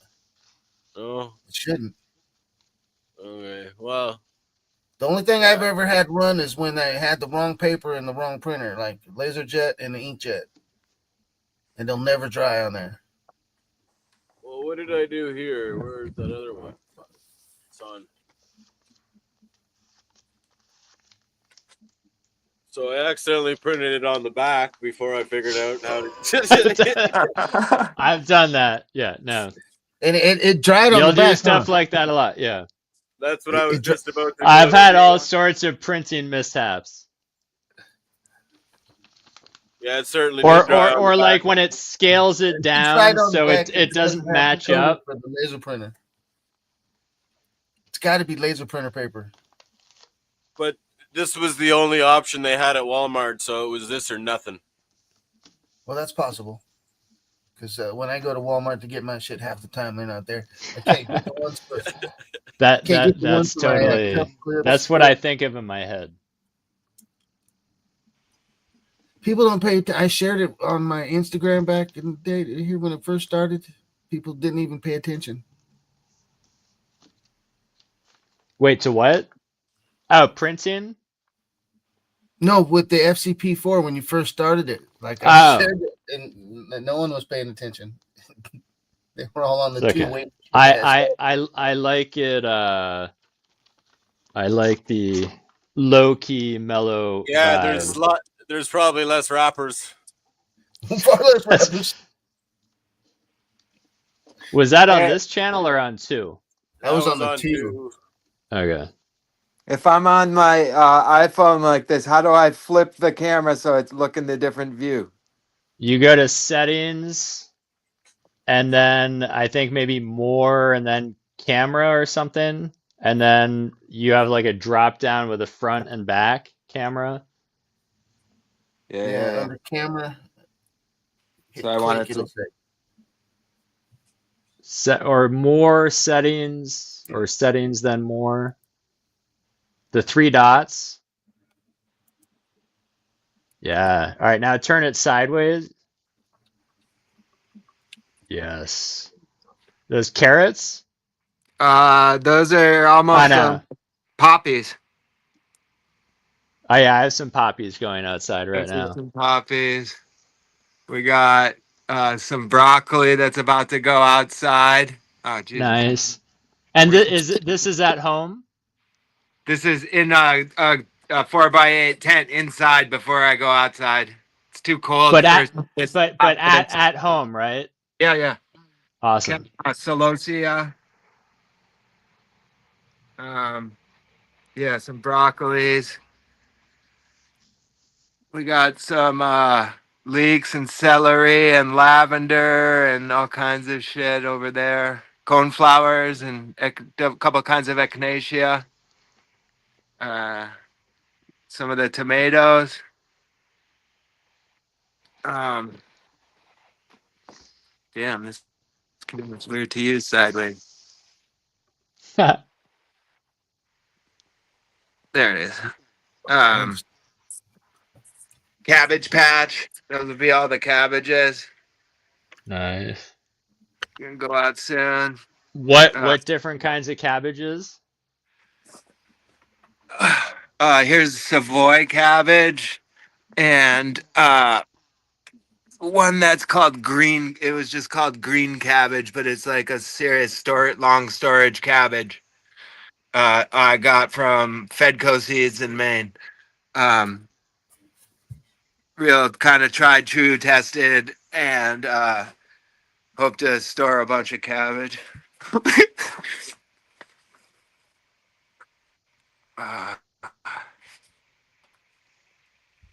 see, guava up. That's some Green Source Gardens jam.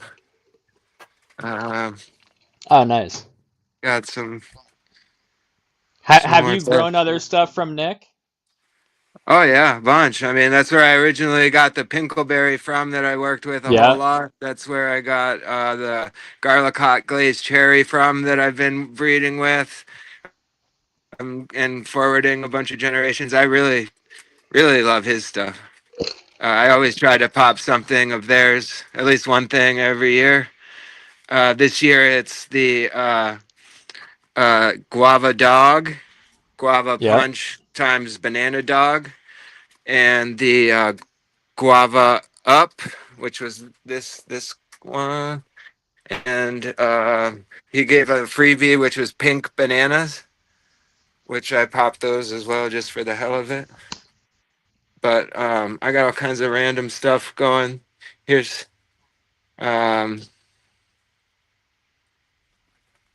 some of those lime unicorn times sour diesels. That little Gadoobie, and then some. What do we got over here?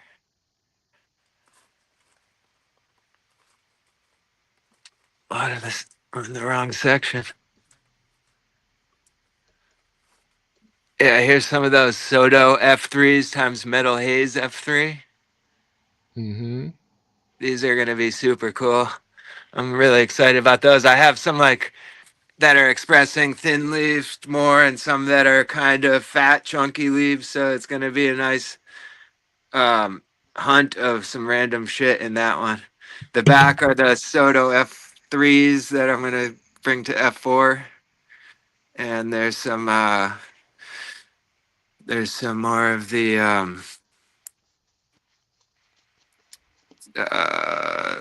Soto Fountain times sour diesels back there. There's some of the RS11 dock that I pollinated here. Here's some of those Mexican sativa time cherbs, which are also really cool because they're expressing a lot of different ways. Um,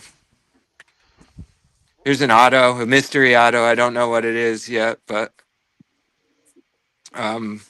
I got a bunch that I want to go outside soon. And once the snow melts, but normally we got peppers up here, apple sweet, lunchbox, greens, lots of shishitos, Nice. Ho Chi Minhs, fish hots, holly, and some crespidia, some hollyhock in the back. So what are you doing with like I assume the shishito you're like frying up and eating with dinner. What are you doing with some of the other ones? They're mostly some of these other ones we're going to be making Like well they'll be sauces? ingredients for sauces exactly. Awesome. And also we've been doing tons of different kinds of I don't know. We've got lots of plans for peppers. We eat them a lot. These are the kind of ones that aren't. These all seem to be not too hot right here. They're kind of the flavor bombs. So that's probably what. Like a sweet? They're a little stronger than sweet. You know what I mean? Like the apple sweets are definitely a sweet pepper, but some of these aren't so. They have like a little spice to them, but not like a ton. They're not all hot peppers. Put it that way. Inside of this, there's yarrow, lemongrass, cumin, sage, all kinds of shit. Amaranth, globe amaranth. Or no, yeah, globe amaranth. Oh, what's in this one? Um, what did we put here? Snapdragons. Oh yeah, that's a flat of snapdragons. We got a few flats of those going. Yeah, so it's getting super overcrowded on this little rack thing, and it's time to get them in the hardening house, in the hoop house outside, and that's where these all go. And a lot of these cooler weather ones, like uh, that's how I get my earliest kale going and stuff. Is I don't direct seed them out there. I just get these starts going a little bit early, and then I can pop them in, and I can direct seed some seeds around them, and then I have kind of a Yep, never-ending supply kind of thing that starts off right that's off the cool. bat. I start a really small low tunnel that I'll drive. Um, a small low tunnel that I'll put out in the garden. And in that, underneath that, I can keep it warm and warm the soil of like a small, long row of the garden. And in that, I put all the broccoli and greens and a bunch of other shit so that I can get it going.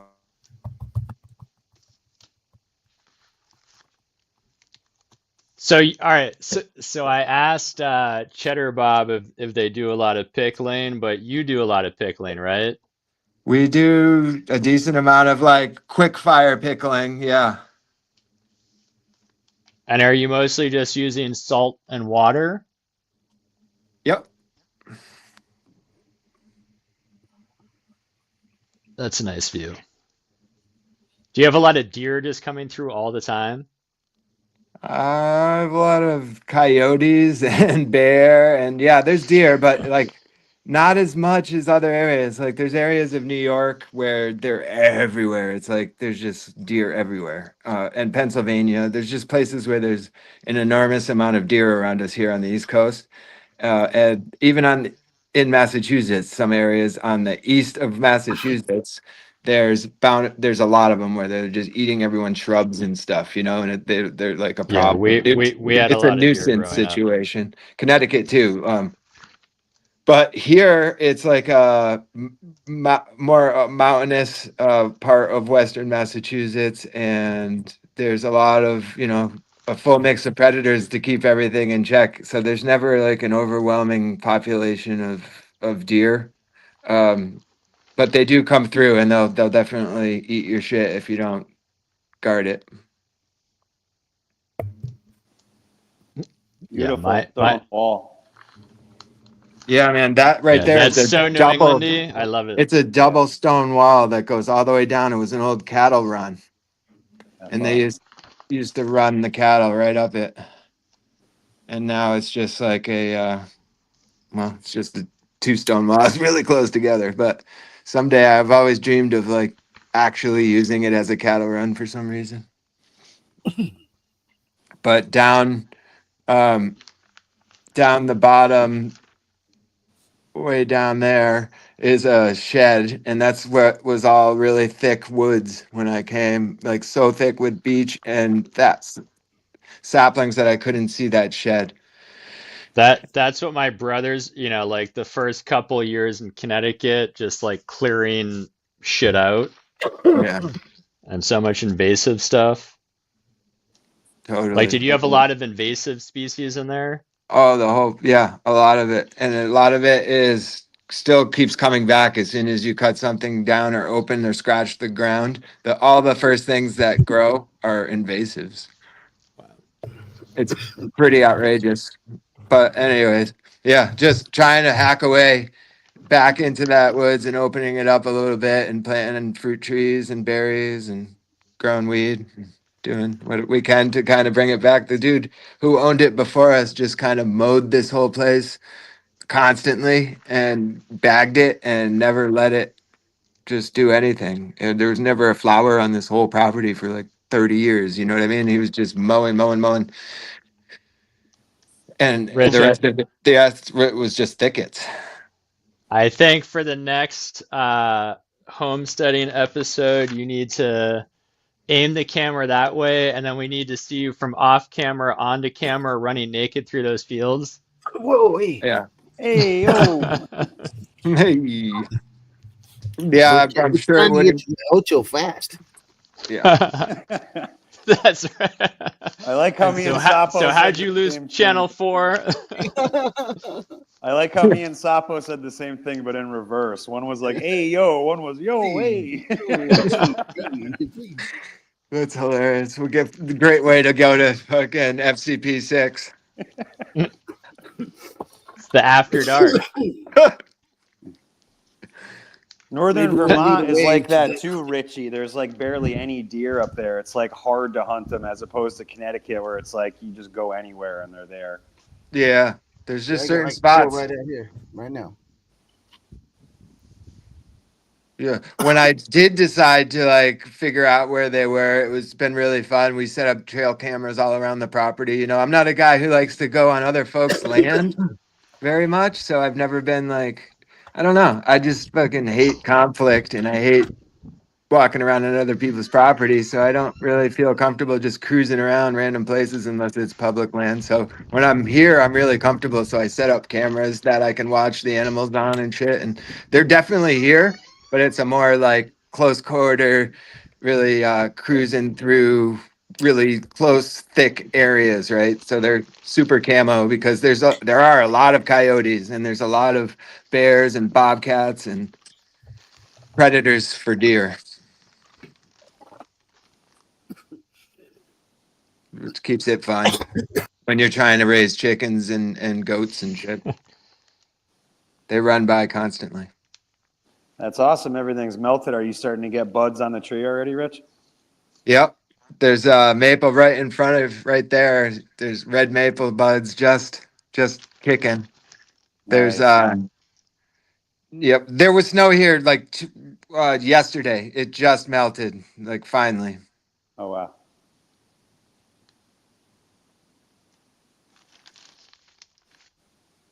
But my garlic's up. Hell yeah.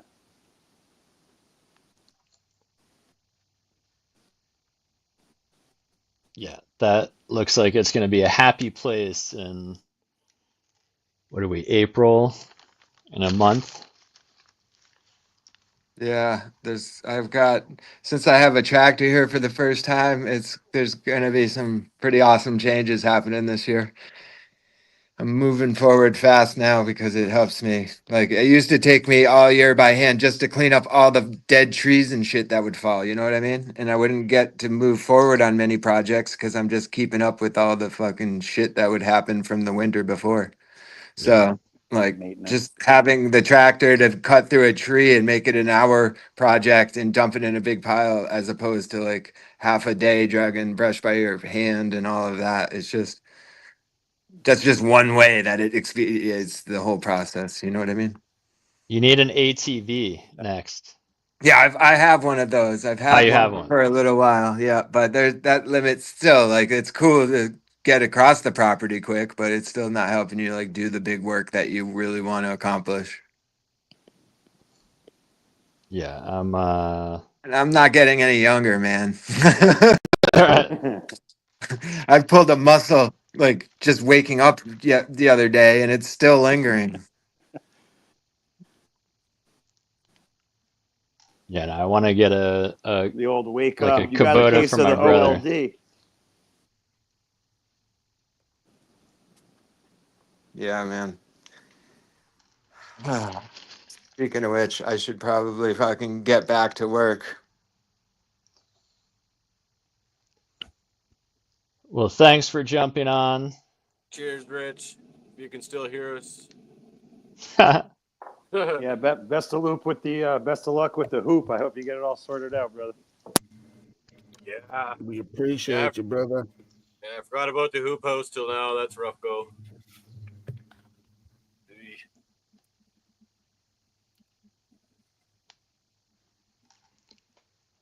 Yeah, this was some sleepy hash that I smoked earlier.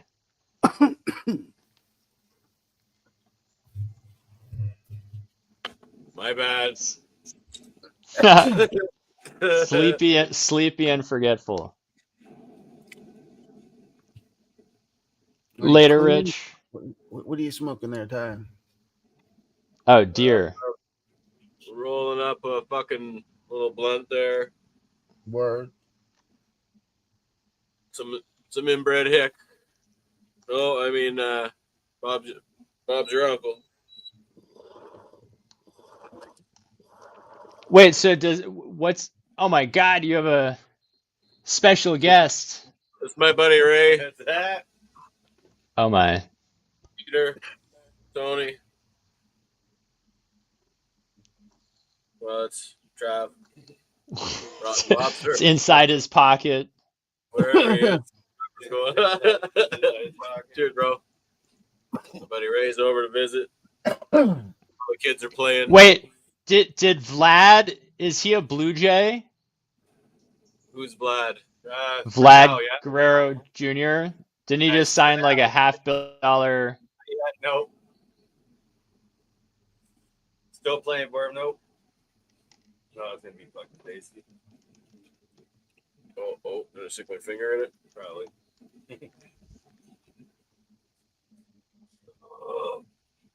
Yeah, with the Blue Jays, right? Yeah. $500 million 14-year extension. Are you happy about that? Is that a good move? Yeah, fuck. The rest of the guys got to pull off something too. So, no one-man team here, fuck. They had a good start though. They're playing pretty good, so we'll see how that goes. Fucking pitching's what's got to worry about.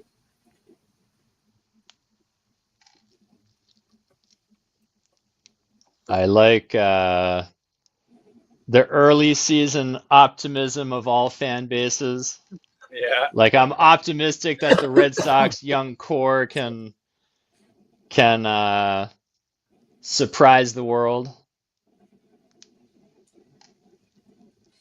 And we'll check in mid-season. Yeah, for sure. Same spot.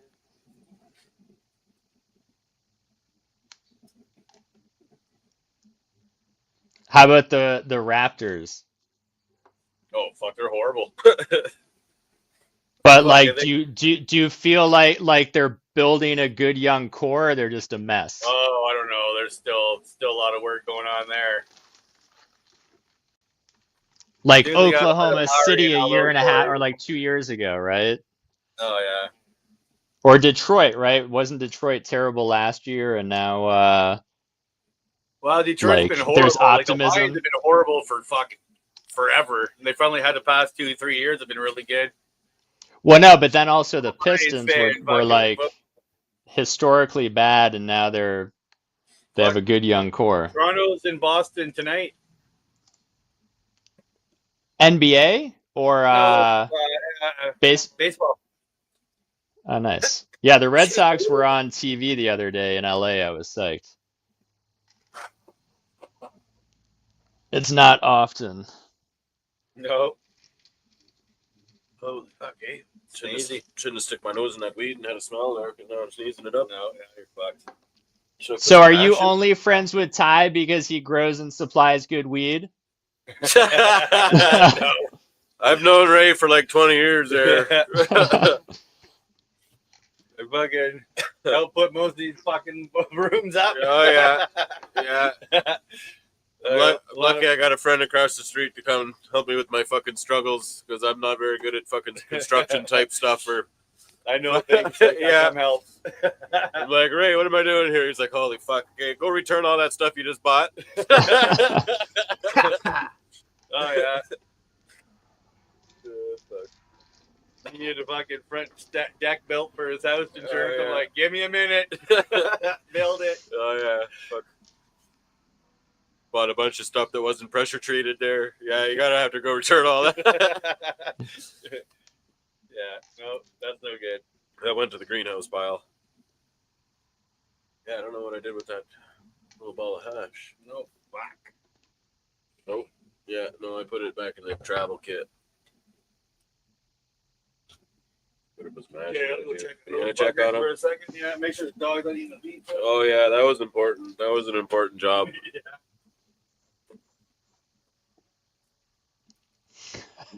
You guys are reminiscing past home construction projects that he's taken the lead on.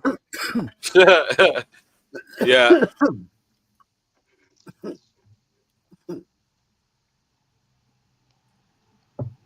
I loved when it was Dave who had like the tent right outside his back door, right? Yeah. I love that. Oh yeah, that's an awesome idea.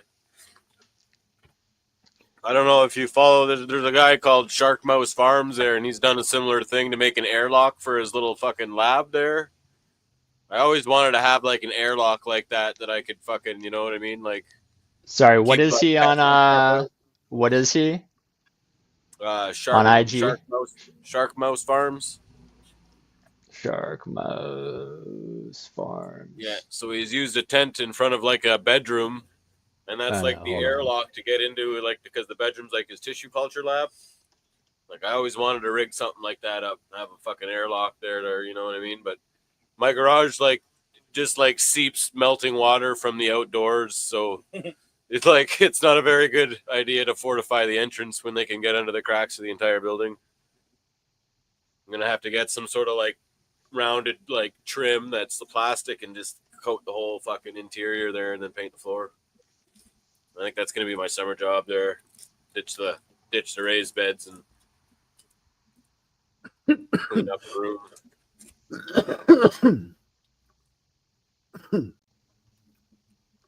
Yeah, I used to build rooms like that on fucking under the grow room, so you could come in and fucking. Oh, his page got taken down. It's under genetics now. Oh, there might be a number 2. Skunk Mouse the second, or Shark Mouse the second.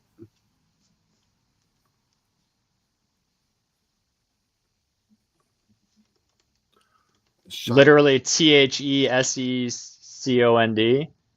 Shark Mouse the second. Yep. THESECOND. Yep. Oh, there we go.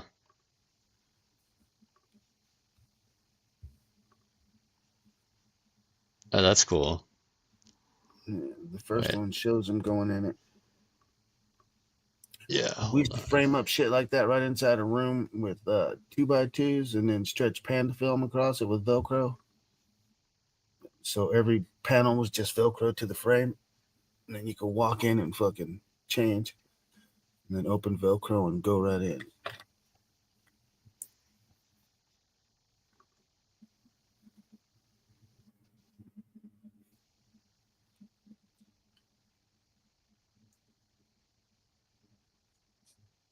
So is this going outside?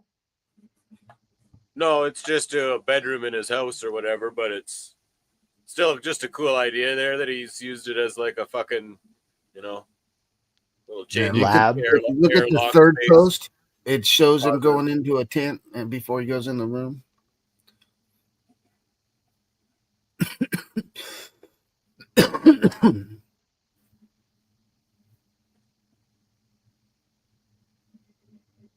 Just a cool use of a fucking tent, anyways.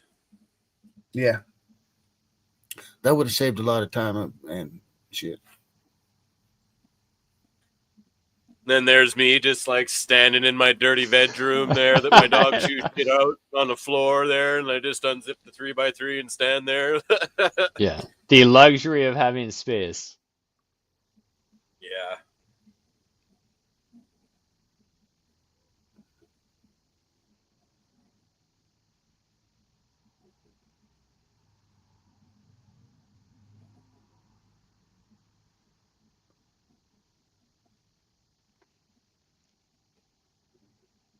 Ty, is this like you with the suit, the full body suit? No, I'm over here busting up weed there, and then I'll just turn around and start doing stuff in there, like totally not supposed to do that. You're supposed to fucking clean your fucking hands there and all. I still have some success though. Do a dab, go over there and fucking.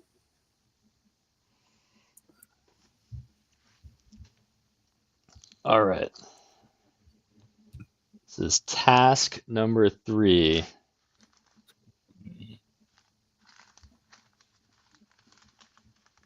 So what was it? What, the inbred hick is across a what? It's a. I got these seeds. They were like 80s purple Kush. They came from a draft dodger from a long time ago. So which Canadian war were they dodging, or was it an American I don't war? know, man. I'm not a fucking. It was kind of before my time. But he was an American fellow that came up here. Oh, America. All right. Yeah. So it was some sort of vintage purple Kush. So, anyways, out of these old seeds, I only got like the green ones to hatch there. It was quite a long time ago before I was fucking doing any of this embryo rescue fucking stuff there. But before you were making direwolf in your garage. Yeah.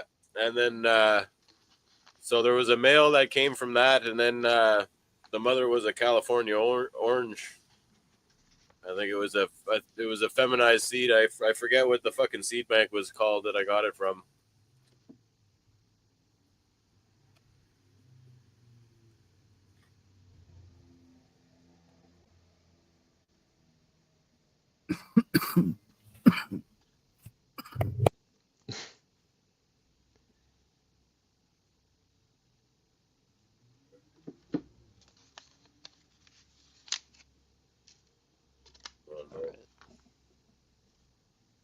Make a fucking mess again.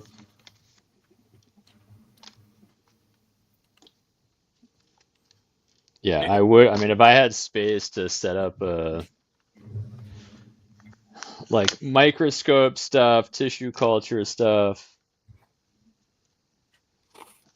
Yeah, I know. I'm thinking about cutting my flowering space in half there and then making my lab a little bit bigger. I don't know. I definitely got to pull everything out of there and fucking paint the floor and seal around the edges, though. Bleach the place.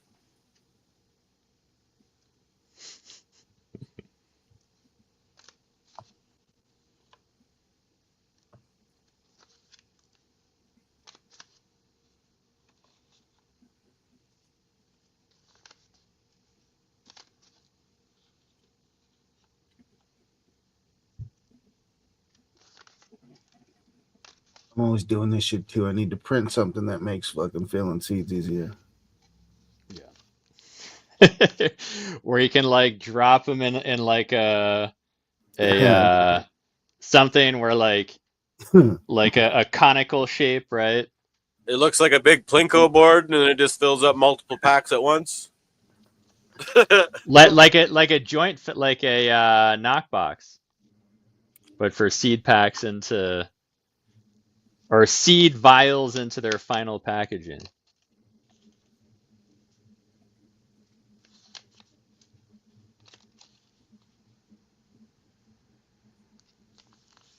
At least he won't die like George Costanza's wife, because those ones are pill and stick. From licking the stamps. Envelope, yeah.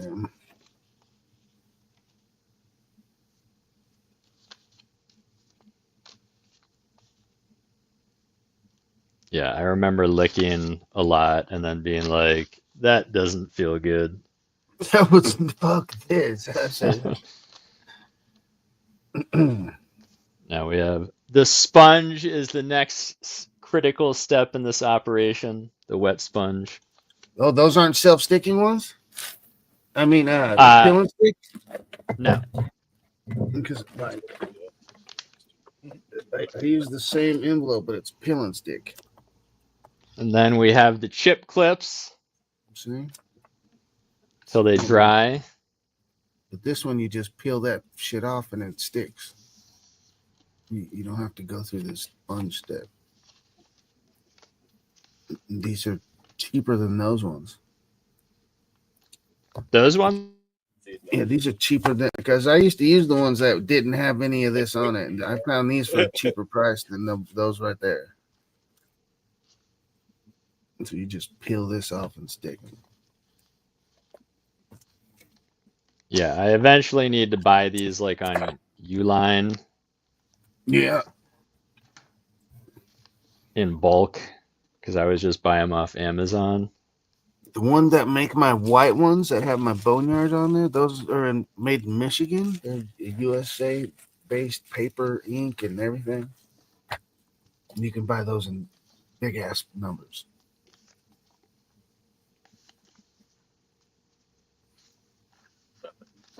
Oh, fuck. Why does this always happen? Wait, well. Yeah.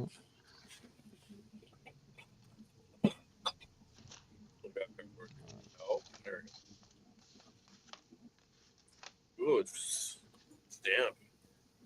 Oh, it's in the dryer.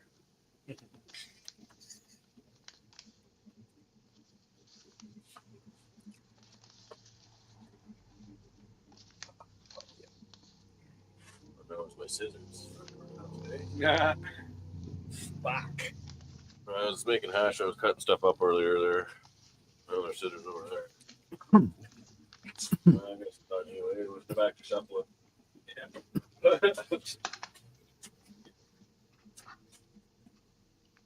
Yeah.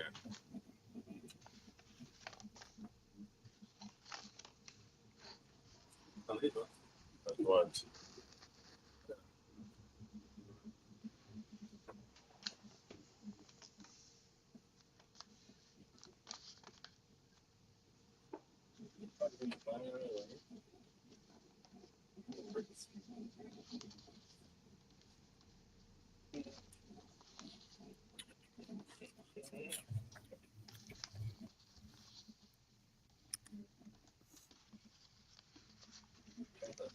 I think I need to smoke more weed.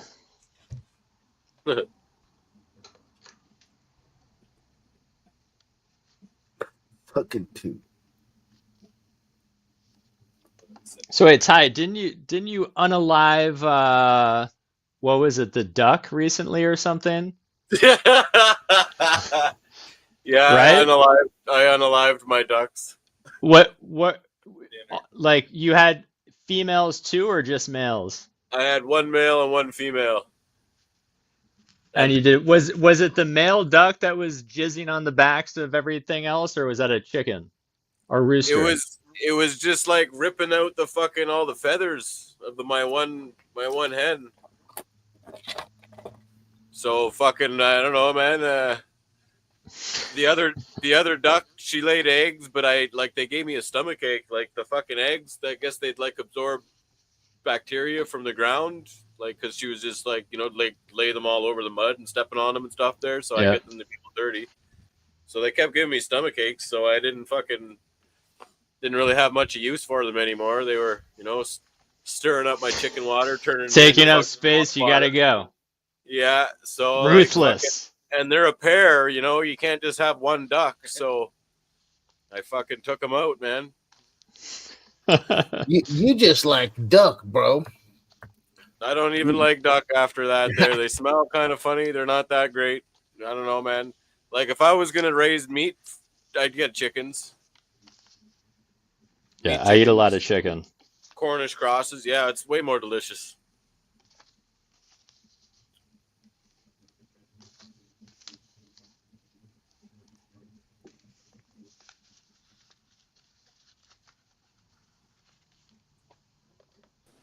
How'd you harvest them, Ty? You don't want to know. Bare hands? That's right. No. He chased him around with bare hands and a knife. With a pitchfork. Shotgun? Pitchfork? A pitchfork? What the fuck? Why didn't you just use your trimming scissors, dude? A pitchfork. Well, because I was out there and he got real fucking aggressive and just was attacking the fuck out of my poor chicken. And I couldn't find my machete anywhere. I was going to machete him. But anyways, I fucking... It was a violent death.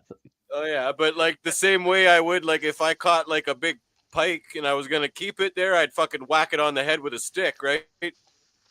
So I took the fucking old pitchfork there and held him down with my foot, and I just fucking whacked him on the head as hard as I could, and then I grabbed the poor female and I gave her a whack, and I thought you were out there stabbing that fucker with the pitchfork, dude. Like fucking, I was like, oh, this is raw, dude. And then after that, I took him out of the greenhouse, so my poor chickens weren't all traumatized as much, and then I cut their heads off with scissors and let them bleed out.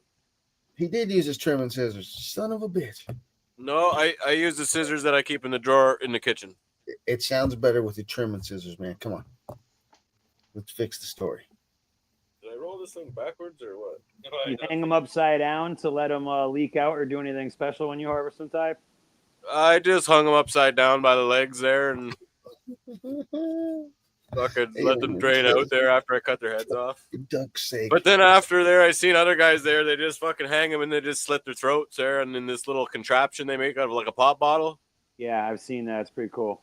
Yeah, like I was thinking about making one there, but like after he was like not leaving my poor hen alone there, like I went in there and she was like cowering in the corner with her head like buried in the fucking in the straw, and she was like behind my water tote there, and he was there just ripping feathers there. Like I was like, okay, so I gave him a little boot there, and then I grabbed him and I kicked him out of the greenhouse. Then he came back around the corner back in and went right back after her there. I gave him 3 chances, and I'm like, all right, fuck, time to go, man. And then the other one that wasn't doing anything was like, oh, fuck. But why don't you just get another duck that's not crazy, bro? Why do I got to die too? Guilt by, yeah. Because Damn. they're eating food and not giving me any fucking thing I can eat, and they're fucking making my chicken water dirty, and I got to change it 4 times more than I have to. And their fate was set there. Like I was just fucking... I was just looking for my machete. Was like, I ain't ever doing shit around this farm, dude. But no, Yeah. like, What's your friend's name again? Ray. Does Ray help with those projects too? That wasn't around. Yeah, he didn't get roped into that one. But he helped me carry that fucking big old chicken coop inside the fucking greenhouse there when it didn't fit there. I had to take the fucking door apart there, and we shuffled that fucking thing in there. Yeah, this keeps coming on roll. What are we gonna do with this fucking thing here? Put a safety strap on it? Yeah. And then what do you do before you eat them, Ty? You just put them in some warm water and then pluck them? Yeah, well, the one I knew I only had time to pluck one, so I just skinned one and kind of fucking took all the leg meat and the breasts and put them away there. And then the other one there, I dipped it. I fucking boiled water in my pressure cooker because it was the only thing I could find big enough to. Oh no, actually no, I did have another pot. Yeah, I did use another pot, big pot. Yeah, boiled it on the stove and brought it outside and dunked it in there. And yeah, plucking ducks isn't very fun. Get an old washing machine and throw them in there, dude. It'll take them right off. Yeah, I got an old washing machine, but that's for making hash when I clean it up there. Come on. For suck it. Dude, come on. Just spin that duck, dude. They got a machine just like that, dude. You throw the fucking duck or chicken in there and it fucking plucks. It takes all the feathers out of them motherfuckers by spinning them. Yeah, I know. I got to build High one. pressure water.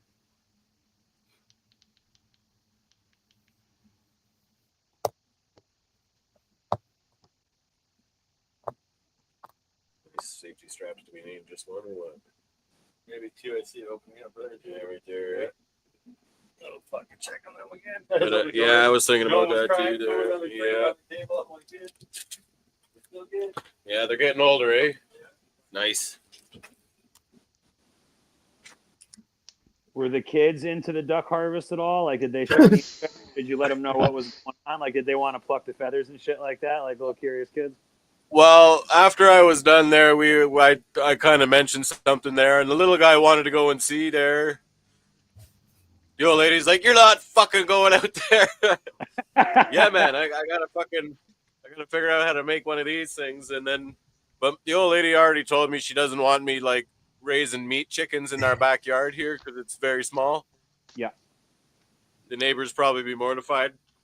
Yeah. Probably already are. Dude. Ty's out in the Canadian suburbs killing chickens and shit.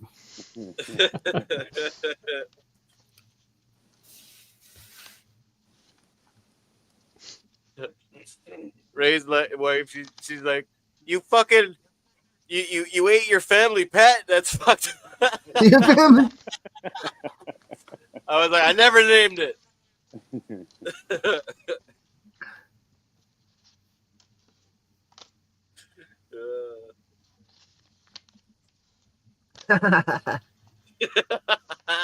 That's great. The old lady wanted to just let them fucking free out on the res there. I'm like, no, they get eaten by a fox in no time. If like I put in all that fucking work, I'm fucking eating them. I said. Wait, a free range res duck? That shit don't exist, dude. Even if the fucking wolves don't get it, dude. So there's a cat on the res gonna have some duck that night, dude. He'd be like, oh yeah.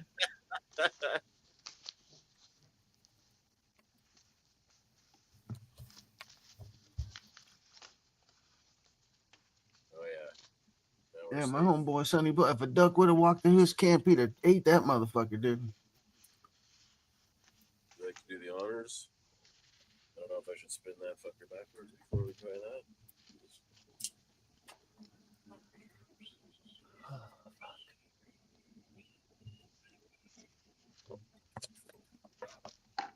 Oil, hash, and lime resin. It's a sticky fucking mess now. Oh yeah. And now we know why Samsung left the LED market so they can make AI TVs. Oh yeah. That's what they're gonna whoop out here next, dude. Oh, I just dropped weed everywhere. Sure did. No. I gotta grow some more. Oh, it's all in my shoe. So how was your hash there, Ty? That shit looks nice. The one that I just made now. Yeah, the one you had posted on Instagram. Oh, that. I only took one dab of it and I gave it all away for that fucking for that local cup we got. Damn. It's held fire. It's fucking it's probably the best hash I ever made. I just kept myself a little piece. It looks killer.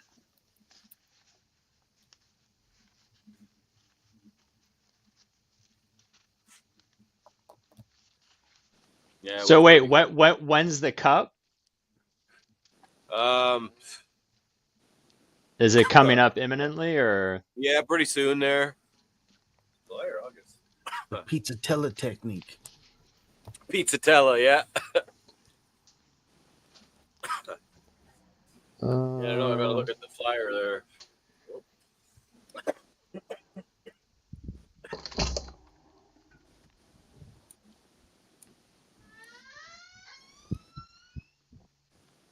There's a second broadcast on tomorrow. I think it's a tissue culture one. Is that you, Ty? No, I gotta go back to work tomorrow.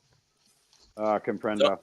Zombie mode. No, that's Chris Levitt and yeah, a bunch of other scientists. But what is there something else tomorrow too? I think there's a second one. Yeah, it's like the one that's been posted for a couple weeks. I forget the name of it. It's a blue and green logo. I think they were tissue culture people. The plant cell tech. I think Yeah. that was Ty. That was last, or when was that? The Last Plant week. Cell Tech was last Friday, I think. Or what day is it? Yeah, something like that. Am I tripping? I thought it was tomorrow. What's tomorrow? Oh, tomorrow's the 10th. Yeah, there are two things. Aspergillus is the other. Okay. That's probably Damon. I know there was another good one coming up tomorrow. I couldn't remember. Yeah, Kyle Boyer. Aspergillus testing trends of cannabis flower in the US of A. That should be good. What time's that one at? 4. Okay, cool. The deadline for entry is May 10th for this cup here.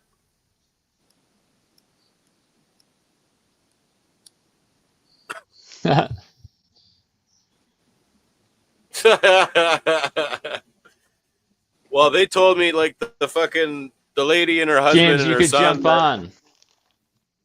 They said that it's like too melty to enter as hash because like the older folks aren't gonna know what to do with it, and the fucking. I'm like, but it's not rosin and it's got too much fucking residue to enter. It's not gonna beat a live resin, so like I can't really like it's got to be entered as hash. I don't know. Hopefully the older crowd knows what to do with it. They know what to do with it. What older crowd, dude? Come on. Yeah, but some of the older crowd doesn't know what dabbing is or none of that stuff there. They'll probably like, I don't know. I agree, and it goes both ways. I see some of the younger cats try to handle like black hash, like stuff we grew up on, and it's like they just look like it's foreign material. I'm like, you just snake it out, man. It's easy, you know. So I think it goes both ways. Like the younger cats, like, yeah, it's different. Damn, dude, I didn't know there were stoners that didn't know where milk came from. That's crazy.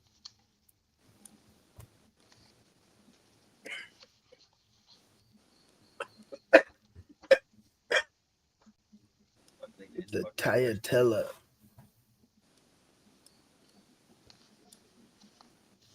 Well, it's the Beaster Cup. It's in Canada, so if you don't win, we'll know what's up.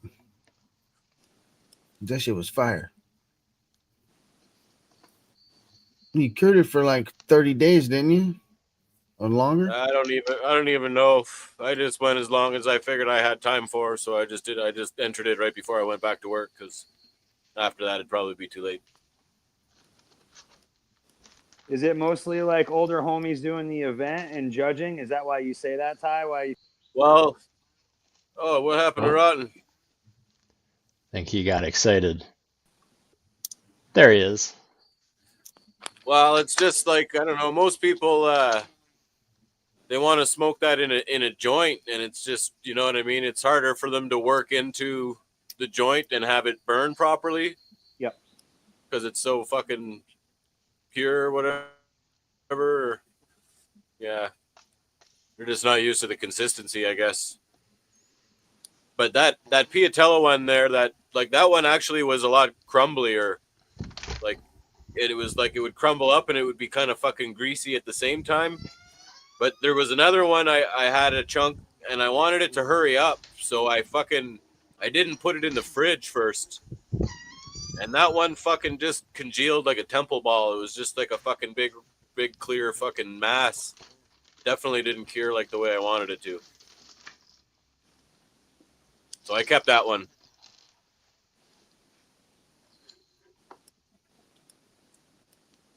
Very cool. But yeah, I had to do it all in like separate batches. Like next time I'll just save all the trichome heads like all together in the freezer and then make it all into one fucking singular batch. So it's like more consistent. Because now some people are probably going to get a batch that's a little bit gummier than that one that was more crunchy. I think the crunchier stuff was the fire. Yeah, you can crumble that one right in the joint.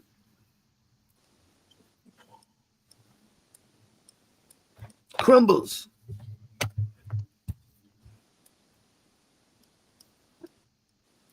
Some Soma Clona Variation Show. That's the one with Schwaba and Anna. Yeah, Chris, Amp. What most people call genetic drift.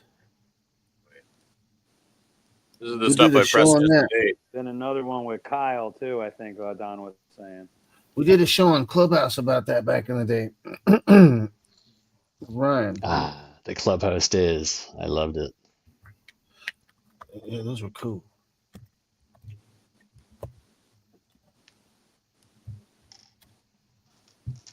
Clubhouse was fun. There was like a natural farming group every Wednesday night. I just like go and listen to everyone. It was really cool.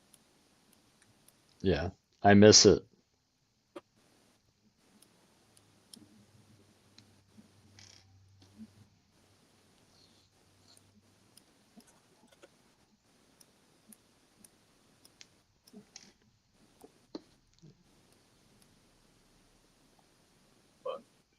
Yeah, a little bit.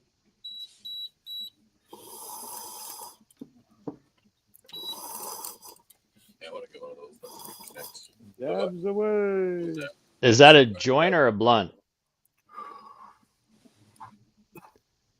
Oh, nice. Yeah, we had to put some safety straps on this one there. Didn't want to stay shut.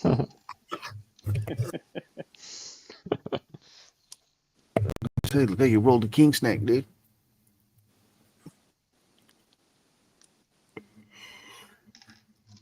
I don't know how old this fucking thing is, but I've had it in here for quite some time. You Brap.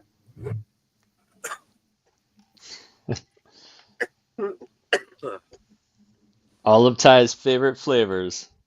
Bammer wrap.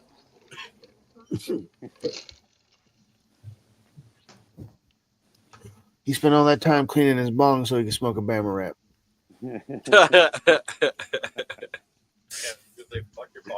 I saw you cleaning the bong the other night, and then you zoomed to where the sink is. I about fell out of where I was sitting. Like, no.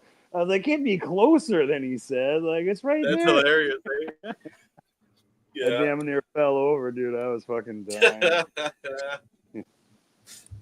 Yeah.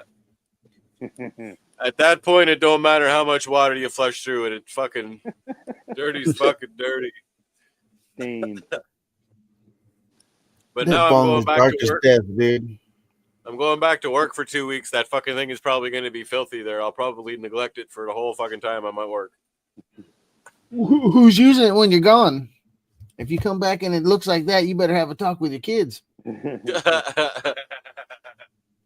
Well, I just mean neglect to clean it, not neglect to use it. Store it dry. Yeah, maybe, eh? But it's like I'm in and out of here like fucking 30 times a day. So like I just take a bong rip and I just put it back on the shelf there. And then when I need a bong rip, I empty out the ashes and I pack another bowl. And it's just Even when you're like that's when you're at work, you still back and forth to home all the time. You're saying even when you're on no. But when I'm here, well, then no excuse. You store it dry when you leave, and then you got to fill it with fresh water. Then when you get home. I guess I could do it daily. Bro, you've been seeing it every day, dude, since you cleaned it. That shit looked like you peed in it, bro. Well, I tried to clean. I cleaned it again today, so. Well, now we know when it turns yellow, it's because you're peeing in it. I'm doing better. No, we're proud of you. It looks better. I need to clean mine out. I need But more I'll be rigs to changing clean. the water.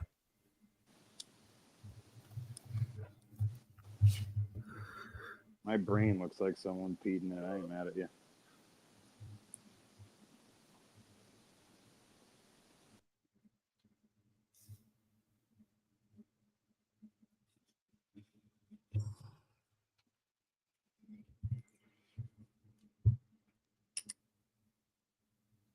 Timothy. What's that?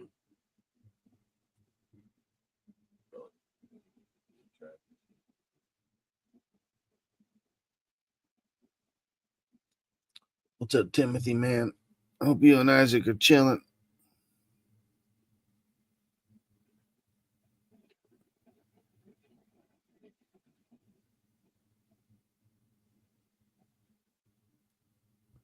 Not that harsh, though. No.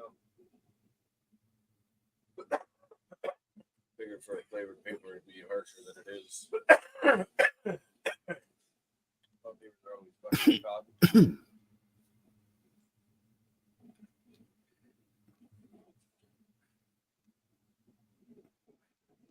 I'd be interested to try some straight tobacco as a blunt wrap, though.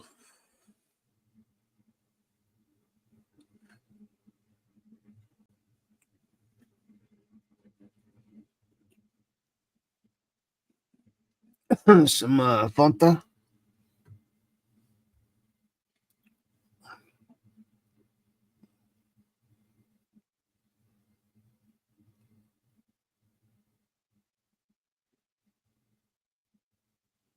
The group trip. Peter. We have a contestant for the group trip.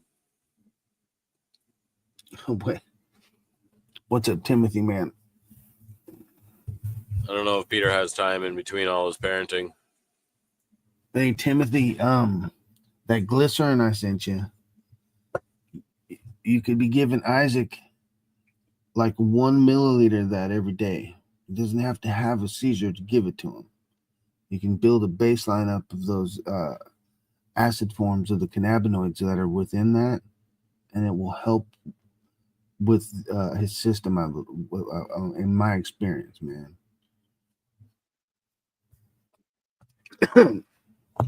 Even half a milliliter a day, dude.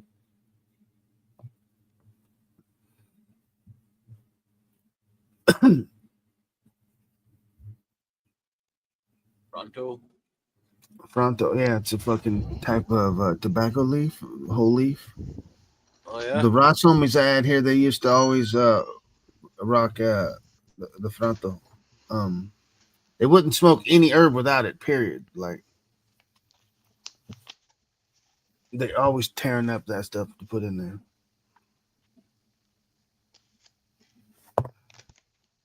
Yeah, how do you make the tobacco stick together? But is there a specific type of tobacco to make Fronto, like could you make it out of Connecticut shade? I don't know. The Fronto is air cured dark thick tobacco. J1. Hey.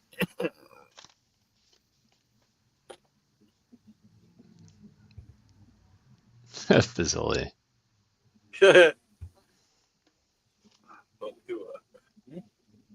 So that's how you make that fucking.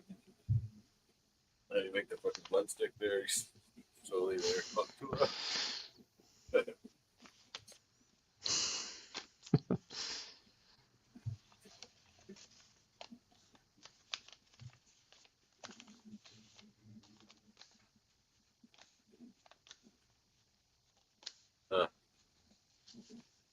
I have to whip up a special fucking rosin for that there for sealing joints. Ooh. Can't be done, eh? Give it the stickiness. Yeah.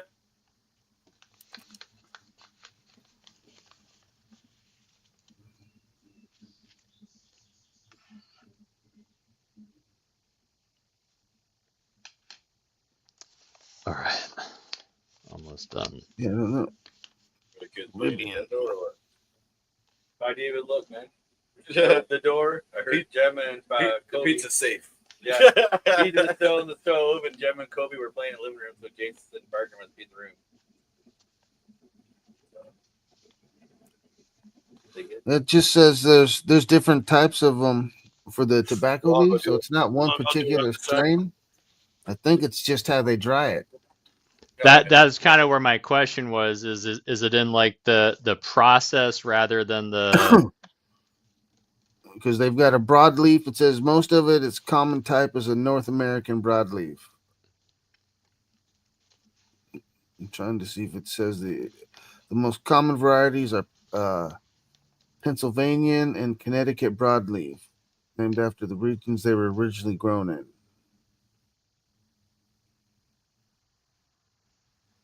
Shade leaf. Shade tobacco is named for the condition under which it's grown under large tarps. Yeah. That preserve too much of sunlight, keeping the leaf from becoming too strong and thick. So they're from shade tobacco leaves, which would be like the Connecticut shade or the Virginia. Yeah, those are the ones that they would use, and then they would grow it with those styles so that the leaf The comes Jamaican out thinner. wrapper.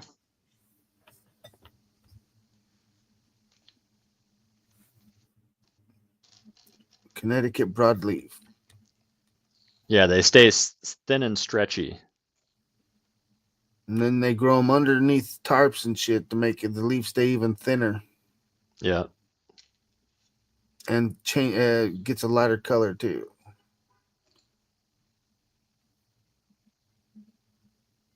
Broadleaf and shade leaf are ideal for creating the highest quality frontal leaf wrap. So you're going for the right kind of shit. Perfect.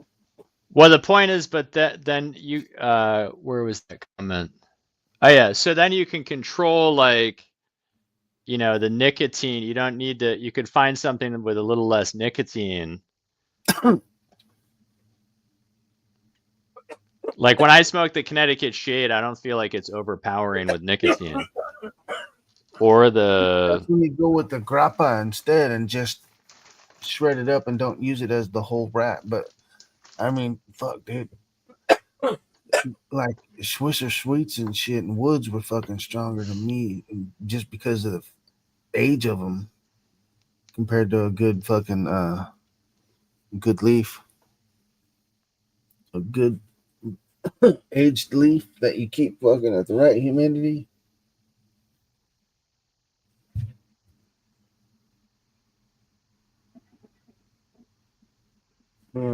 Timothy's also got my my motherfucking OG. He's the only one I sent a pack to. It's the Totally Ghosted times Ghosted Boneyard. It's the last cross I made.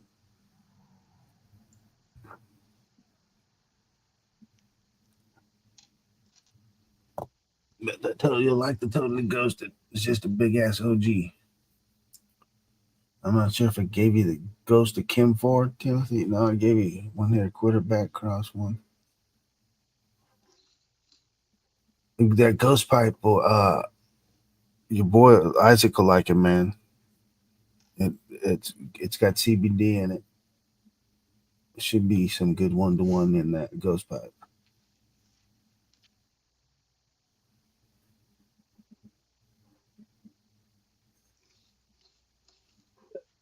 Oh, yeah. Go on, Russ. Get rolling. Actually, I'll wait. Okay. Roll out his bucket. Fine. Hi, buddy. Oh, just drooled on my leg. Yeah.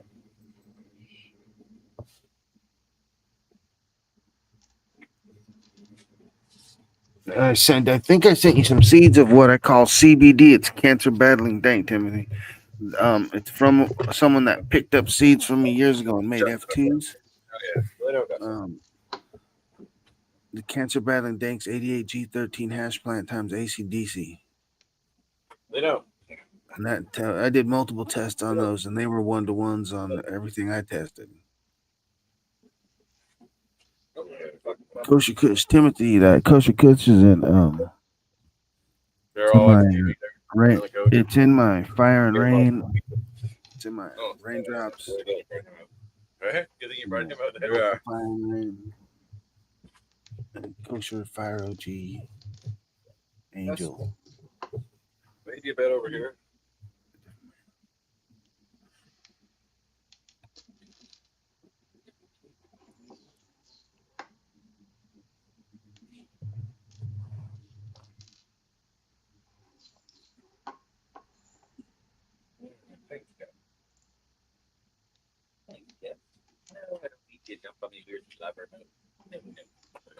There's dry paper roll stick. Oh, no. And I think I sent you some Otto 2, OTTO 2 F2s. Those are high CBD cultivar.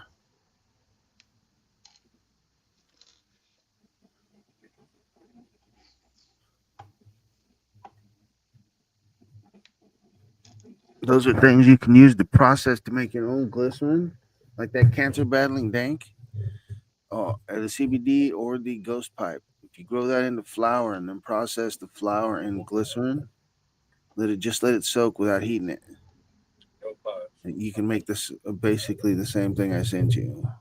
The stuff I sent you had CBD, CBDA, CBGA, THCA. And it was all cold processed.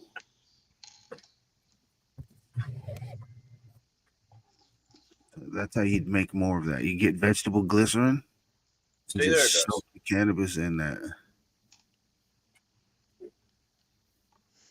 Damn, it's a lot. Stay on the floor. Mean Gene's got some good stuff, man.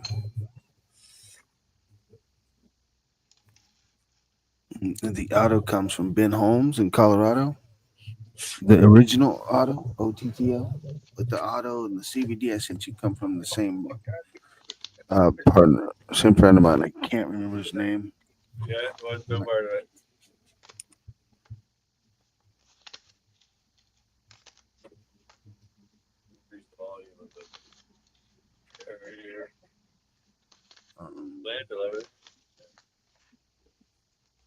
I'm not sure if it was from here or Instagram.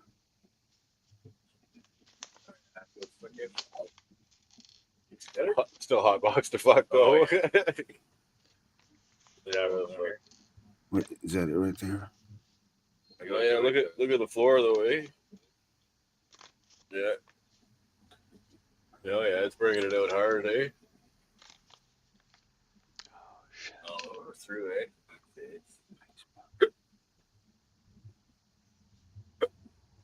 I got this other fucking weird ass paper. I don't know what this is.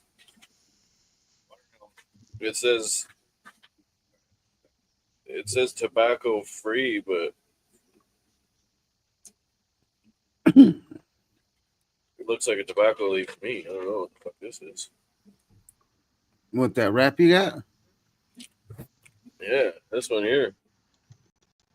What does it says? Real leaf? What does it say it's made out of? Ooh, it's just packing. Watermelon king. It's a palm leaf. It's made out of palm. Palm? Yeah. Like where coconuts fall from? Yeah. Yeah. Is that normal? Yeah, they make them. It's very feels dry. Yeah. That's what do you King want, dude? palm. Let's see what they say on their website here. Boot it. Get fully in your little blanket. It's for the discerning Canadian. Yeah, pack it and then fucking squeeze the tip, gives you flavor like watermelon. Oh yeah. Huh. What are they made out of? You gotta Dude? light it, then Pre-rolls, leaf tubes, cones. Like those menthol fucking. Oh yeah.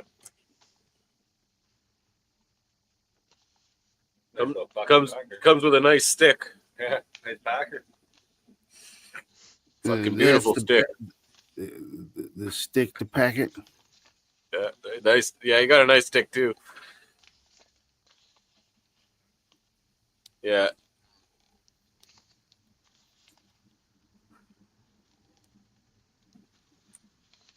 Well. Look, they sell too many fucking papers, bro.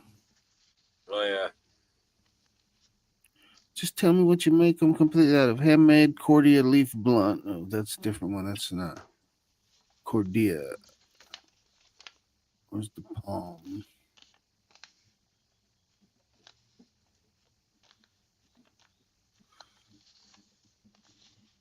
They make them out of different kinds of fucking leaves.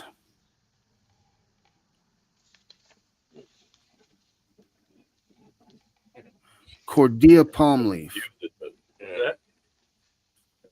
It's from the Cordia palm. Gus.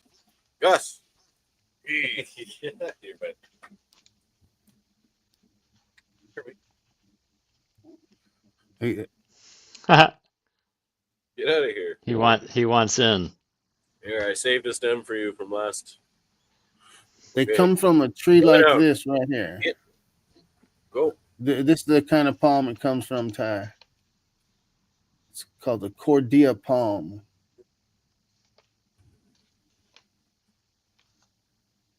That's what they're making those wraps out of.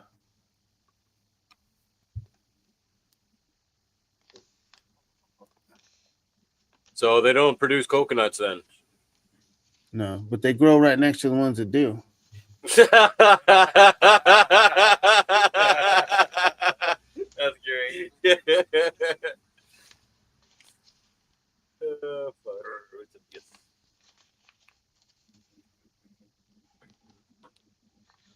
It's got a fucking tree trunk fucking plug in the end of that thing, dude. What's going on there? That crutch looks gnarly.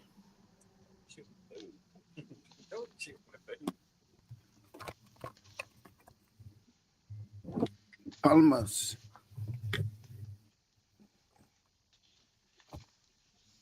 Go old school and just rip a page out of the phone book if you still got one. I don't think so. I don't have a phone book.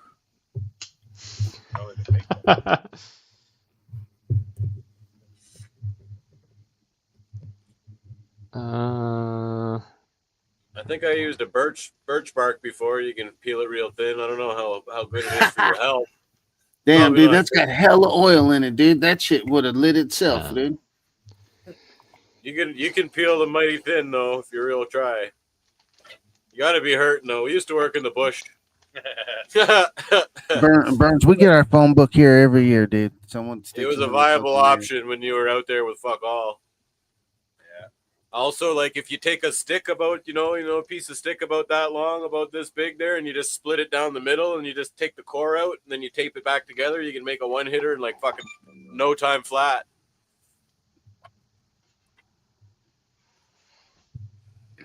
Yeah, dude. Yeah. Papers don't always work in the rain.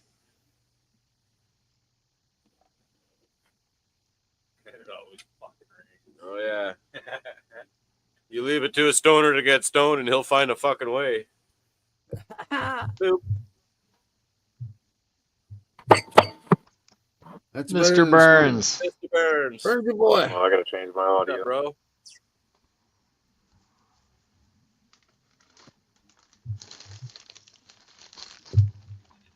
There it is. You can hear things? What's happening, everybody? What's dude? What's up, brother? Smoking. Just got out of work. Oh, butt smasher jar. It's time to dab. Dabbing.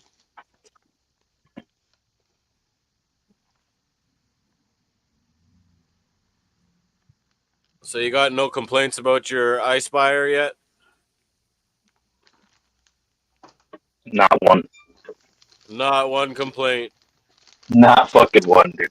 Straight up. Like I could complain about some stuff about the proxy. Like I'm not going to because I like it, but I see how satisfied you are with your contraption there, and fucking Tony's had his for fucking how long have you had that thing? Well over a year. Me? Like 3 years? I was gonna say, I think Tony's had his for a minute. Yeah. Ever since I got the upgraded bucket, after we had the talk with them at Canicon, they changed the design, and now it doesn't blow up in your face. Rock the top. Yes. That was the greatest thing ever, dude. Peter's channel changing the industry, saving stoners' lives. I was scared to shit. All I kept saying was, "Yo, you good? You good?" Everyone's laughing. When Peter went to Canicon, we literally fucking showed them the video. The guys that made it, they didn't know what to say, dude. They're like, "Oh shit!" They're like, "We think you blew water in it." And I'm like, "Well, you can clearly see I didn't." It's on a video. But they changed it. There's no more separate bucket in it anymore. So even if you do blow water in it, the bucket doesn't become a projectile. Fucking.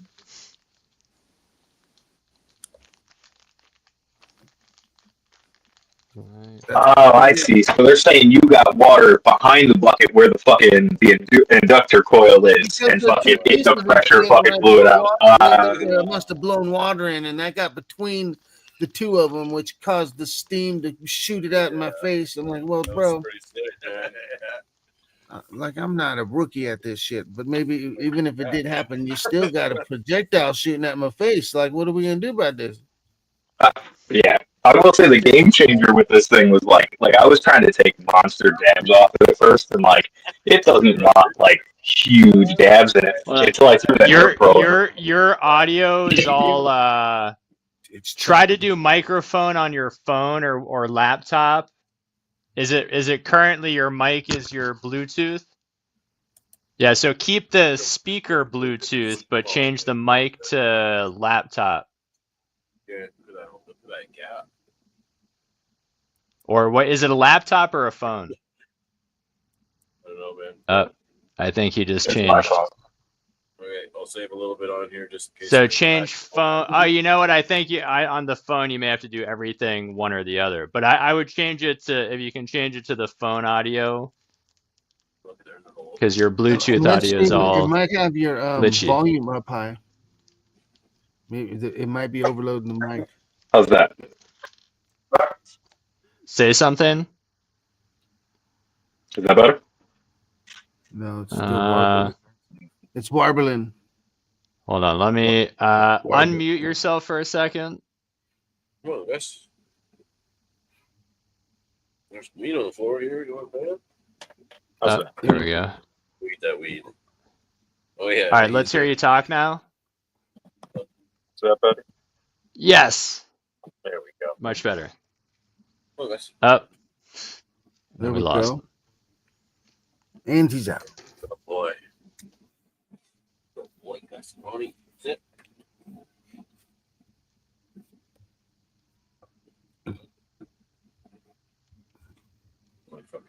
It already ripped all the way down. Fucking. Was it a bad idea? Hey, run this bit. Here it goes. Is he coming back? I don't know.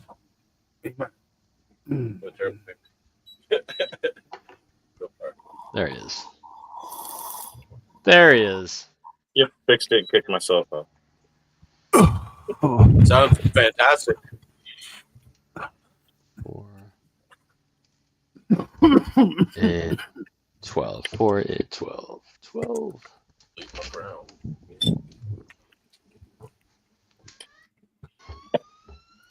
I don't know if I need a bigger dab than this on one of these things, dude. Shit. The Turk Pearl, the game changer, bro. Yeah, dude, using the patented skunk ape Turk Pearls. You can do, well, as long as you draw on it kind of slow, because if you draw on it too hard, it just kind of like throws it up. I've been rocking mine ever since you said. I haven't tried the bigger ones yet, though. I just got one of the small ones in there. You can hear that fucker spinning around, dude.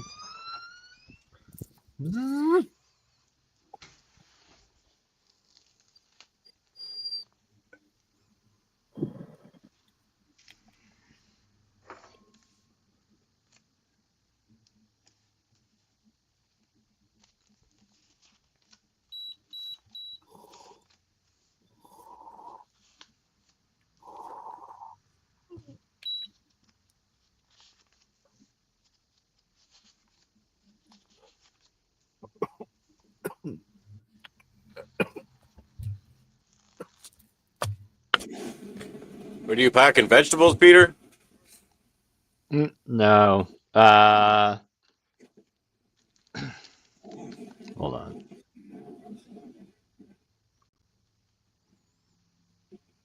Can you read that? Wait. Adalong Village. Village. Domesticate landrace. So where is that? In India. Cool. Nice. You use those same stickers like the Avery programmer? I use the template, but I mean, this paper's, I don't know, just some generic brand of sticker paper. Yeah.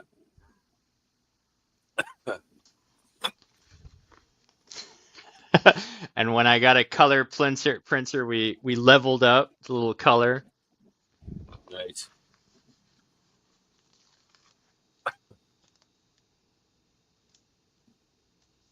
So, but it's a generic paper, but you use the Avery program. No. No, I use like Photoshop. Okay. But you can pull in an Avery template. Okay. Which is like a digital file for Photoshop. For these ones I just use Pages, which is Apple's word processor. Okay. So you can do like a Pages template. Pages. Do you have a Mac? Nope. PC? HP? I don't know what that means. Yeah, that's a PC. So you'd use like a. Do you have Microsoft Word or a Word, or do you have a word processor?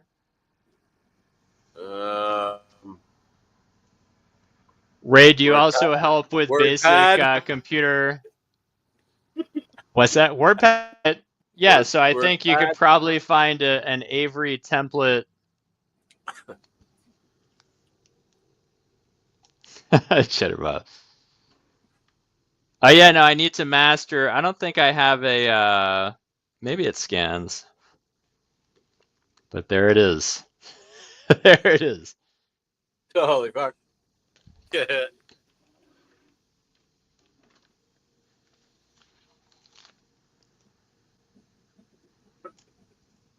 Oh yeah, Weezen. She left. She literally started a new job today already.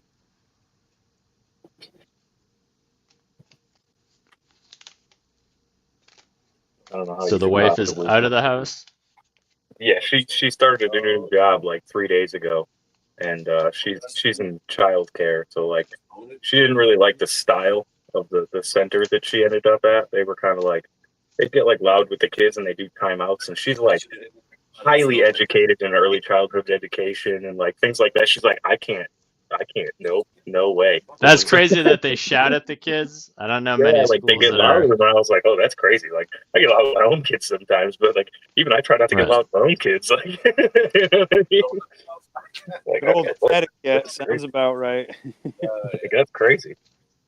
And then so she told the lady she was going to leave, and she's like, well, no, why don't can you stay and help me retrain everybody, and blah blah blah. And my wife's like, I've been there for 2 days. You want me to come in and be like, no, you can't do that. You have to do this.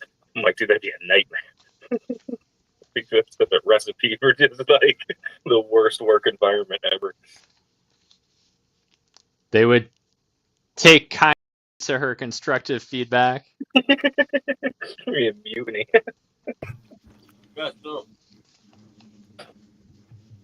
No. Are you on the shoreline, Burns? Yeah. Yeah. Yeah, I'm in Groton. Oh, right on. I'm right next to the sub base.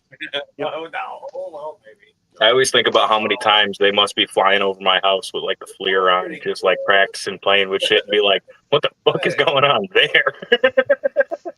Act is still there. Can't see it anymore.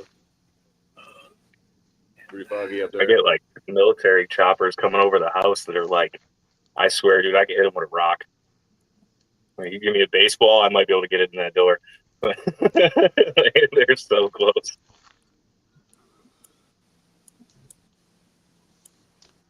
Good skate park in Groton, I think. Oh, there is a cool skate park in Groton. It's all cement and like bowls and stuff. It's pretty cool. Yeah.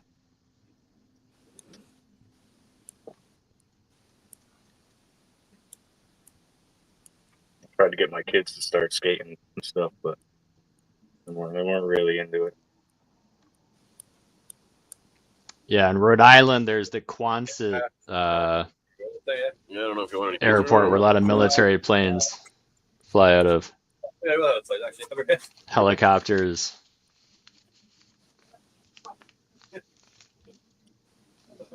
Yeah, it's crazy. They were just recently, like last week, they were out in the Sound out here. It was like a real cloudy, like kind of rainy night and shit. It seems like those are the nights where they pick to do it, because it seems like every time there's like a good cloudy night out, and it's like really foggy. They literally go out there with the jets and just start breaking the sound barrier. It's crazy. You hear while they're here, the afterburners, and all of a sudden you just hear like.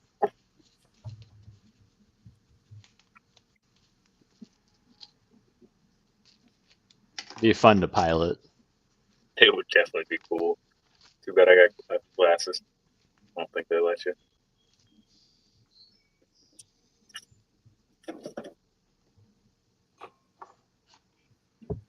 I was gonna go in the military, then I found weed.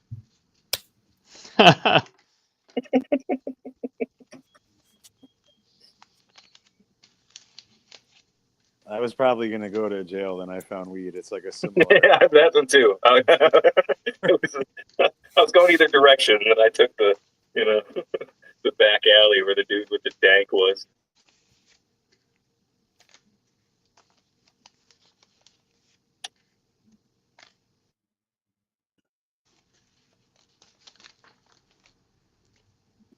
All right. After this, I'm gonna go see the sun.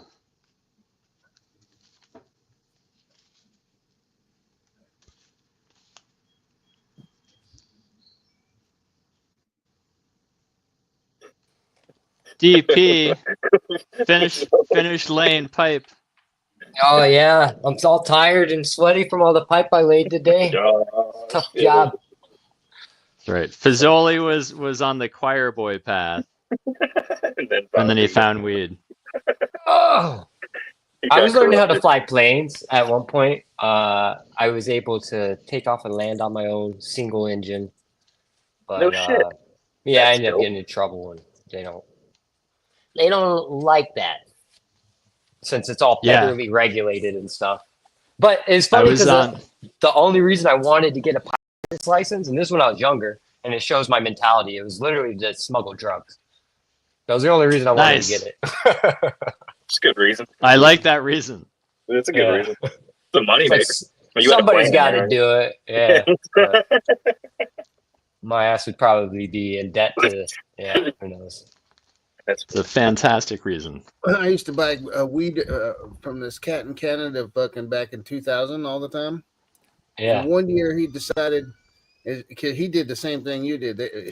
His dad had a fucking plane, so he got a fucking pilot's license, and they were flying weed from Canada to here. And then one time they flew in during the fucking the air show, and like every federal agent in Northern California was here, and fucking they got caught, dude. They got busted with like 120 pounds of weed. That sucks.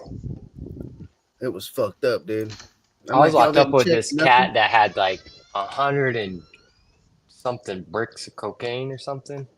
Yeah, fuck that. I was surprised. Like, I don't know when they stop state and start federal on that kind of stuff. You know what I mean? Yeah, my friend Steve, who put cocaine in the plane, he would transport like 18-wheelers full of weed to New York.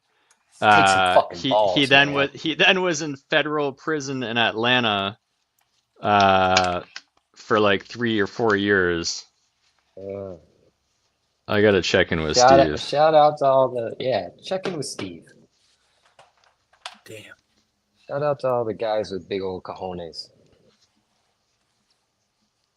Oh man, it was only like 100 degrees today, but it felt. No, it was only 90 today. I think it got up to 92, and then I think Friday we're supposed to get up to like 100, 102. But it's 2 o'clock. What time is it? 2 o'clock, I think. 2:20. Oh, you're on Pacific time with me. Nice. Hey, yeah, I know. Talking to Ashley's crazy. Oh, but if everybody could put good vibes out there, Ashley's stepdad, who helps take care of a lot of things over there in Canada on her end, and her mom and stuff like that, had a stroke early yesterday morning.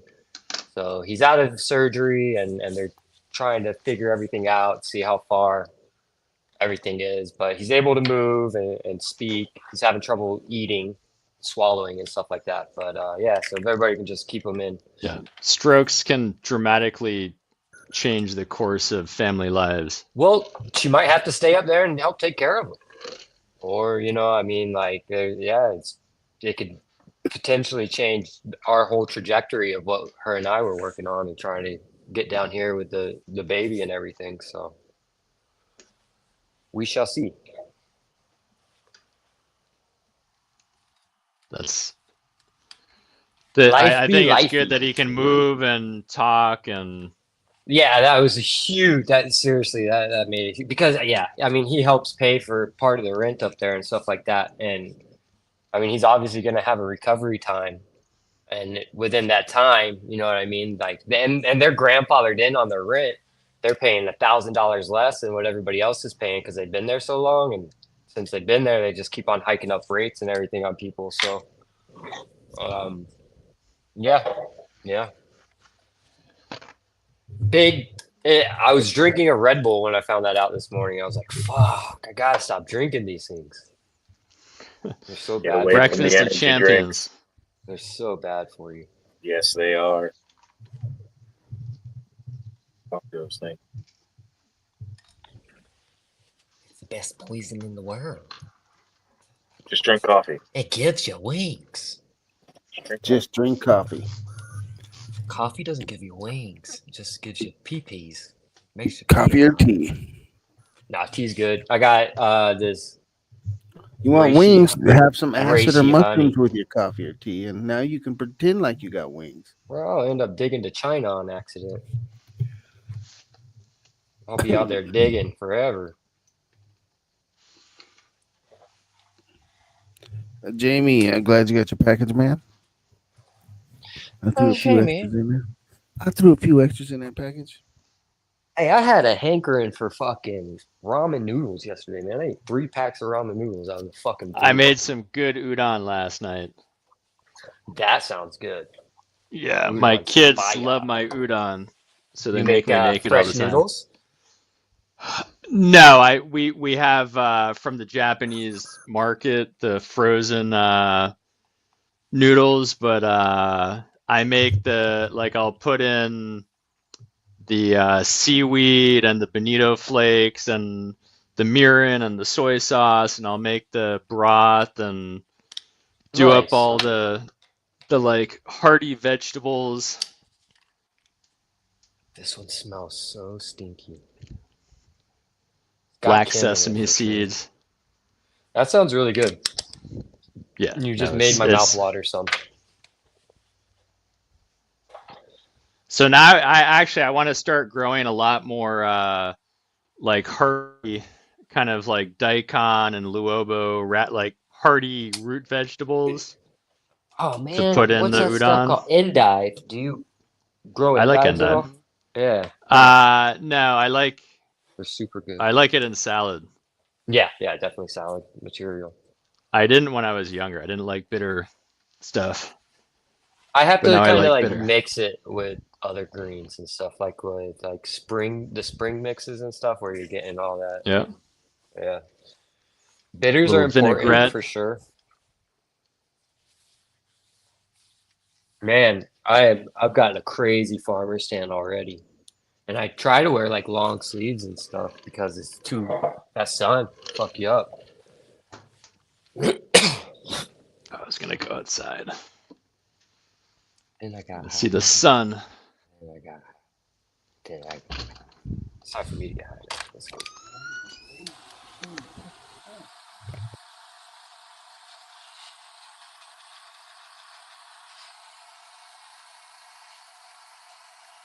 Y'all been rocking for a little while today.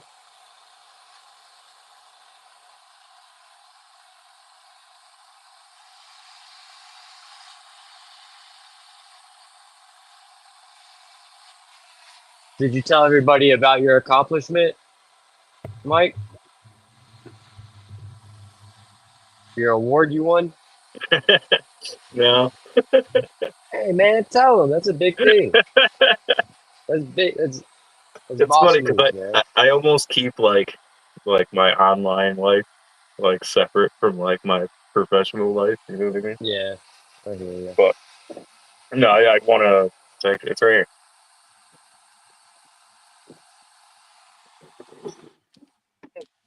Oh man. Won my award for being the #1 technician in a Kia customer service across the entire country. Let's see if I can make you big. Hold on. There we go. It's Boom. the Eastern division because we only we get together in like our divisions. So what is it again? What'd you I win? was actually ranked #1 in the entire country. What? So what did they do? What did you get to I do?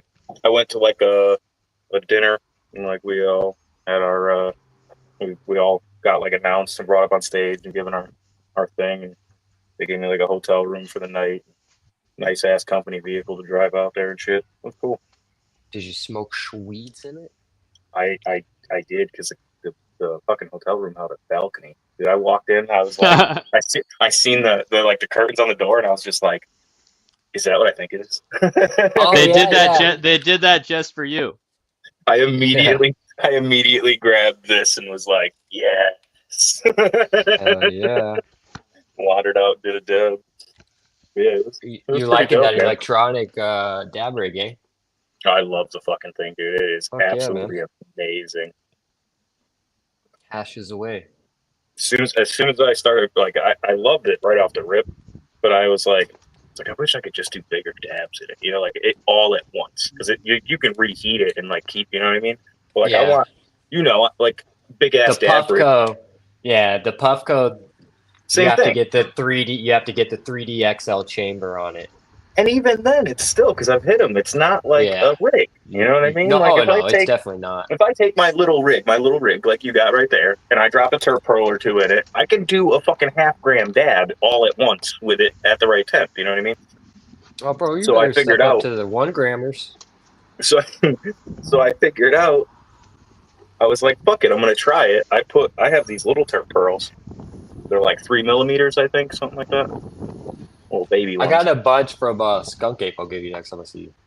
So I tried the little ones, and I'm like, yeah, it was pretty decent. You know what I mean? It worked. It spun around. It hit right. But then I was like, fuck it, I got a couple 6s, I think, somewhere, and I found them. I was like, a fucking, it's a sizable fucking purple. Oh, yeah. But you could see, like, now I could do fucking dabs in the motherfucker. Yeah, you got more heat retention. Yeah, because the pearl's holding heat. And because it's all induction, it heats up with the fucking glass. It's amazing. I love this thing, man. It's man. not like the other rigs where like I don't think you should call a Puffco or like a fucking what's the other one, the Carda, or like any of those things. I don't think you should call them E-rigs. There should be another name for them. You know what I mean? I think E-rig. I don't know. You can't hit it like a rig. No, they make them to where you can. Like they have attachments where you can torch it. Yeah, I don't know, but I hear you though. I hear what you're saying. What do you normally do your dabs at? Where do I? Yeah. Right like here. what temperature? Yeah, what temperature? Oh, what temperature? He said right here. it's all about how big I'm going, but anywhere from like 550 to like 700. Okay, so yeah, you dab right around where I live. Like Toad dabs fucking cooler than I do. Yeah, some people go pretty low. He's at like 475 to like 500, I think. Yeah, I do large. I'm normally right around 550 to 6. Yeah, once I see 600, I'll start putting it in the bucket. But if it's like a slurper, and I'm doing like a sizable dab, then yeah, I'll be 650 and above all day. I haven't done a slurper dab in forever. I've been on the bucket.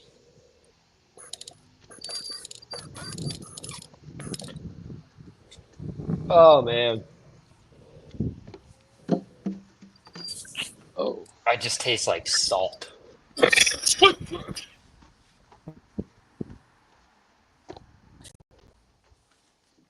What's up, Jamie Ream? Come jump on. Martial artist, cheers, brother. Brian, come jump on, dude. Come show us some mushy stuff. Weezer. Somebody thought your last name was Sappinen. What's Sappinen? You still making your extracts? Your Sappinen? Oh yeah. Churning away. Once I get my garden. Oh yeah, let me know. I'll fucking send you some up. I was thinking about trying to get Chad's new soil blend, but I'd have to get it from a shop because shipping's a bitch. When you're shipping soil, it costs more for shipping than it would for the actual soil. Yeah. So I want to do a drop at like a grow store down here. You know what I mean? So I can go pick up some bags. Because I got to start a new base. So I mean, I'll probably just start a Coots mix, do my own type blend. But previously, I'd get like I really like getting Build-A-Soil. They're 3.0 and they're light, and I'd mix it together and use that kind of like as a base, and then I'd add I like more. the light. Yeah, and then I'd add more of everything and just start making bigger and bigger and bigger. But I like to use that as a base. I need to get some worm castings and shit too, though. I gotta get a lot of shit. Yeah.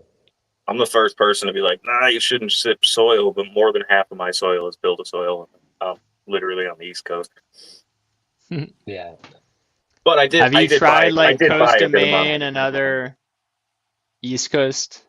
Yeah, I tried a bunch of Coast of Maine. I like the Coast of Maine. It's a little hot for like smaller stuff, but it definitely it for longevity. It works great. Fucking, I tried. I want to try. There's people up in, I think it might be New Britain, like the Soil Makers or something. I've been looking into their blends. They seem to be pretty good. Kind of want to try them, but most of the Build-A-Soil yeah. Oh yeah. That's not bad. Nice. That's why I was packing those up. All right, we'll try something. I'm talking to Green Man. Maybe like early next week or something. Kind of Sorry. stoned now. Nice. You're kind of stoned? Yeah. Me too. Feels good. It feels good. It does. I need to get some more Fico. Where is my pipe? I think that's what I'm gonna do with all the purely original. I think it'll make some good ass medicine. Fico. Where did that pipe go? I might do a cold start. And that's kind of another thing is with the e-rigs or whatever you want to call them is you're always cold starting. So you're getting the whole range. That's not true. What do you mean? Oh, if you just did one and you're putting another one in? Look at mine's open, bro. I can heat this thing up all the way and then drop a dab in it. Oh, okay. Very decent. You can drop hot dab for sure. Yeah, you can drop a hot dab all day. I like that. I like that. That's what I mean. Like I literally, Ty asked me before, like if I had any complaints with it. I don't have. The only one I got is this thing fucking collects too much shit too fast. What'd you say? Like, if you use it a lot, this gets dirty way too quick. Right? Oh, dude, it gets. That's the only thing I fucking would. But I don't know how you could change it. It's so fast. If these were deeper, you would get less to make it to the top.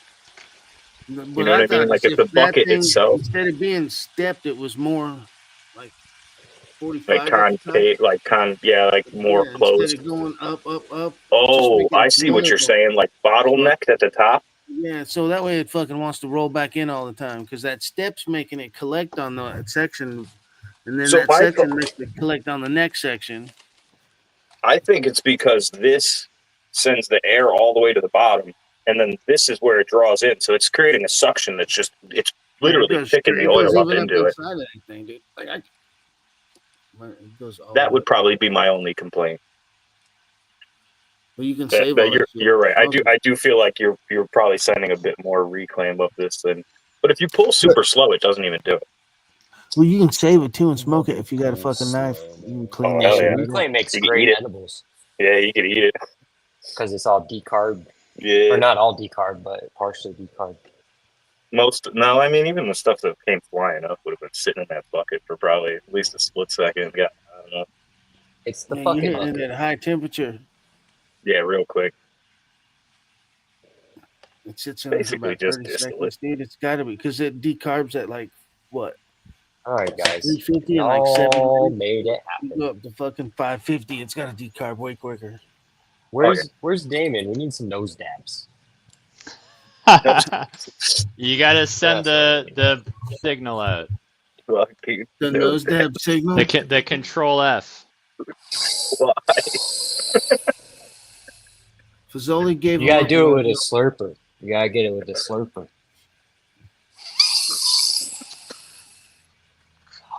But it makes my ears hurt every time I do a nose dab. You create a shit ton of pressure in your sinuses. It's like it feels. Do not cough. Don't go like this. If it Yeah, gets that stuck shit inside Oh hurts. of my you, god! That shit if it hurts. gets I'm not stuck, because lying. one time I fucking Blow had your to fucking sneeze and I eardrums went out. like this to catch it and fucking, I was fucked up for like a week, bro. That shit hurts, doesn't Blow it? your eardrums out. Oh, it'll fuck your ears bad, dude. Yeah, that shit hurts. Give you Bro. an infection too if you're fucking smoking some Bama. Oh, we I've don't got need all that. kinds of sinus issues and shit because I got bit by a dog when I was a kid. So like this whole side of my face is like reconstructive Wait a surgery. minute, you mean you bit a dog and the dog bit you back? I'm just He was looking at me funny, yo. What do you want? This motherfucker was quicker than I thought he was. Like, yeah. So like, I have no tear duct in my right eye. It's just they just like opened it up and put a tube in there because the tear duct got destroyed by a motherfucker's tooth. So like, Damn, that motherfucker got you. so I couldn't imagine, dude. Like, if I sneezed the wrong way, that shit hurts so bad. Doing a nose dab, I'd probably die. Yo, you need to hit up Skunk Ape and get some Turk pearls. Yeah, this ain't worth nice. He does got a turp pearl, but he don't have some skunk. I know. No, I got some shitty fucking. Well, I shouldn't I'll say that. send you some. They're like German lab made quartz. You I'll had send you R3 some. make them for you? I'm pretty careful about where I source my quartz from because, like Tony, I've had shit blow up in my face. Oh yeah, dude, cheap China glass. Fuck Cheap China that glass shit. here, like there's shitty cheap pearls, that dude. I've had them shit, fucking straight up bruh. explode on me. I got all kinds of shit here, dude, from fucking Skunk Ape, dude. Hell yeah, he's a shit. I think those are Marbs. I got fucking 1, 2, 3, 4, 5, 6, 7, 8, 9, 10, 11, 12, 13. There's another one around here somewhere floating around. I got 14 marbles from him. Hell yeah, girl. Of various sizes. Those are dope. Yeah. Oh, DP's got some dope ass ones too. I got a bunch of fucking pills from him. He sent me. Yeah, I've seen a lot of good shit. Various sizes. The man definitely makes some dope shit. Yeah, I haven't tried these in this one. I don't think these will work in there. Those are cool. Nah, I doubt it. Unless you had like a super. Oh yeah, one. pillars are the shit, man. Pillars are the shit. And a nice fucking slurper. He makes Send me some of these seedling Turk pearl. Yeah, there you go. I was about to hold some of those up. It's a turp pearl that's the shape of a seed that's sprouted. Oh, that's cool. And he uses the name of the colors like the name of the cultivar. So it'll be like Samsonite blue crossed to fucking jade green or something like that. Yeah, I got a whole bunch of fucking seeds right there. Yeah, those are dope. I'd imagine they bounce around a little bit more inside the fucking. That's pretty cool. I use them as slurpers. See those that little the round one almost looks like the size of the one I got in there now. Yeah, that's what I'm rocking inside of there right now. Is it? Yeah. So you're. I mean, you're. They're actually. It might be one size smaller because there's two sizes in here. Yeah, I think I got. So there's these two small size. I got the smallest one inside there right now. Oh yeah. Yeah, that looks like almost like the two I got.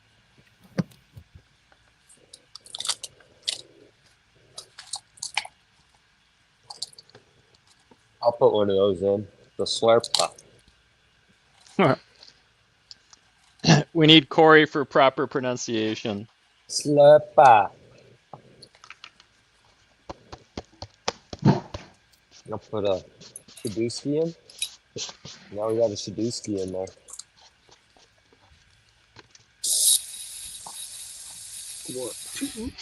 One, two.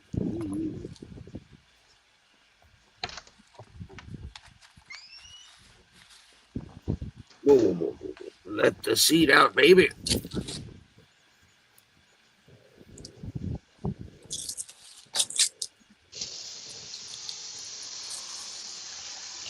Oh man, ice cream cones and the ice cream sandwiches are really good. Another. Wait, how many? Whoa, damn it!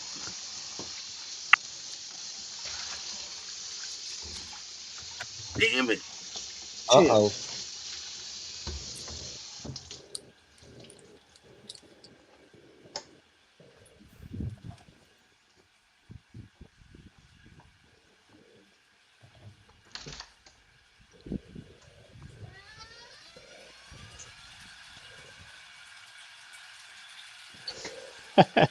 And then everyone left. Oh, I'm here. No!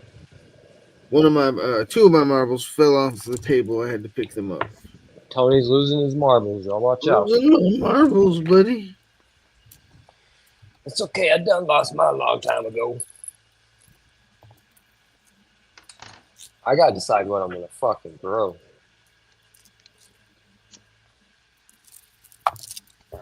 Peter, I want to run some of those bolo runts to Go Time. Okay. Do you have an And- address yet? No, I will Friday. Bubba Grunts? Yeah, you can get behind Chad in the reminder to send stuff.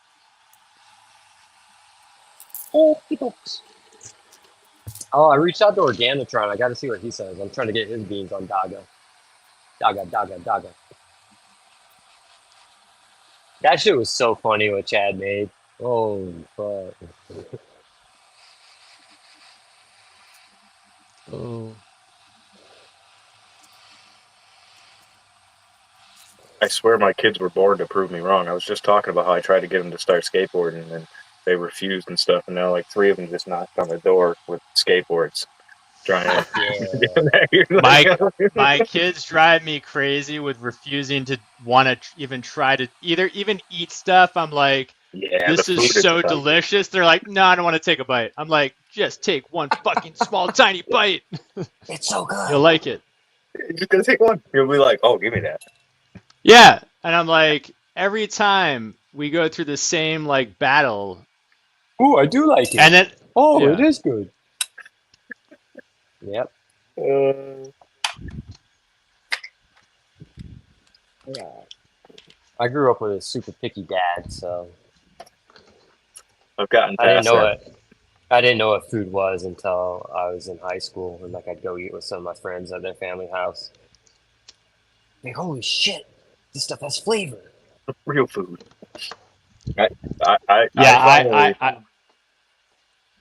I finally got my kids to actually like eat stuff years ago, like at least a few years ago. I don't even remember what it was. We had like started making something they didn't really like. I got them to take a few bites. Now it's like, here, try this. They're like, yeah, sure, I'll try it. I'm like, oh my god, I finally. That's good because it's demoralizing when I like cook what I consider to be like a masterpiece. I'm like this. I'm like this could perhaps be my greatest steak with red wine butter sauce ever. I'm adoptable, Peter. We can make it happen. Oh well, you want somebody take excited? A bite, you're like, I got yes.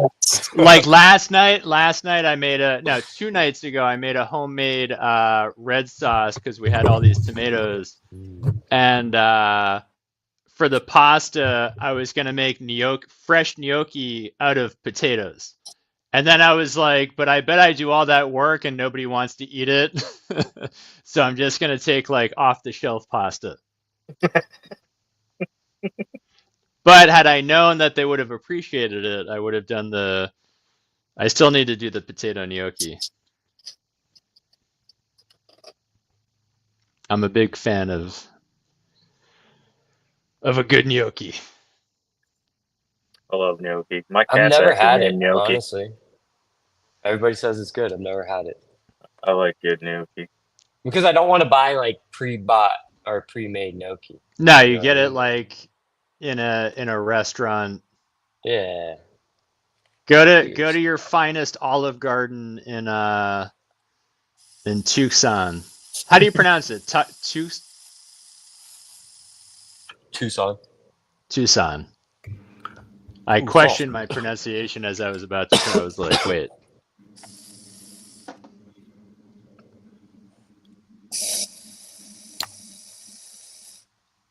Yes.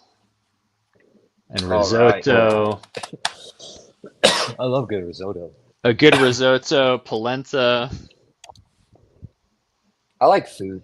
I'll eat just about anything. Yeah. And I'll try anything twice because the first person might have fucked it up. Yeah, for real.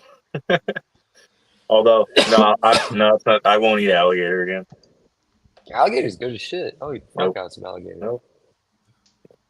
Yeah. Nope. That I shit worked tastes. at a hot dog place in Chicago, and we had all sorts of like specialty hot dogs and shit. There was alligator hot dog. Yeah, that one was good. That's kind of interesting. And how was we that? We did it with a we did it with grilled onions, but they were in like a sweet Thai chili sauce. It was really good, really fucking good. I what wish else there were we had more. rabbit, bison, wow, rattlesnake, or what? I don't know if it was rattlesnake. I've had rattlesnake. But as a hot dog, not as a hot yeah, dog. I gotta look it up. I mean, it's I might already be wrong. That's for me. I'm like, might be wrong. It's the as a hot dog part where I'm like, whoa. It's We had already like 5 or 6 turtle. specialty ones. I can't remember. Leave it I think we had alone. lamb. I don't know. I have to look. Rattlesnakes, greasy. They were all good as shit. I've had a lot of different weird stuff because I'm going to like a lot I of know. game I by the way, I was joking with Olive Garden as the place to go try gnocchi. Olive Garden is mid.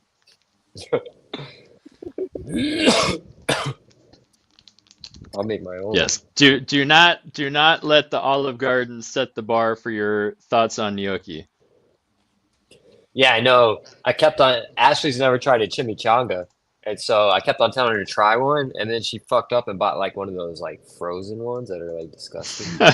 Like a And microwave. she's like, it wasn't very chimichanga. good. I was like, yeah, that's not. Yeah, that's why. It's like going to McDonald's for a quality hamburger. Yeah, right. Although one McDonald's hamburger does taste pretty good. Like my daughter made me go eat McDonald's. I haven't had a McDonald's and, hamburger in. And I was like, all right, but like the thing with McDonald's is there's a threshold above which you just feel ill, and up to that point where like it tastes delicious, right? So like if you're eating, like I always try to get just like one hamburger and some fries, no soda, like water, and like that, I'm like, all right, that's okay. But When the I think the guilt last catches time up I'd eaten with it. McDonald's was years ago.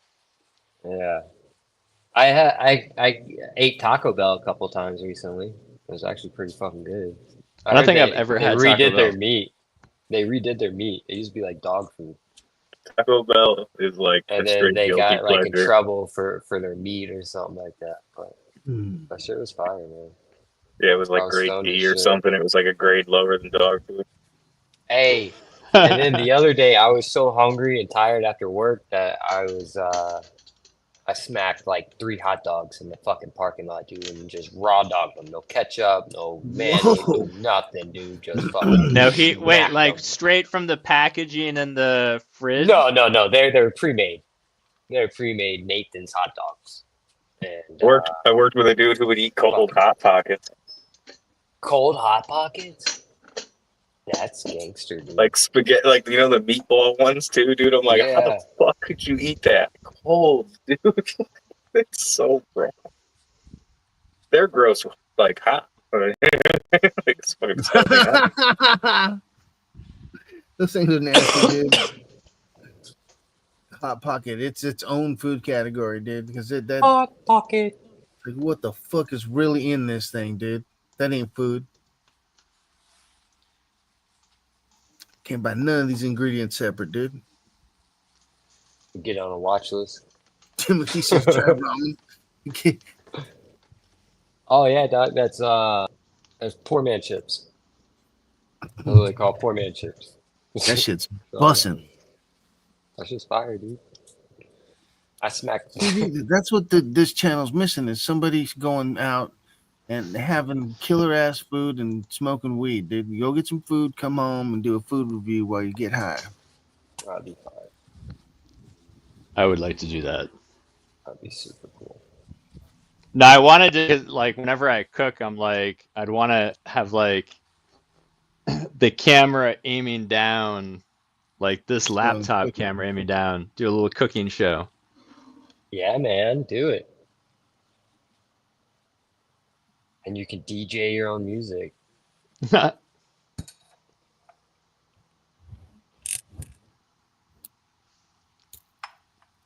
don't know. All this talk of food's made me hungry. Yeah, I've been eating anything all day.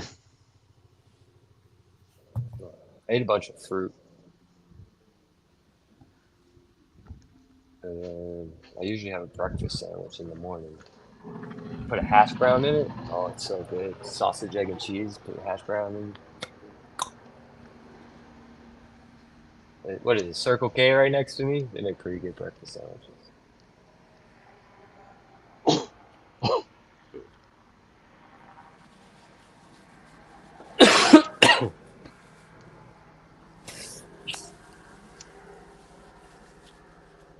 So it's your cousin, right? What's that? It's your cousin that you're working with, or who? What's the relation? He co-owns the company that I'm working for. No, but it's your cousin, right? Yes. Does he smoke weed? Not that I know of. Okay. Yeah. So you're not like on the job site being like, you know what would make this job that much more fun? No, but I mean, smoke a everybody joint together. Everybody smokes in the morning, like in the yard when we're all waiting for all the people on the crew. Nice. Yeah, they're all over smoking bowls and shit. All right, so the crew is in a proper headspace. Yeah, to get the job done. Bunch of fucking rejects, all of us. Yeah. I hate working at places where nobody smokes. It's so weird. Yeah, fuck that, man. Fuck that. I am Peter. How are you? Nice to meet you too.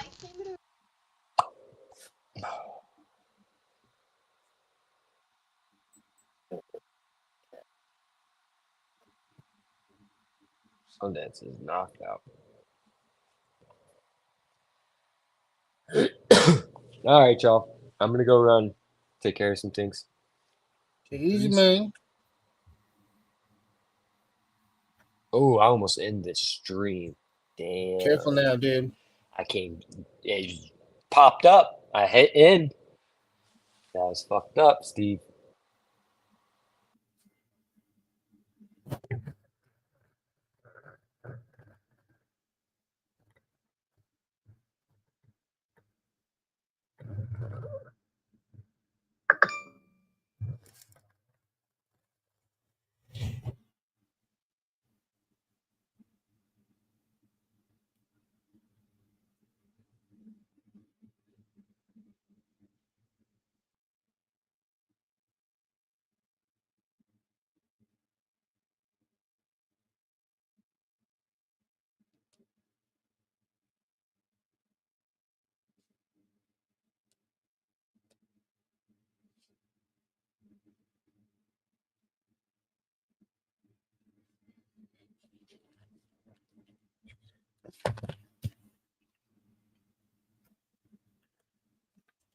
Take it easy, great man.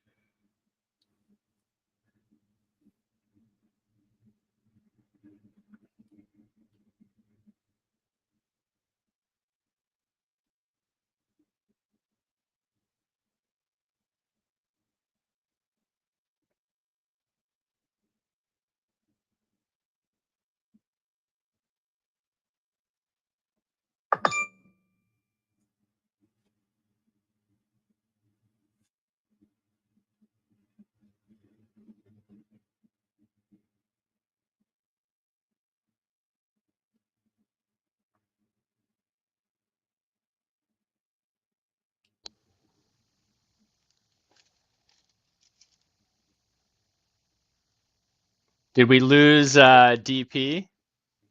He said he had to go. Oh, okay.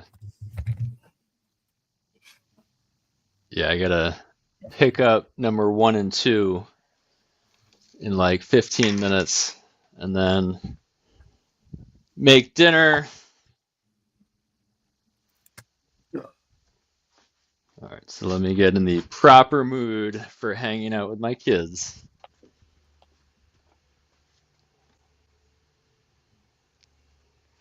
I'm doing the same thing. I'll be excited for when my kids get in that mood with me. Yeah. I was just telling my wife yesterday. I had a dream the other night that I came downstairs. My 13-year-old is just standing there smoking a blunt, and it was like the weirdest fucking thing. And I didn't even say nothing. I just wandered off. I'm like, yeah, I'll let this happen. Fuck it. I mean, you guys don't hide it at all, do you? Oh hell no, it's everywhere. Yeah. Yeah, I mean literally everywhere. Yeah, it's. I mean, I wouldn't even know, honestly. Like, if she was like fucking pinching my stash, I'd never know. There's no way I could tell.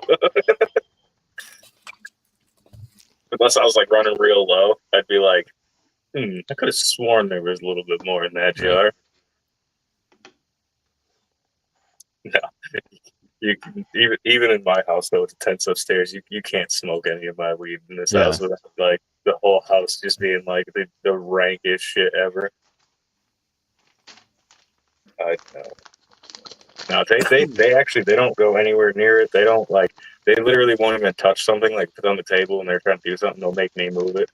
Like, they're very respectful of it. They know it's my medicine. They know it's very important to me. And like, I've explained to them too. Like, sometimes there's jars. Like, actually, I think they're all upstairs. But like, there are jars sometimes that I have hanging around that are just like 1 ounce jars of fucking dab. You know what I mean? Like, every once in a while, I passed out on the couch and left the top off it. Like, you know what I mean? Like, hey, fucking, you came downstairs and started like painting on a table and fucking, splashed a little paint. Like, you just cost me hundreds of dollars. Like, you know what I mean?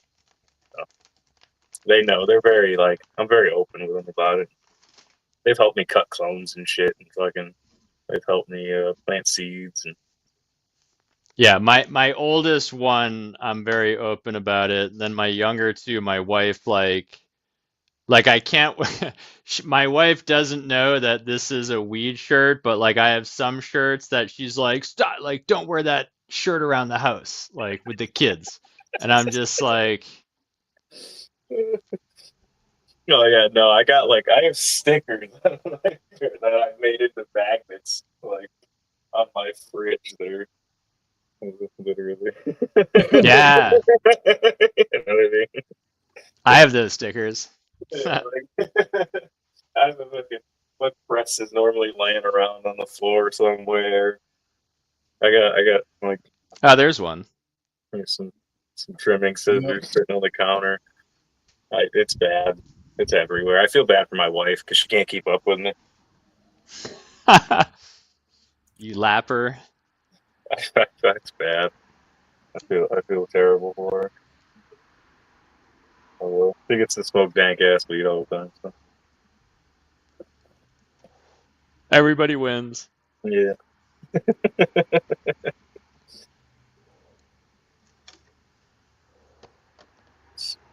I should probably roll something, but she'll be home soon.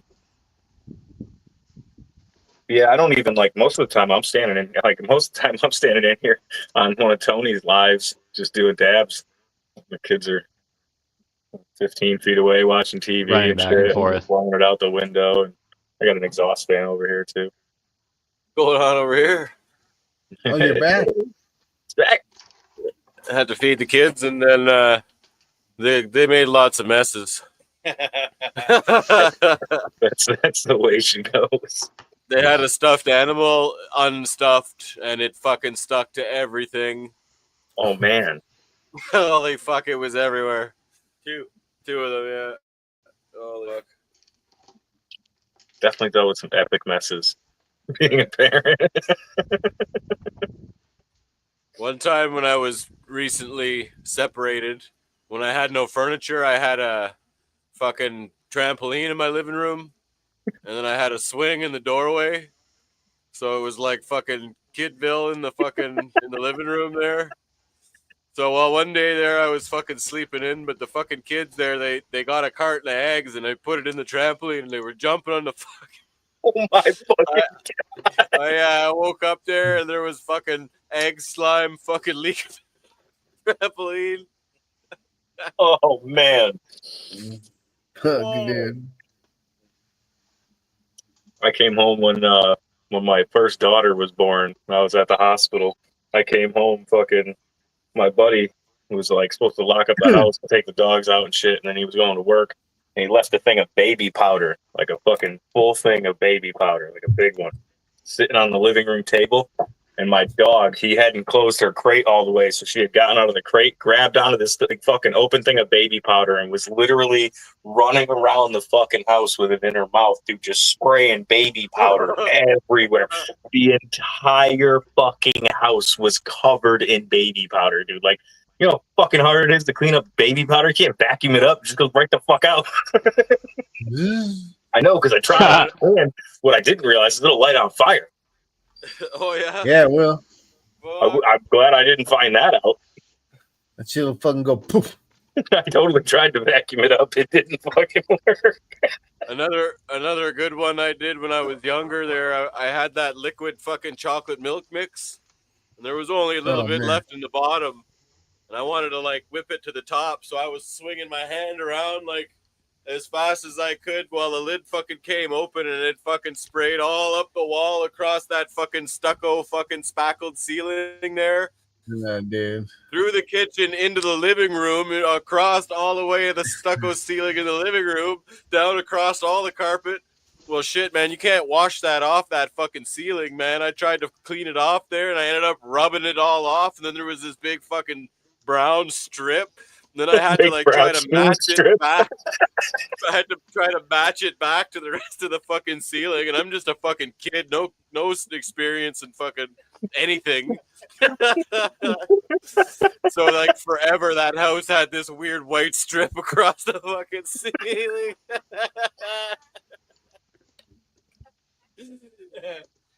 Holy fuck, man! Look, here's some fuzz. Oh, I still have some. Oh yeah. Had it on my back, fucking kid. What they think? Pretending that was cotton candy, dude? What the fuck? Oh yeah, I fucked that ceiling right up. Yeah, them fucking stucco ceilings are crazy. Yeah. Brandon. All right.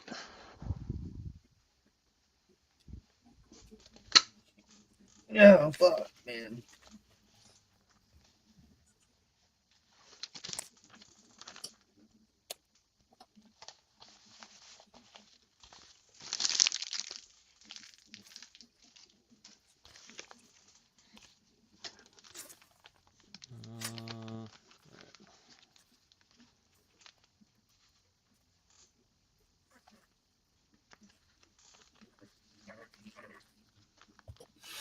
No bottle.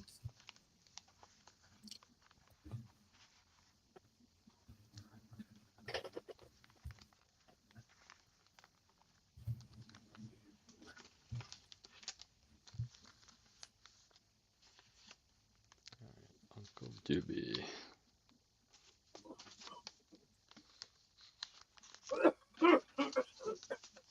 Bubblegum smells fucking delicious, man. Oh man.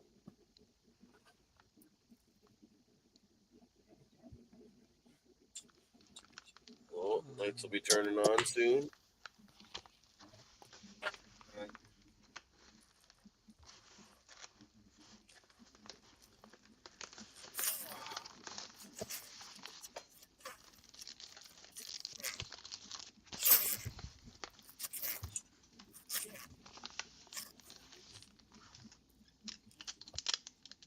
I think that might be the first hit out of that clean bong. Smoke it. Is it satisfying? Ray? Yeah.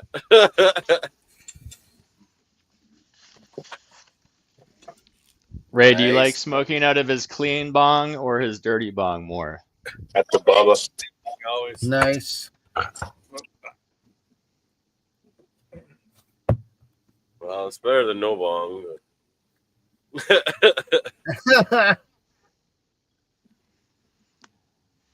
I'm gonna go pick. Do you want to keep going? I gotta go pick up my 2 older daughters. Yeah, it's up to you. Yeah, you know. Well, do you want to take over and I'll bow out? Are you coming back? At some point. At some point? Yeah, probably in like 30 minutes. Okay, yeah. I mean, you can shut it down whenever you want if you're like, But all right, I'm gonna bow out. Okay. Maybe we'll see. Maybe we won't. Bubba clones. He saved it. Now we got to reverse it. Now he's got to reverse it. What, the Bubba? Yeah. Yeah. I got a whole line of them right here. I got, looks like 7 clones. That one's rooted. I'm sure all the rest are going to root. They look great. So 6 of them are going in fucking the 220s I got upstairs. 3 apiece. And I'm fucking flipping quick. And then the other one's going in the veg tent and the mom. That's the mom. Word. But they're rooting like a motherfucker now. Nice. Nice. This is why I'm not meant for secretary work. Staring at the screen all day. Staring at a screen all day long. If you don't shut the fuck up.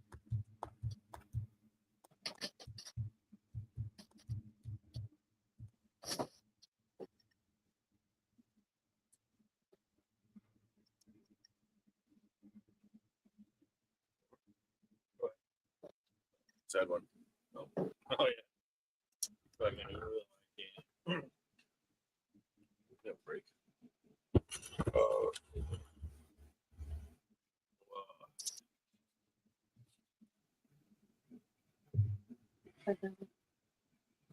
We're gonna order.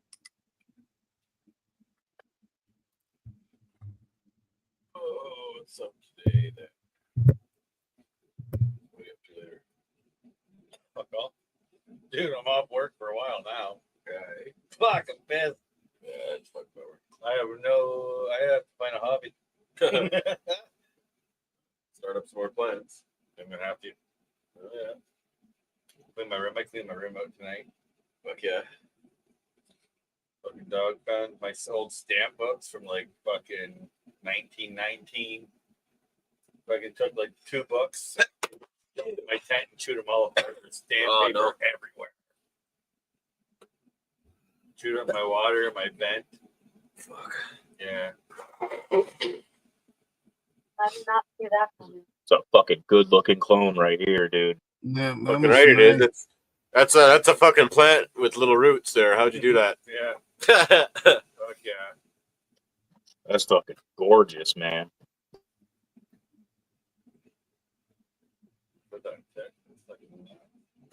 Chew. Fuck around. Gotta stop smelling weed.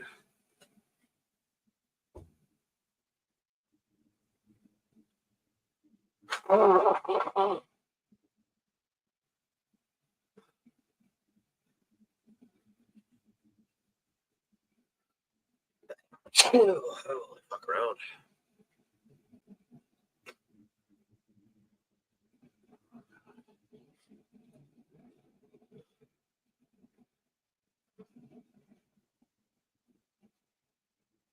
Chew. Oh.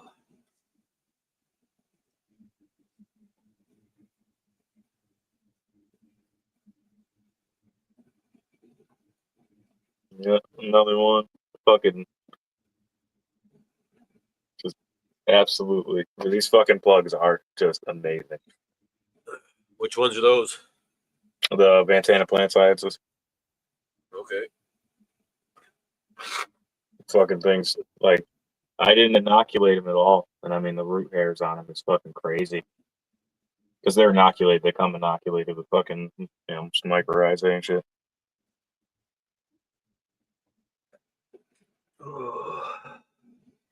Wow. Some shit's hit every single time.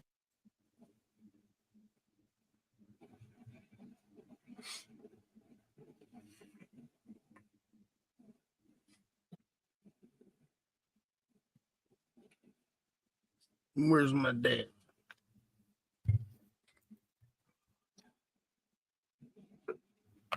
We gonna take a fat day, baby. 6.5 hours stream with this. Dab time? Yeah, I'm taking a dab. Yeah. If I can find them. So, well, John hit the bong for a bit. Better come over and start getting the boys ready. Okay, I get it. So yeah, hilarious. Well, fuck, we've had them. Don't have to eat supper. No, that's what if they want. If they're still hungry, after we get pogos and shit, those pop. They played, they matched, they cleaned. Yeah. And it's bong time. Yeah. I think it's bath night. I don't remember. It is bath time for me. That's why I got fucking. Well, not for me, but for the boys. Yeah. Fuck, I already had my shower today. So. Wait till it got cold. Fucking on that shoulder to fucking loosen it up. Fuck, it was hurt this morning.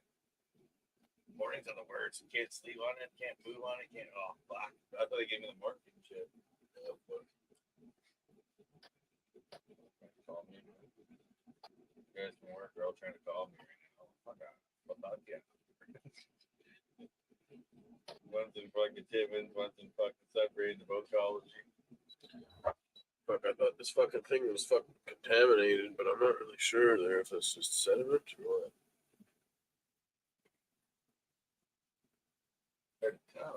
Yeah, it's funky looking though. Yeah, different. But the liquid's super clear still. I don't know. Yeah. Maybe. And the plants are growing, so like, I don't know. Probably just shit out of it, man.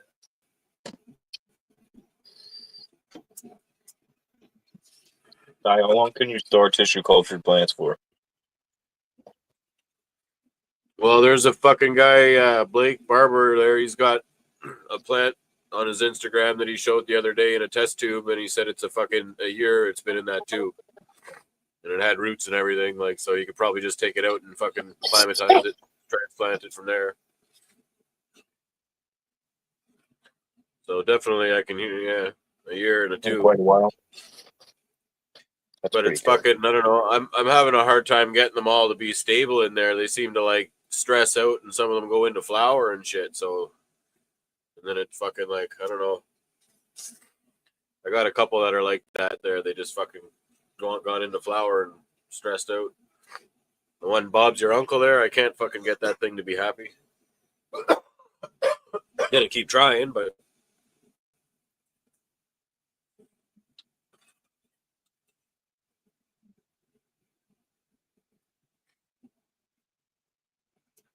But yeah, I want to get everything into test tubes so I can kind of reset the garden and fucking, you know, like just clean everything, fucking have everything stored away there, and then I don't lose anything.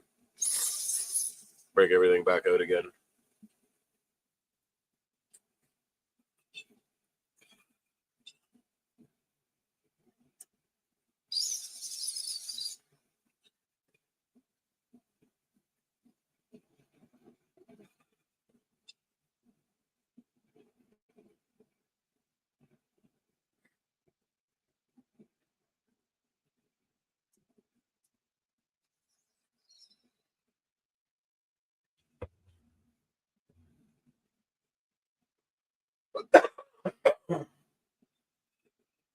High flow HEPA filters. What kind of fucking filter are you looking for, Pig? For like your like for your fan, or for like to rig up like a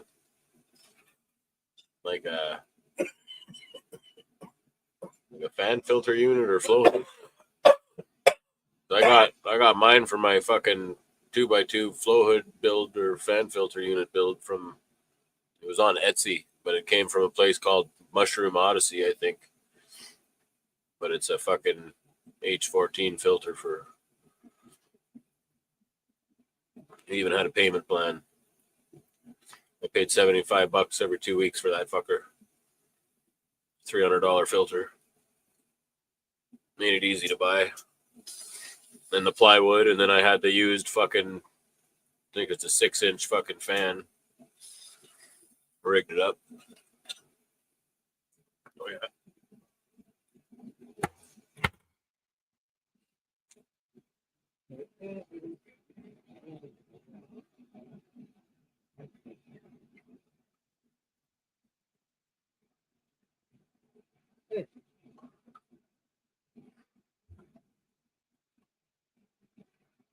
You on mute, Bernsey?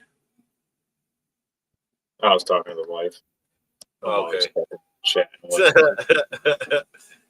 Talking about what we're gonna have for dinner. She got she's been changing jobs and shit. And fucking, I think you were on last night when I was talking about the fucking lady from her job wanted her to like stay on and fucking like train the other people. Like that wouldn't be the craziest shit ever.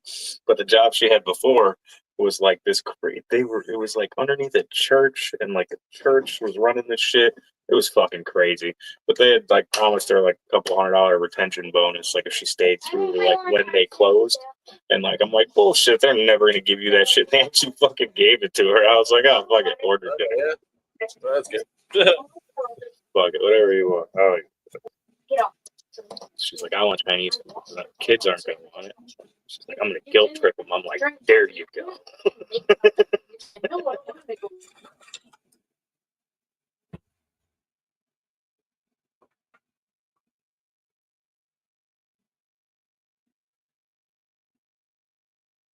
Tony's snoozing.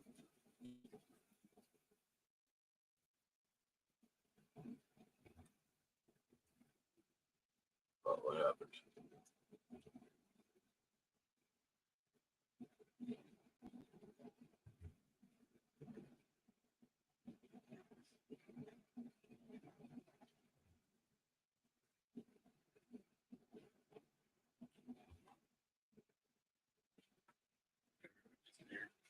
Well, I took Tony down there because he fell asleep. When I took Tony down, he fell asleep. Did he? Yeah. That's not all that. Doesn't sleep good. Yeah, that. At least we don't have to wake him up to turn off the weird. My wife just goes, "Hey, where'd Tony go?" Because she's used to us being on like Tony's stream, and I'm like, "Oh, fucking, die, fucking ex-native because he's passing out." Yeah, I let him have his nap in peace there. Yeah. He was like, "I'm gonna do another dab."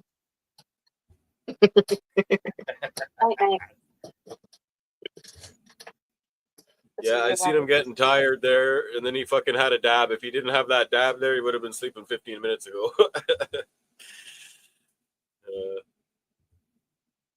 Yeah, it's a nap time for Tony. It's about that time, though. It's crazy how quick he'll pass out sometimes, dude. Like, he'll be sitting there talking to us, and like, he'll like look down to look something up, and the next thing you know, he's just like, you're like, damn, that was quick. Especially if you roll the doobie, bro. I wish I could do that sometimes, man. Just fucking pass out whenever I want. Oh, we need that one-hitter quitter, bro. Wow, that's right, eh? The one-hitter quitter is fucking the cat food.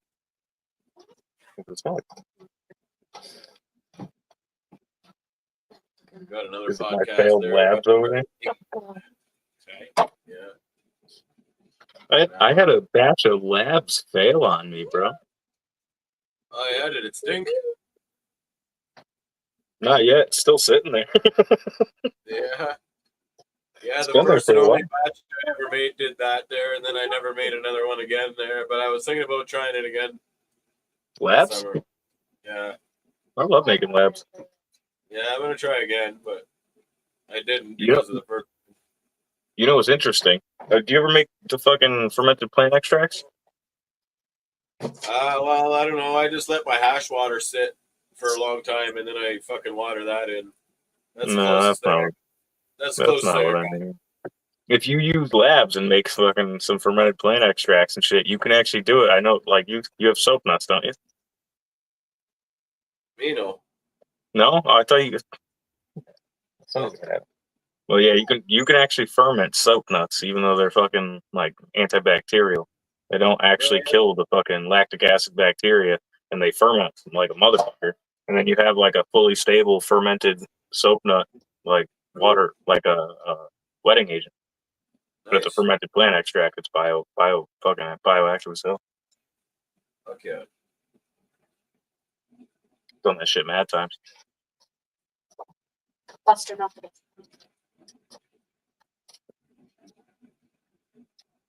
I gotta try that labs again though. That's what I do with the waste product when I'm making the sap, all the leftover like soap nut after extracting it and shit. I throw it all in a little big fucking thing and fucking make a big ass FBE out of it. Okay. I'm not wasting any of it.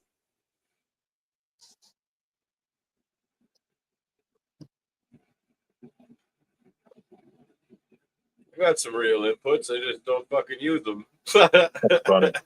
I make all kinds of shit and then like it'll just sit there and like I'll randomly throw some in. Here's some calcium that I don't Yeah, use. I got some fucking upstairs. like I do use what that, else do though. I got here? I do use the calcium. I got some get fish. Yeah. What's that? Fish The still FA? smells good. Yeah. I want to make some FA. Want to go fishing this year? Yeah. Want to throw it?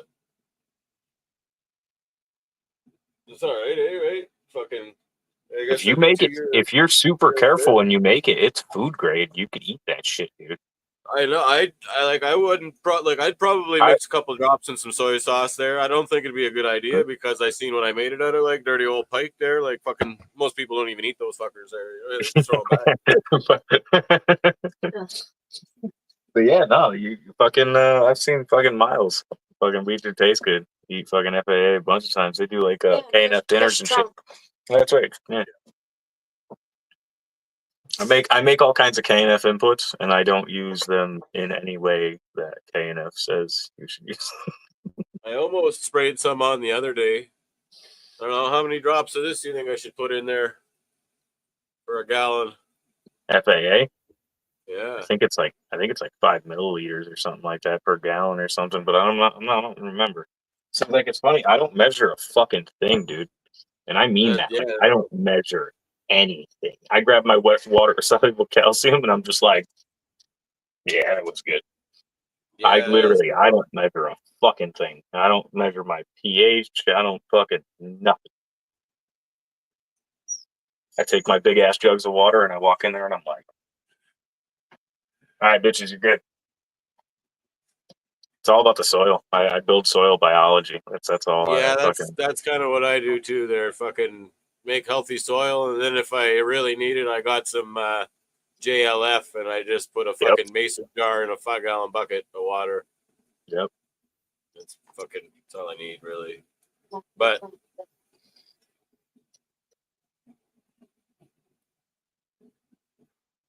growing some peppers to put in that fucking JLF or JWA though. See if I can fucking, I don't know, grind them up or dry them and grind them into a fucking powder or fucking just boil them fucking whole into a fucking paste. I don't know. It's so funny because Jadam Wedding Agent is kind of what led me to the sap.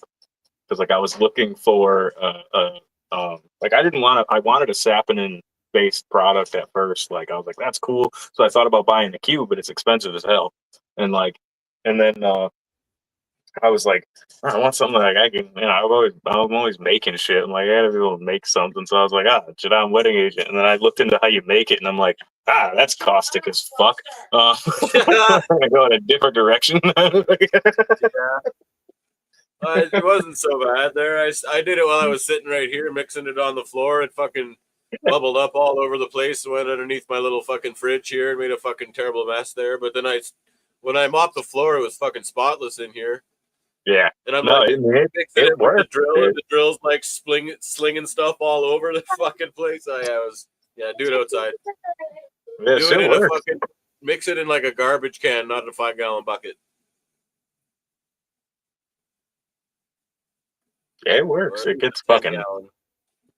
But yeah, but I wanted a wedding agent because I was in small, I was in small fucking pots at the time, so I wanted a wetting agent that I could soak into the soil. And I'm like, you're not wetting agent, fucking shit up like that. So I tried fucking soap nuts, and I got sick of fucking diluting them into water. And I'm like, I gotta figure out a way to make this work. And then the sap was born. Yeah, I just need something to fucking replace this when it's fucking gone. You got Lost Coast. I can fucking. I'll message you, dude. I'll fucking show you how to make sap. Okay. That shit is fucking brutal. I watched it kill a shit ton of aphids fucking last year on my plants outdoors. It fucked them up. It was a super high dose, so I think I did like a tablespoon per gallon, dude. And fucking even the plants looked like they took a hit from it. They were all leathery as shit for a fucking day or two. I think my wife's about to kill my dog.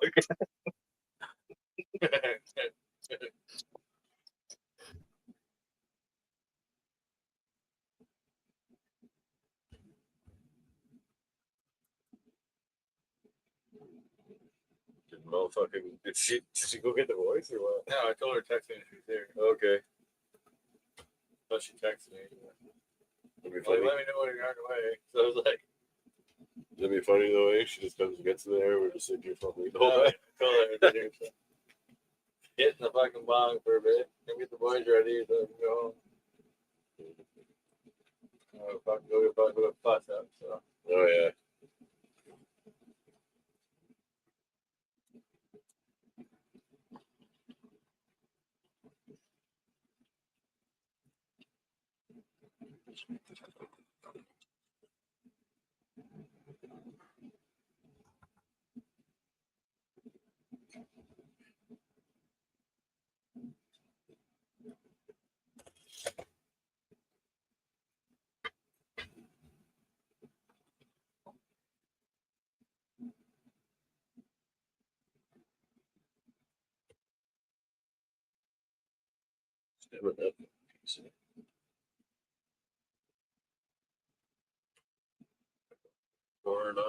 Oh yeah.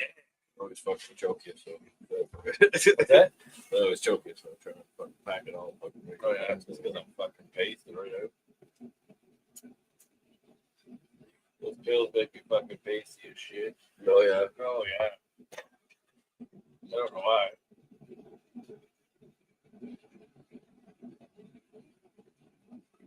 I can't find my fucking drinks anywhere. Found it's called banana brain freeze. It's got the THC and fucking CBG in it. Fuck, it's pretty fucking good. What is this? The drinks.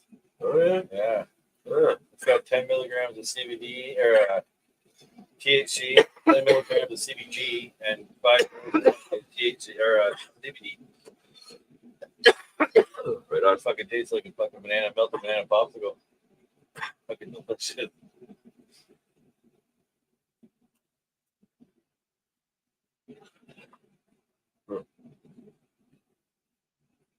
Got a buzz off this thing? What? You got a buzz off this thing? I got giggly after 4 of them. 4, okay.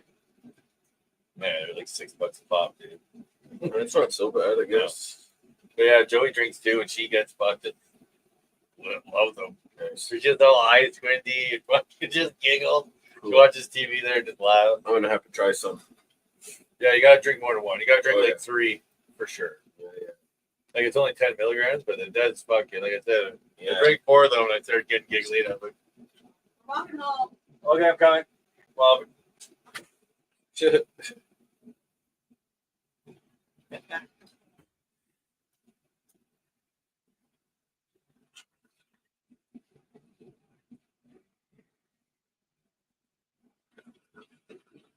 Fascinating.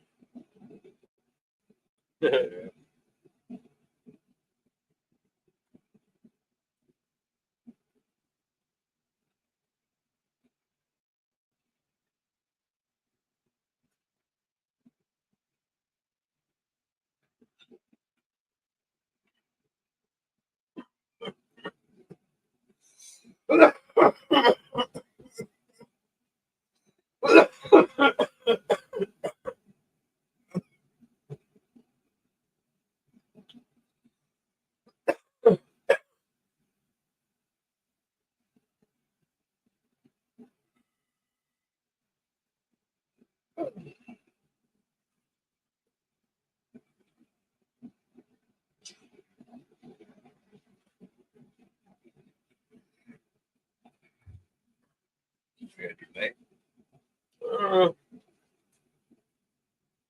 Fuck around here if the old lady's in bed anyway. I gotta stay awake tonight because I gotta get back on night shift mode there. Oh, you're going back. Yeah. Yeah, I got fucking 4 tall cans. I got a bunch of beers. Oh, yeah. Have a couple tall cans there. I got like 6 or 8 Coors Light. But, well, have a couple drinks, get stoned anyway. Oh, yeah, especially if she's gonna be cranky. The reason we're not together, but yeah, but no alcohol for me. I might actually like get out of work on Saturday. I might set myself up where I get out of work on Saturday and I might eat like 2,000 milligrams.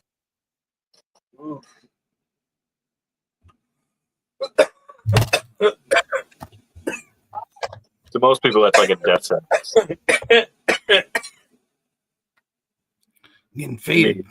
Yeah, to me, that's like I need a reset.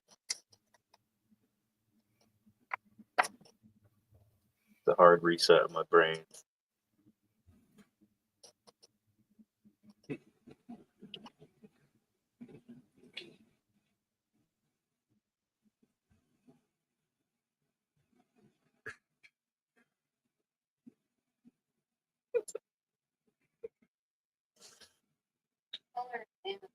Sleepy Tony.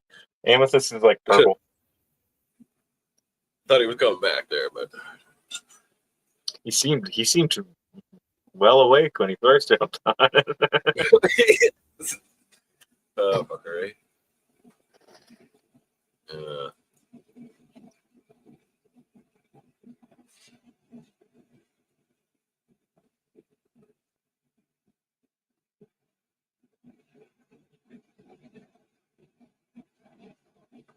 Tight.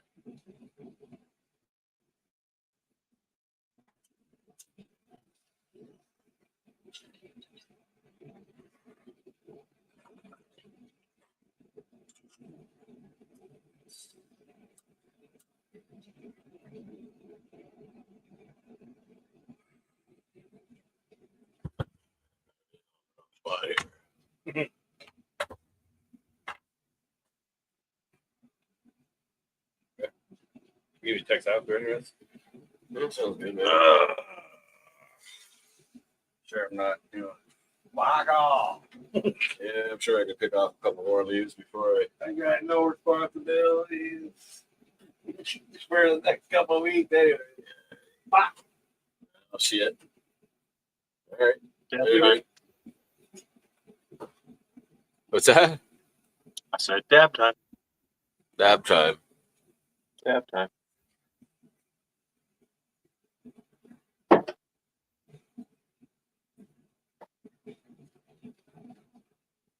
Yucky, stop stealing pop-ups.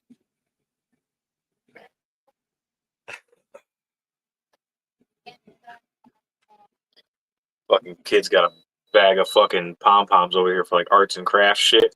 My cat just rolls over and he's like, give me them shits.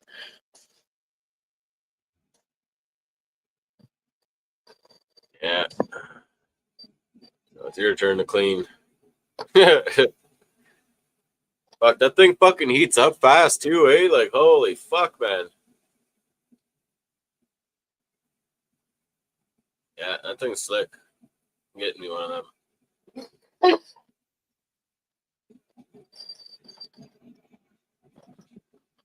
Yeah, it's quick.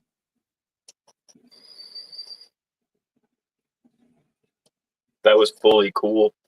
So fucking, I think I got it at 550. Yeah. It's about where I sit, around 550 to 600, depending on what I'm dabbing on, unless I'm doing flower rosin. Flower rosin, I got to drop down to like 475, 500. Have we completed our tasks? Yeah, I think I stopped doing stuff there. Yeah. Getting the bong dirty so I can clean it again. I was gonna say I think the only task left is getting big. Oh, I fucking forgot to take my nectar collector out of the fucking jar of oil or jar of fucking alcohol, though.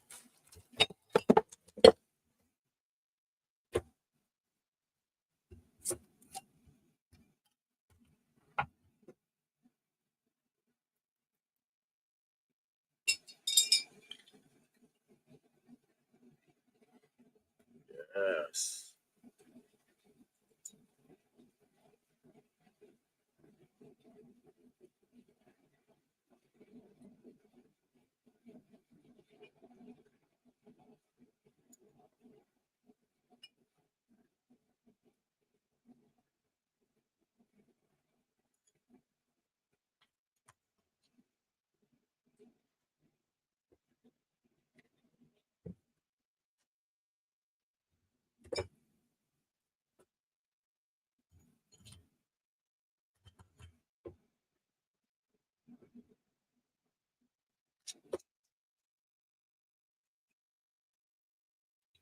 Holy fuck. Who's effing?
Who's booping?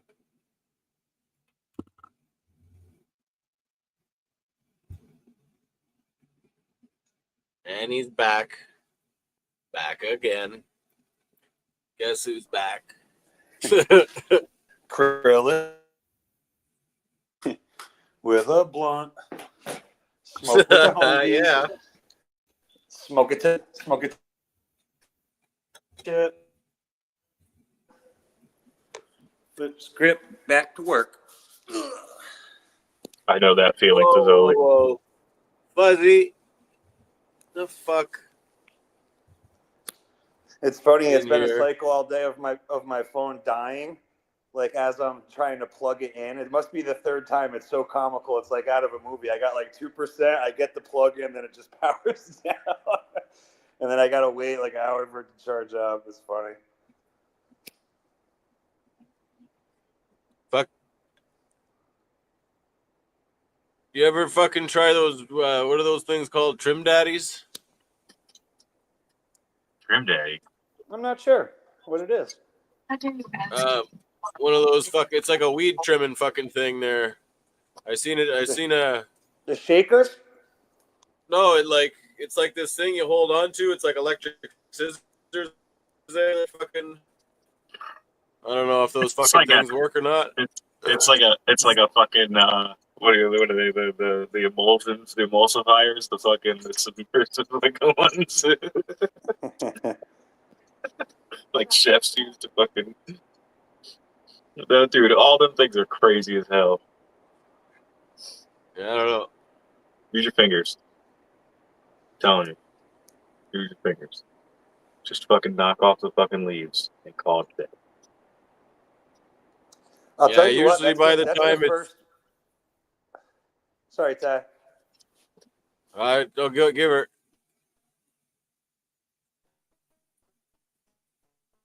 Caught was. Are we glitching? I think you might be cutting it off. Oh. Yes. Then knock you down. Am I all fucked? I'm not coming through. Weed.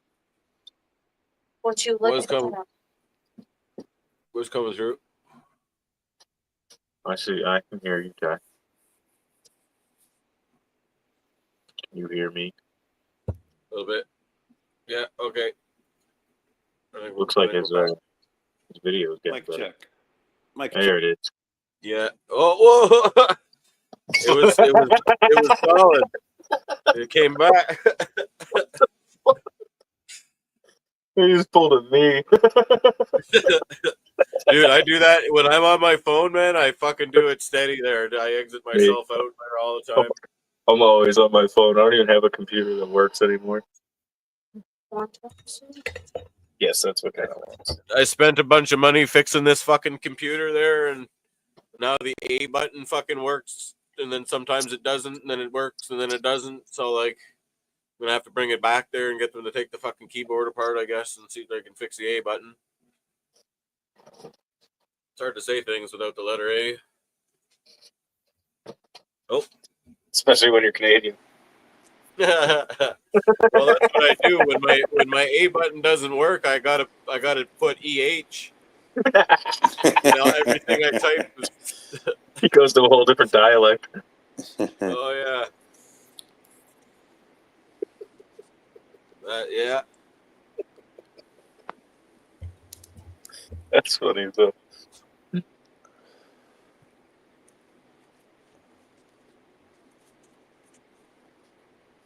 Oh yeah, I got the A buttons working today. It's like we were talking about last night, the guy with the fucking 5-gallon bucket with the fan on top for the trimmer. Oh yeah. Yeah, that's how you gotta do it. I literally do. I just use my hands. I just throw some gloves on, just fucking. Yeah, I can't do that. When it's that dry, it makes me sneeze so fucking bad. I gotta wear like a fucking respirator there. So I try to trim it like just like not when it's wet, but like just before it's dry. Then I can trim it and not like have to fucking sneeze my ass off. Or else I'm wearing that fucking respirator in there, and I hate that fucking thing.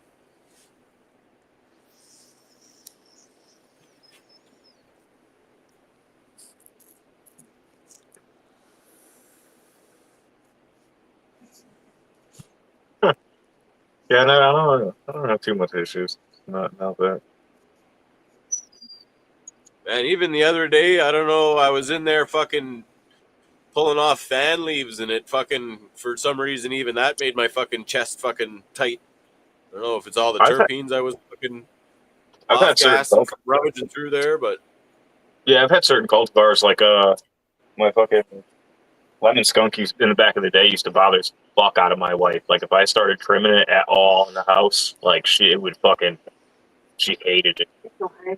Yeah, her eyes would instantly start burning. Like it was pretty crazy. I actually I had two buddies who literally wouldn't smoke that weed because it was too much for them. Bitches. Hey, right. Don Peter. So I just picked up 2 kids. Now I got to go to the grocery store and figure out what to make for dinner. So I'm going to try to jump on with my little earbuds. I love that realization. And you're like, oh, damn it. And the next task begins. Did you get some sunshine, boss?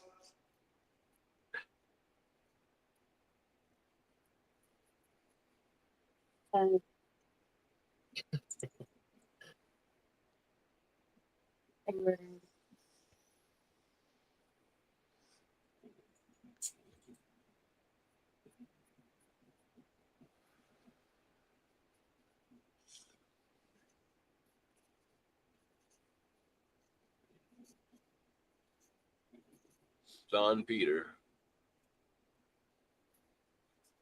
Yeah, buddy. The boss.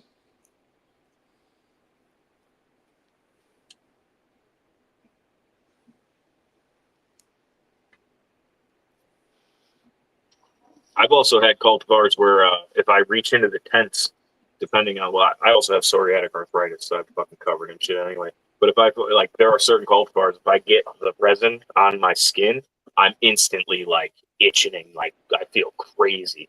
but the other ones don't bother me at all.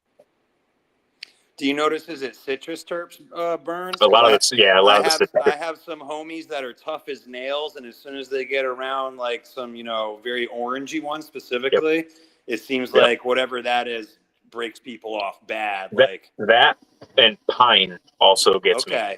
But pine trees will also get me too. Like I know back in the day, like when I fuck with a Christmas tree too much and get like poked by the needles a little too much, I'd start to break out too. And like but pine terps will do the same thing.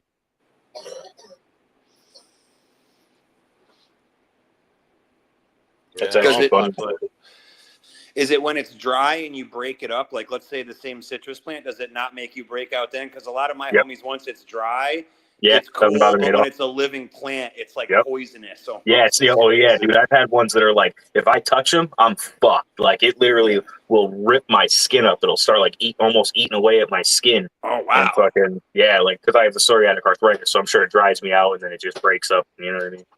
But so like but yeah, some of them are real bad, dude. But as soon as they're dry, cured out, I got no problem at all. I could break up any weed. Let me ask you this, because I'm super curious. Do you prefer, do you like smoking those ones? Because to me, that's weird. If when it's a plant, it doesn't like your body, but as soon as it's flower, you like it as meds. You know, it's funny. The lemongrass is one of the ones where like it doesn't have a fuck ton of lemon in it because it is more like that lemon rind, like that spicy kind of lemon than like an actual like lemon terp. It doesn't have that like super sour behind it. You know, it's lemongrass lo mein. It really has like that lo mein like umami behind it. So like that one, it bothers me a little bit, like on the skin, but it is definitely like one of my favorite smokes. It's fucked up. Like it's one of the ones I can't even like touch. But like it definitely. Pam was another one. I can't touch the Pam at all. And that one's really just like a weird like tropical pineapple-y citrus or mango. Like you get these really weird like funky kind of tropical terps out of it. And even those like I can't. But there's a lot of pine in it too. But I can't fuck with the Pam at all. When it's growing, if I fucking get it on my hands, dude, I feel it. Like I have to go wash it off me with alcohol and shit. Oh, really fuck, eh? I like all kinds of weed as long as it's dank as fuck. That's such a cool, interesting relationship to me. It's like poison ivy, like the girl you love, like, I can't touch you. I just love you wait, that. motherfucker. Yeah. Well, that's the way it is for me, man. Like if I gotta go and pull some fan leaves out of that canopy there, I can only do a couple at a time, or I gotta go put on a long sleeve shirt, or I'll be fucking all hived right out there, fucking like itching and scratching, and like doesn't matter any culture there. That's right. Yeah, my wife's like that with tomatoes and cucumbers. Oh yeah. Yep. Wow. Second she starts fucking with the plants, like she's instantly like that, just like that. Yeah. And both of those are actually covered in trichomes too. Yeah.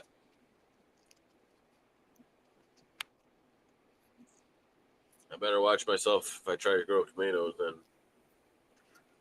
Oh yeah, they're fucking covered in. If you get them really churning, dude, they are covered in, literally stalk to the tip of the plant, covered in fucking trichomes, dude. I never really was allergic to anything else before, just the fucking weed. I don't know why. The only thing I love.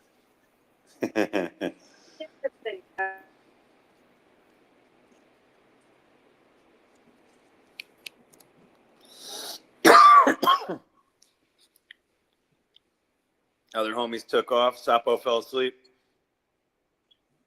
Yeah.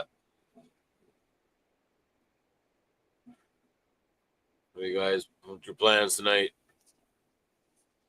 Gonna do some more trimming for sure. I got like not too much more, but I got enough where I could get it done tonight and just be happy about it tomorrow. So I'm gonna keep pushing, just get my menial task done. Right on. Another couple hours, I'll be done. I'll be fucking pooped by then probably, but I'm gonna try to stay up for Corey's interview later. That'll be fun to listen to. Oh yeah, that's right, eh?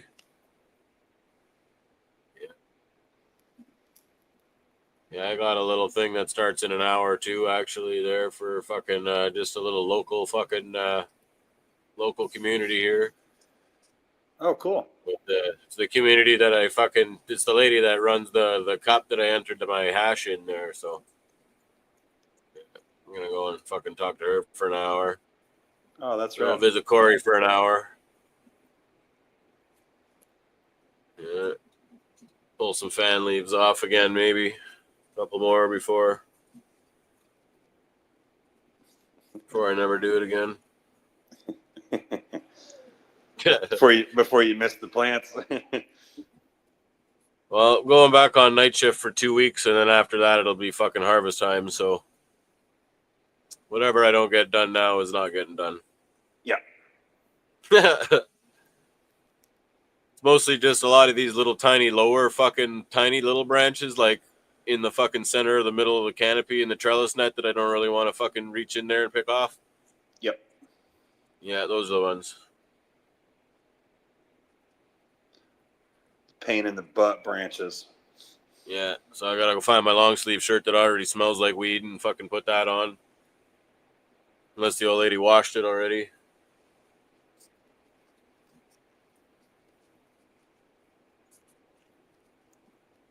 Are you going out into town for the meeting, or is it on the virtual? Yeah, it's StreamYard. Oh, cool. Yeah, she's got her own little network here that's kind of fucking, I don't know, she's got a bunch of locals here anyways that follow her. That's cool.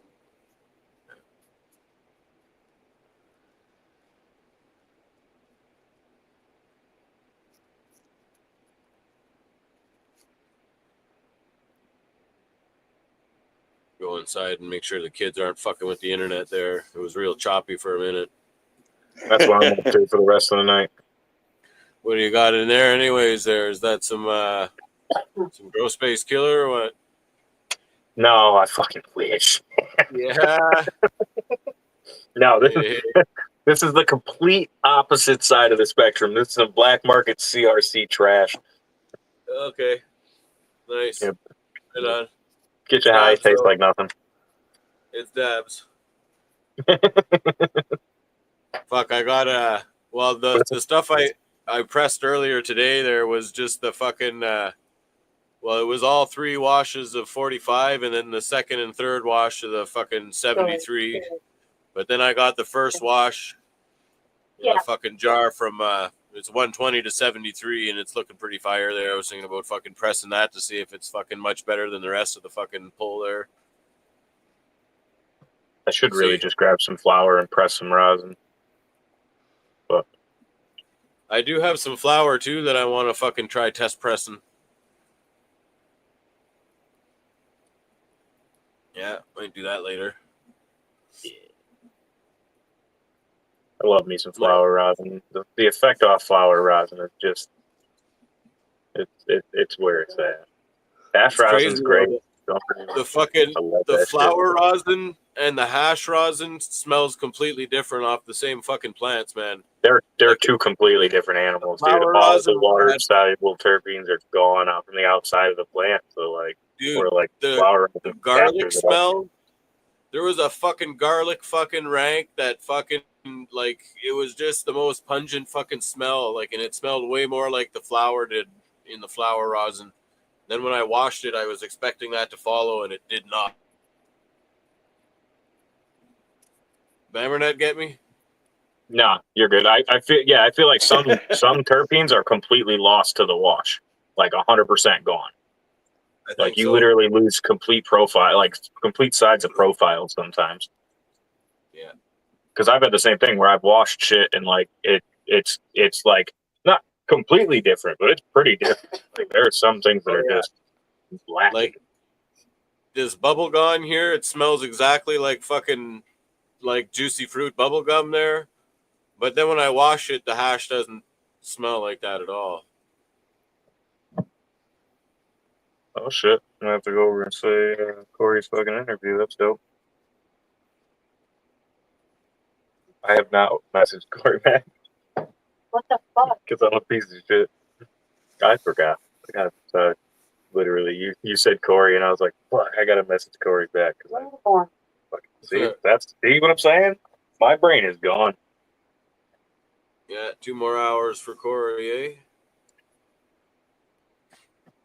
I'll be asking questions as usual. Yeah. Hell yeah.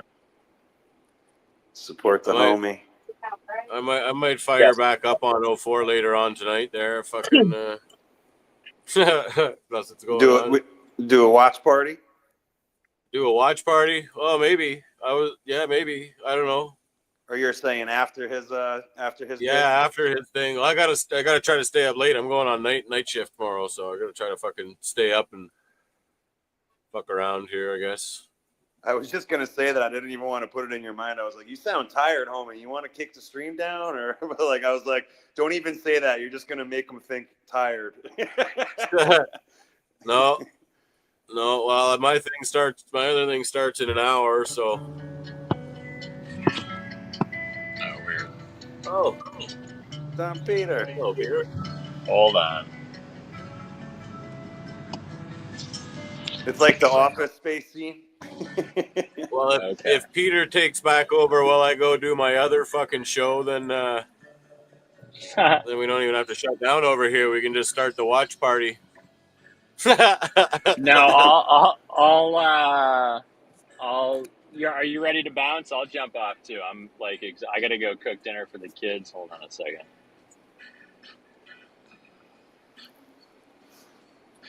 Yeah. I'll hang for a little bit though, Ty, if you're trying to stay awake. Oh yeah, I'm not. No, you finished your fucking blunt there. We'll shut her down in a few more minutes. Hell yeah. Oh, I should have. I don't have my pipe with me. Oh yeah. No. Fuck. That's annoying.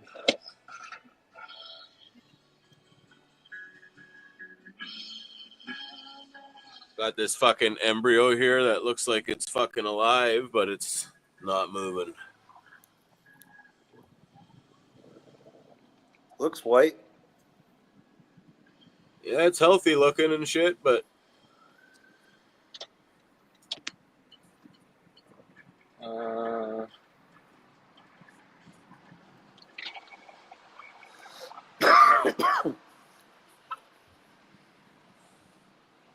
yeah, he ain't going nowheres.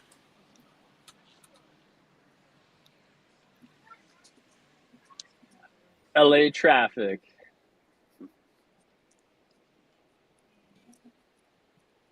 Did you start the stream early this morning, boss? Yeah, Ty, what time did we start this morning? Well, I guess it would have been 7 hours ago, noon. Yeah, So 11 something for me. So fucking what's that, like 8 something 9. for you? Yeah, I got some tasks done, but I enjoy doing them. Yeah. I got lots of stuff done. I cleaned my sink and my dab rig and fucking made some fucking hash. Yeah, I smoked some sleepy time weed. But that fucking hash looks fucking pretty decent though. Oh yeah.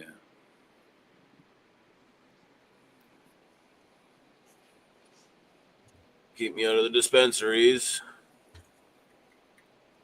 My fucking hydraulic cylinder on my press is fucking leaking though. I'm gonna have to get a new fucking cylinder for this goddamn thing. Fuck dispos. You could buy rebuilds of kits for them. So you think my kids will like chimichurri sauce? What is that? It's like a Brazilian kind of like parsley and oregano and white wine vinegar or red wine vinegar and garlic and olive oil. Anyway, that's cool. That's what you're gonna whip up for dinner. The sauce I was gonna make. Well, then it's like they're gonna be like, we don't like this, but I'll like it. I will like putting it all over my steak and my crispy potatoes and my roasted parsnip.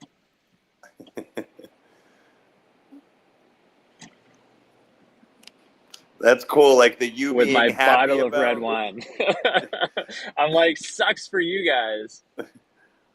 That's kind of what I was just gonna ask. I was like, is you being happy about the dinner like that outlasts like them throwing a tantrum about not liking that? Now I do get bummed when they won't try something. Yeah, lighter. It might be upstairs. Usually when they try it, they like it. But then cool. the very next time they act like they didn't like the last thing I made.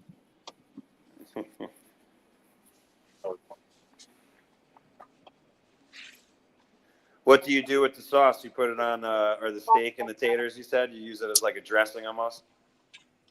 Yeah, I like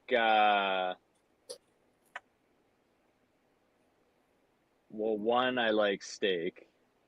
And then specifically, like, my wife wants to eat it all the time, and so my kids love it. And then I'm like, I like making sauces. Sauces are good on steak. Oh, yeah. Or even just like butter with some spices.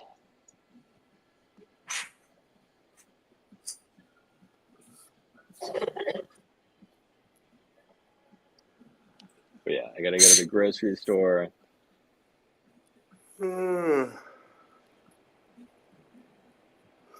yeah, I'm sad that I did not remember that I did not have a pipe in the car right now.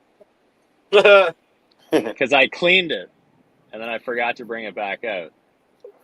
Yeah, I got my travel pipe right here. I got to put this shit back and fucking put it away.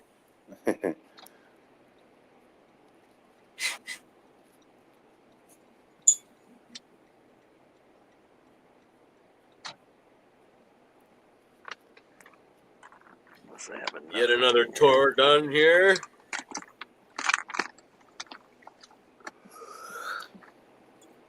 My bammer stick.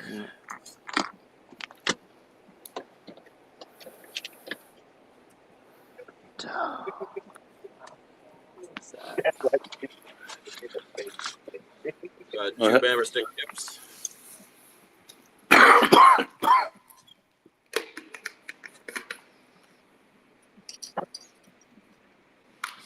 Hell yeah, fellas. Thanks for having the stream today. Definitely helped me crank through some snipping. Oh, yeah. Some mind-numbing tasks. Yeah. Yeah, it was a good way to spend my last day off anyways. And then how many days are you on? 14. 14. All right. I was going to say 10. 14 night shifts, so I'm a complete fucking zombie. 14 solid, huh? Yeah. Damn. Yeah. Crank out 140 hours and then you fuck off for the rest of the month. I mean, it's a hell of a trade-off, that's for sure. Yeah. I tried to get back on the 7-7, but I don't think they like me there.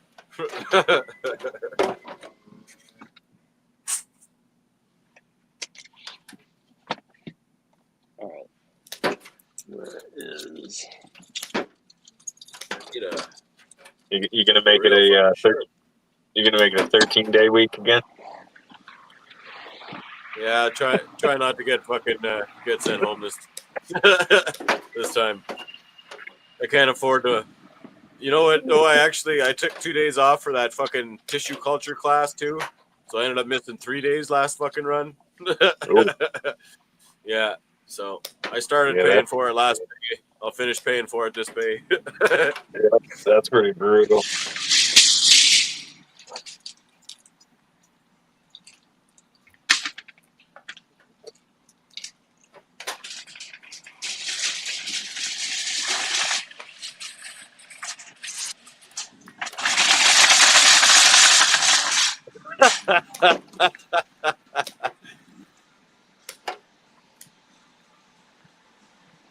Take it easy on us, Peter. Holy.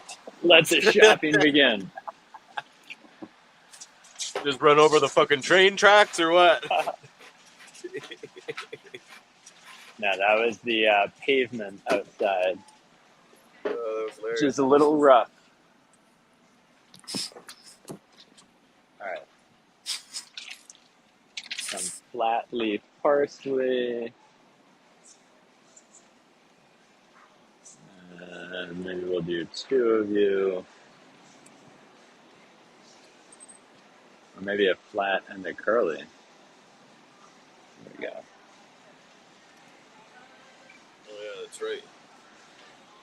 I'm on a paper towel here. Fuck's sakes. A paper towel. Oh, bacon.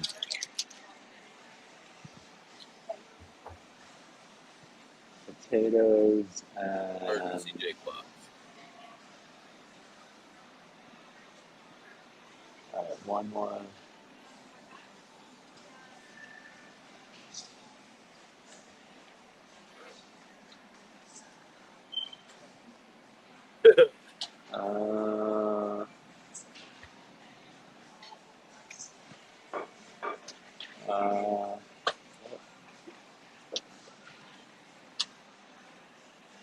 Thank you.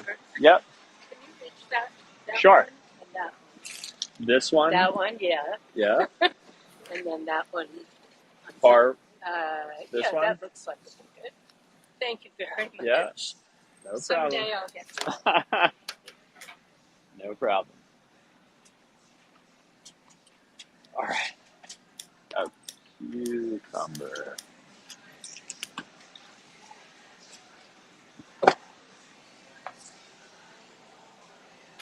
So, English cucumber.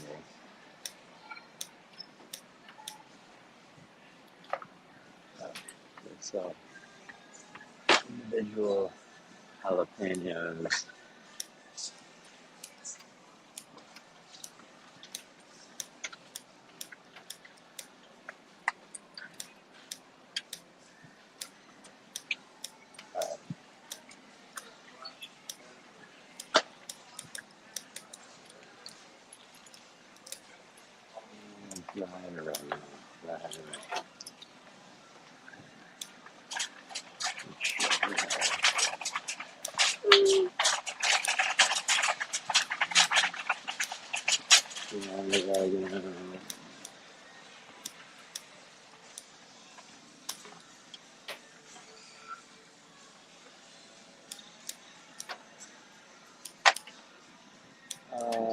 Baking soda. Baking powder. Where's the baking?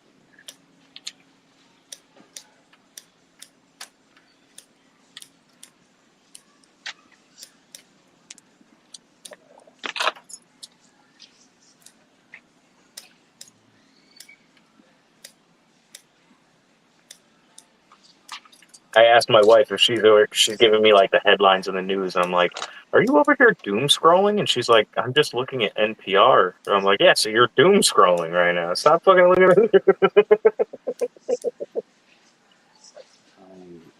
Can't look at this. We can't look at the news right now without doom scrolling.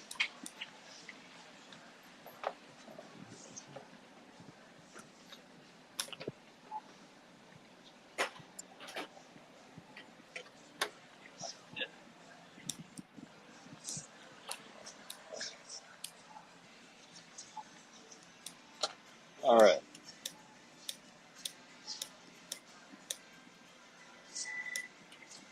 Bread. He's trimming. For a second, I thought he was trying to light a lighter. I'm like, "Damn, man, you're really going at that one. You're going for that last light. You know, you've all been there. You got no other lighter. You're like, come on, motherfucker, give me that little flame you got. I know it's there." Must be the flint. It's got to be the flint. For the love of the roach, I must try.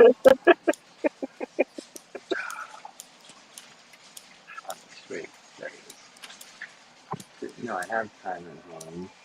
And,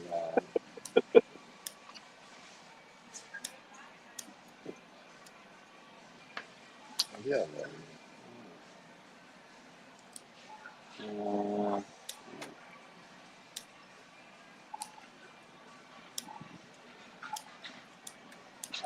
Some strawberries.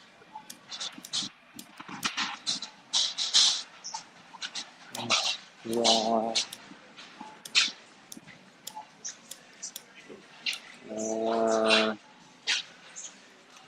Those look pretty good.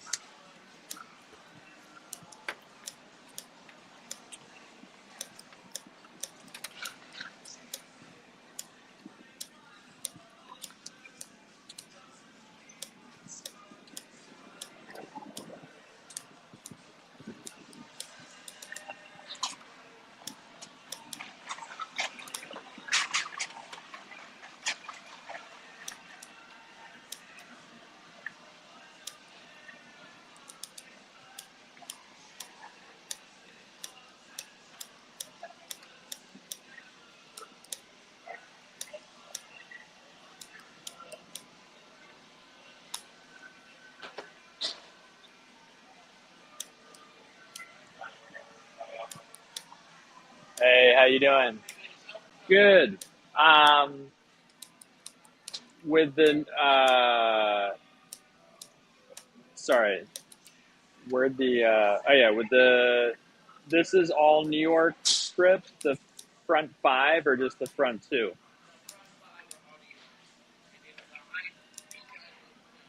So, do you have one more thick one, or actually, do you think the 3 thinner ones are as much as the 2 thick ones?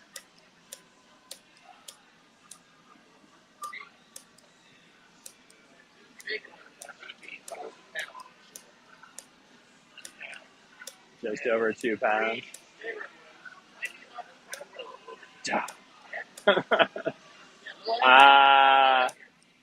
Gee. Because I'd want a little. No, I guess that's an. All right, why don't we do these 3, and that's it. I appreciate it. Like a third one? No, that's okay. I'll be. Yeah, these are good.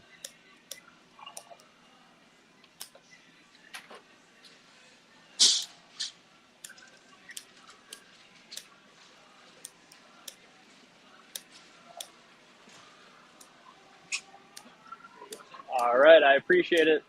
Have you too. All right, we got our steak.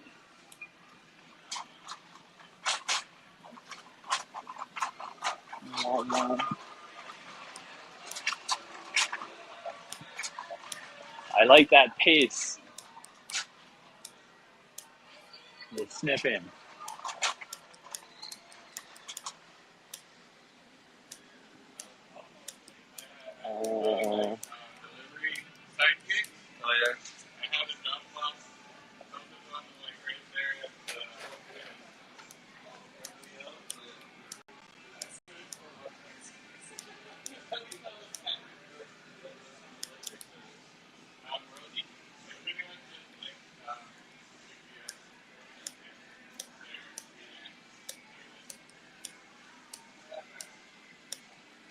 Do you have their Cabernet?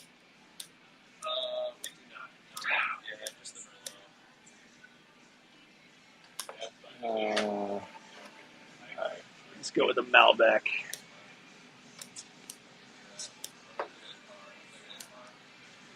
Let's go with our chimichurri.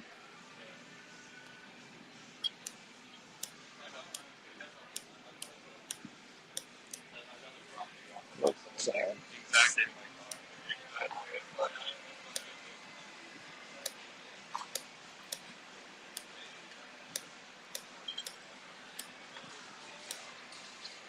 All right.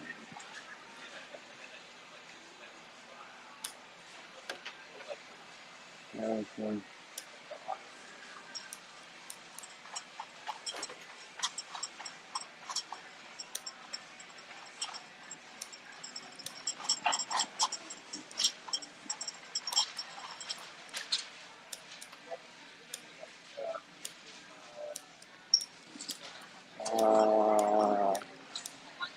Here we go.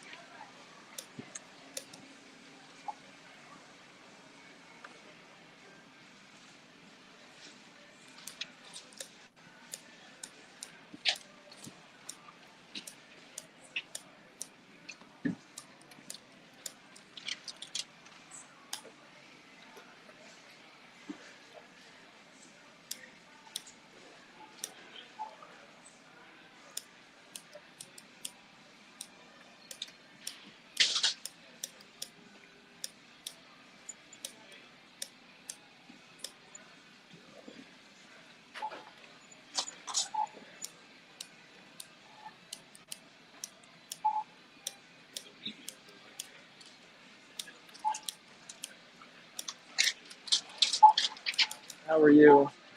Hi,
Whoa.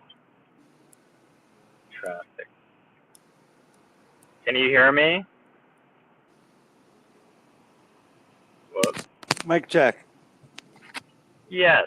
Can you hear me? I can, brother.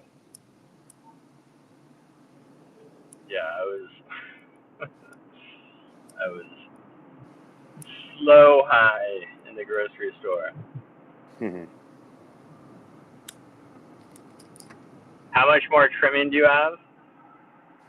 A couple hours, probably. We can kill the stream though if you want. I'm kind of just doing what I'm gonna do. Yeah, all cause I'm gonna just got all the key ingredients for tonight's dinner. I'm gonna go cook. Oh yeah. Hang with the kids. Hell yeah. Have them make me feel bad about myself.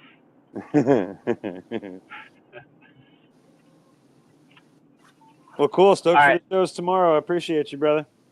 You too. Yeah, what was tomorrow? That's right. Was Chris in the morning, and then it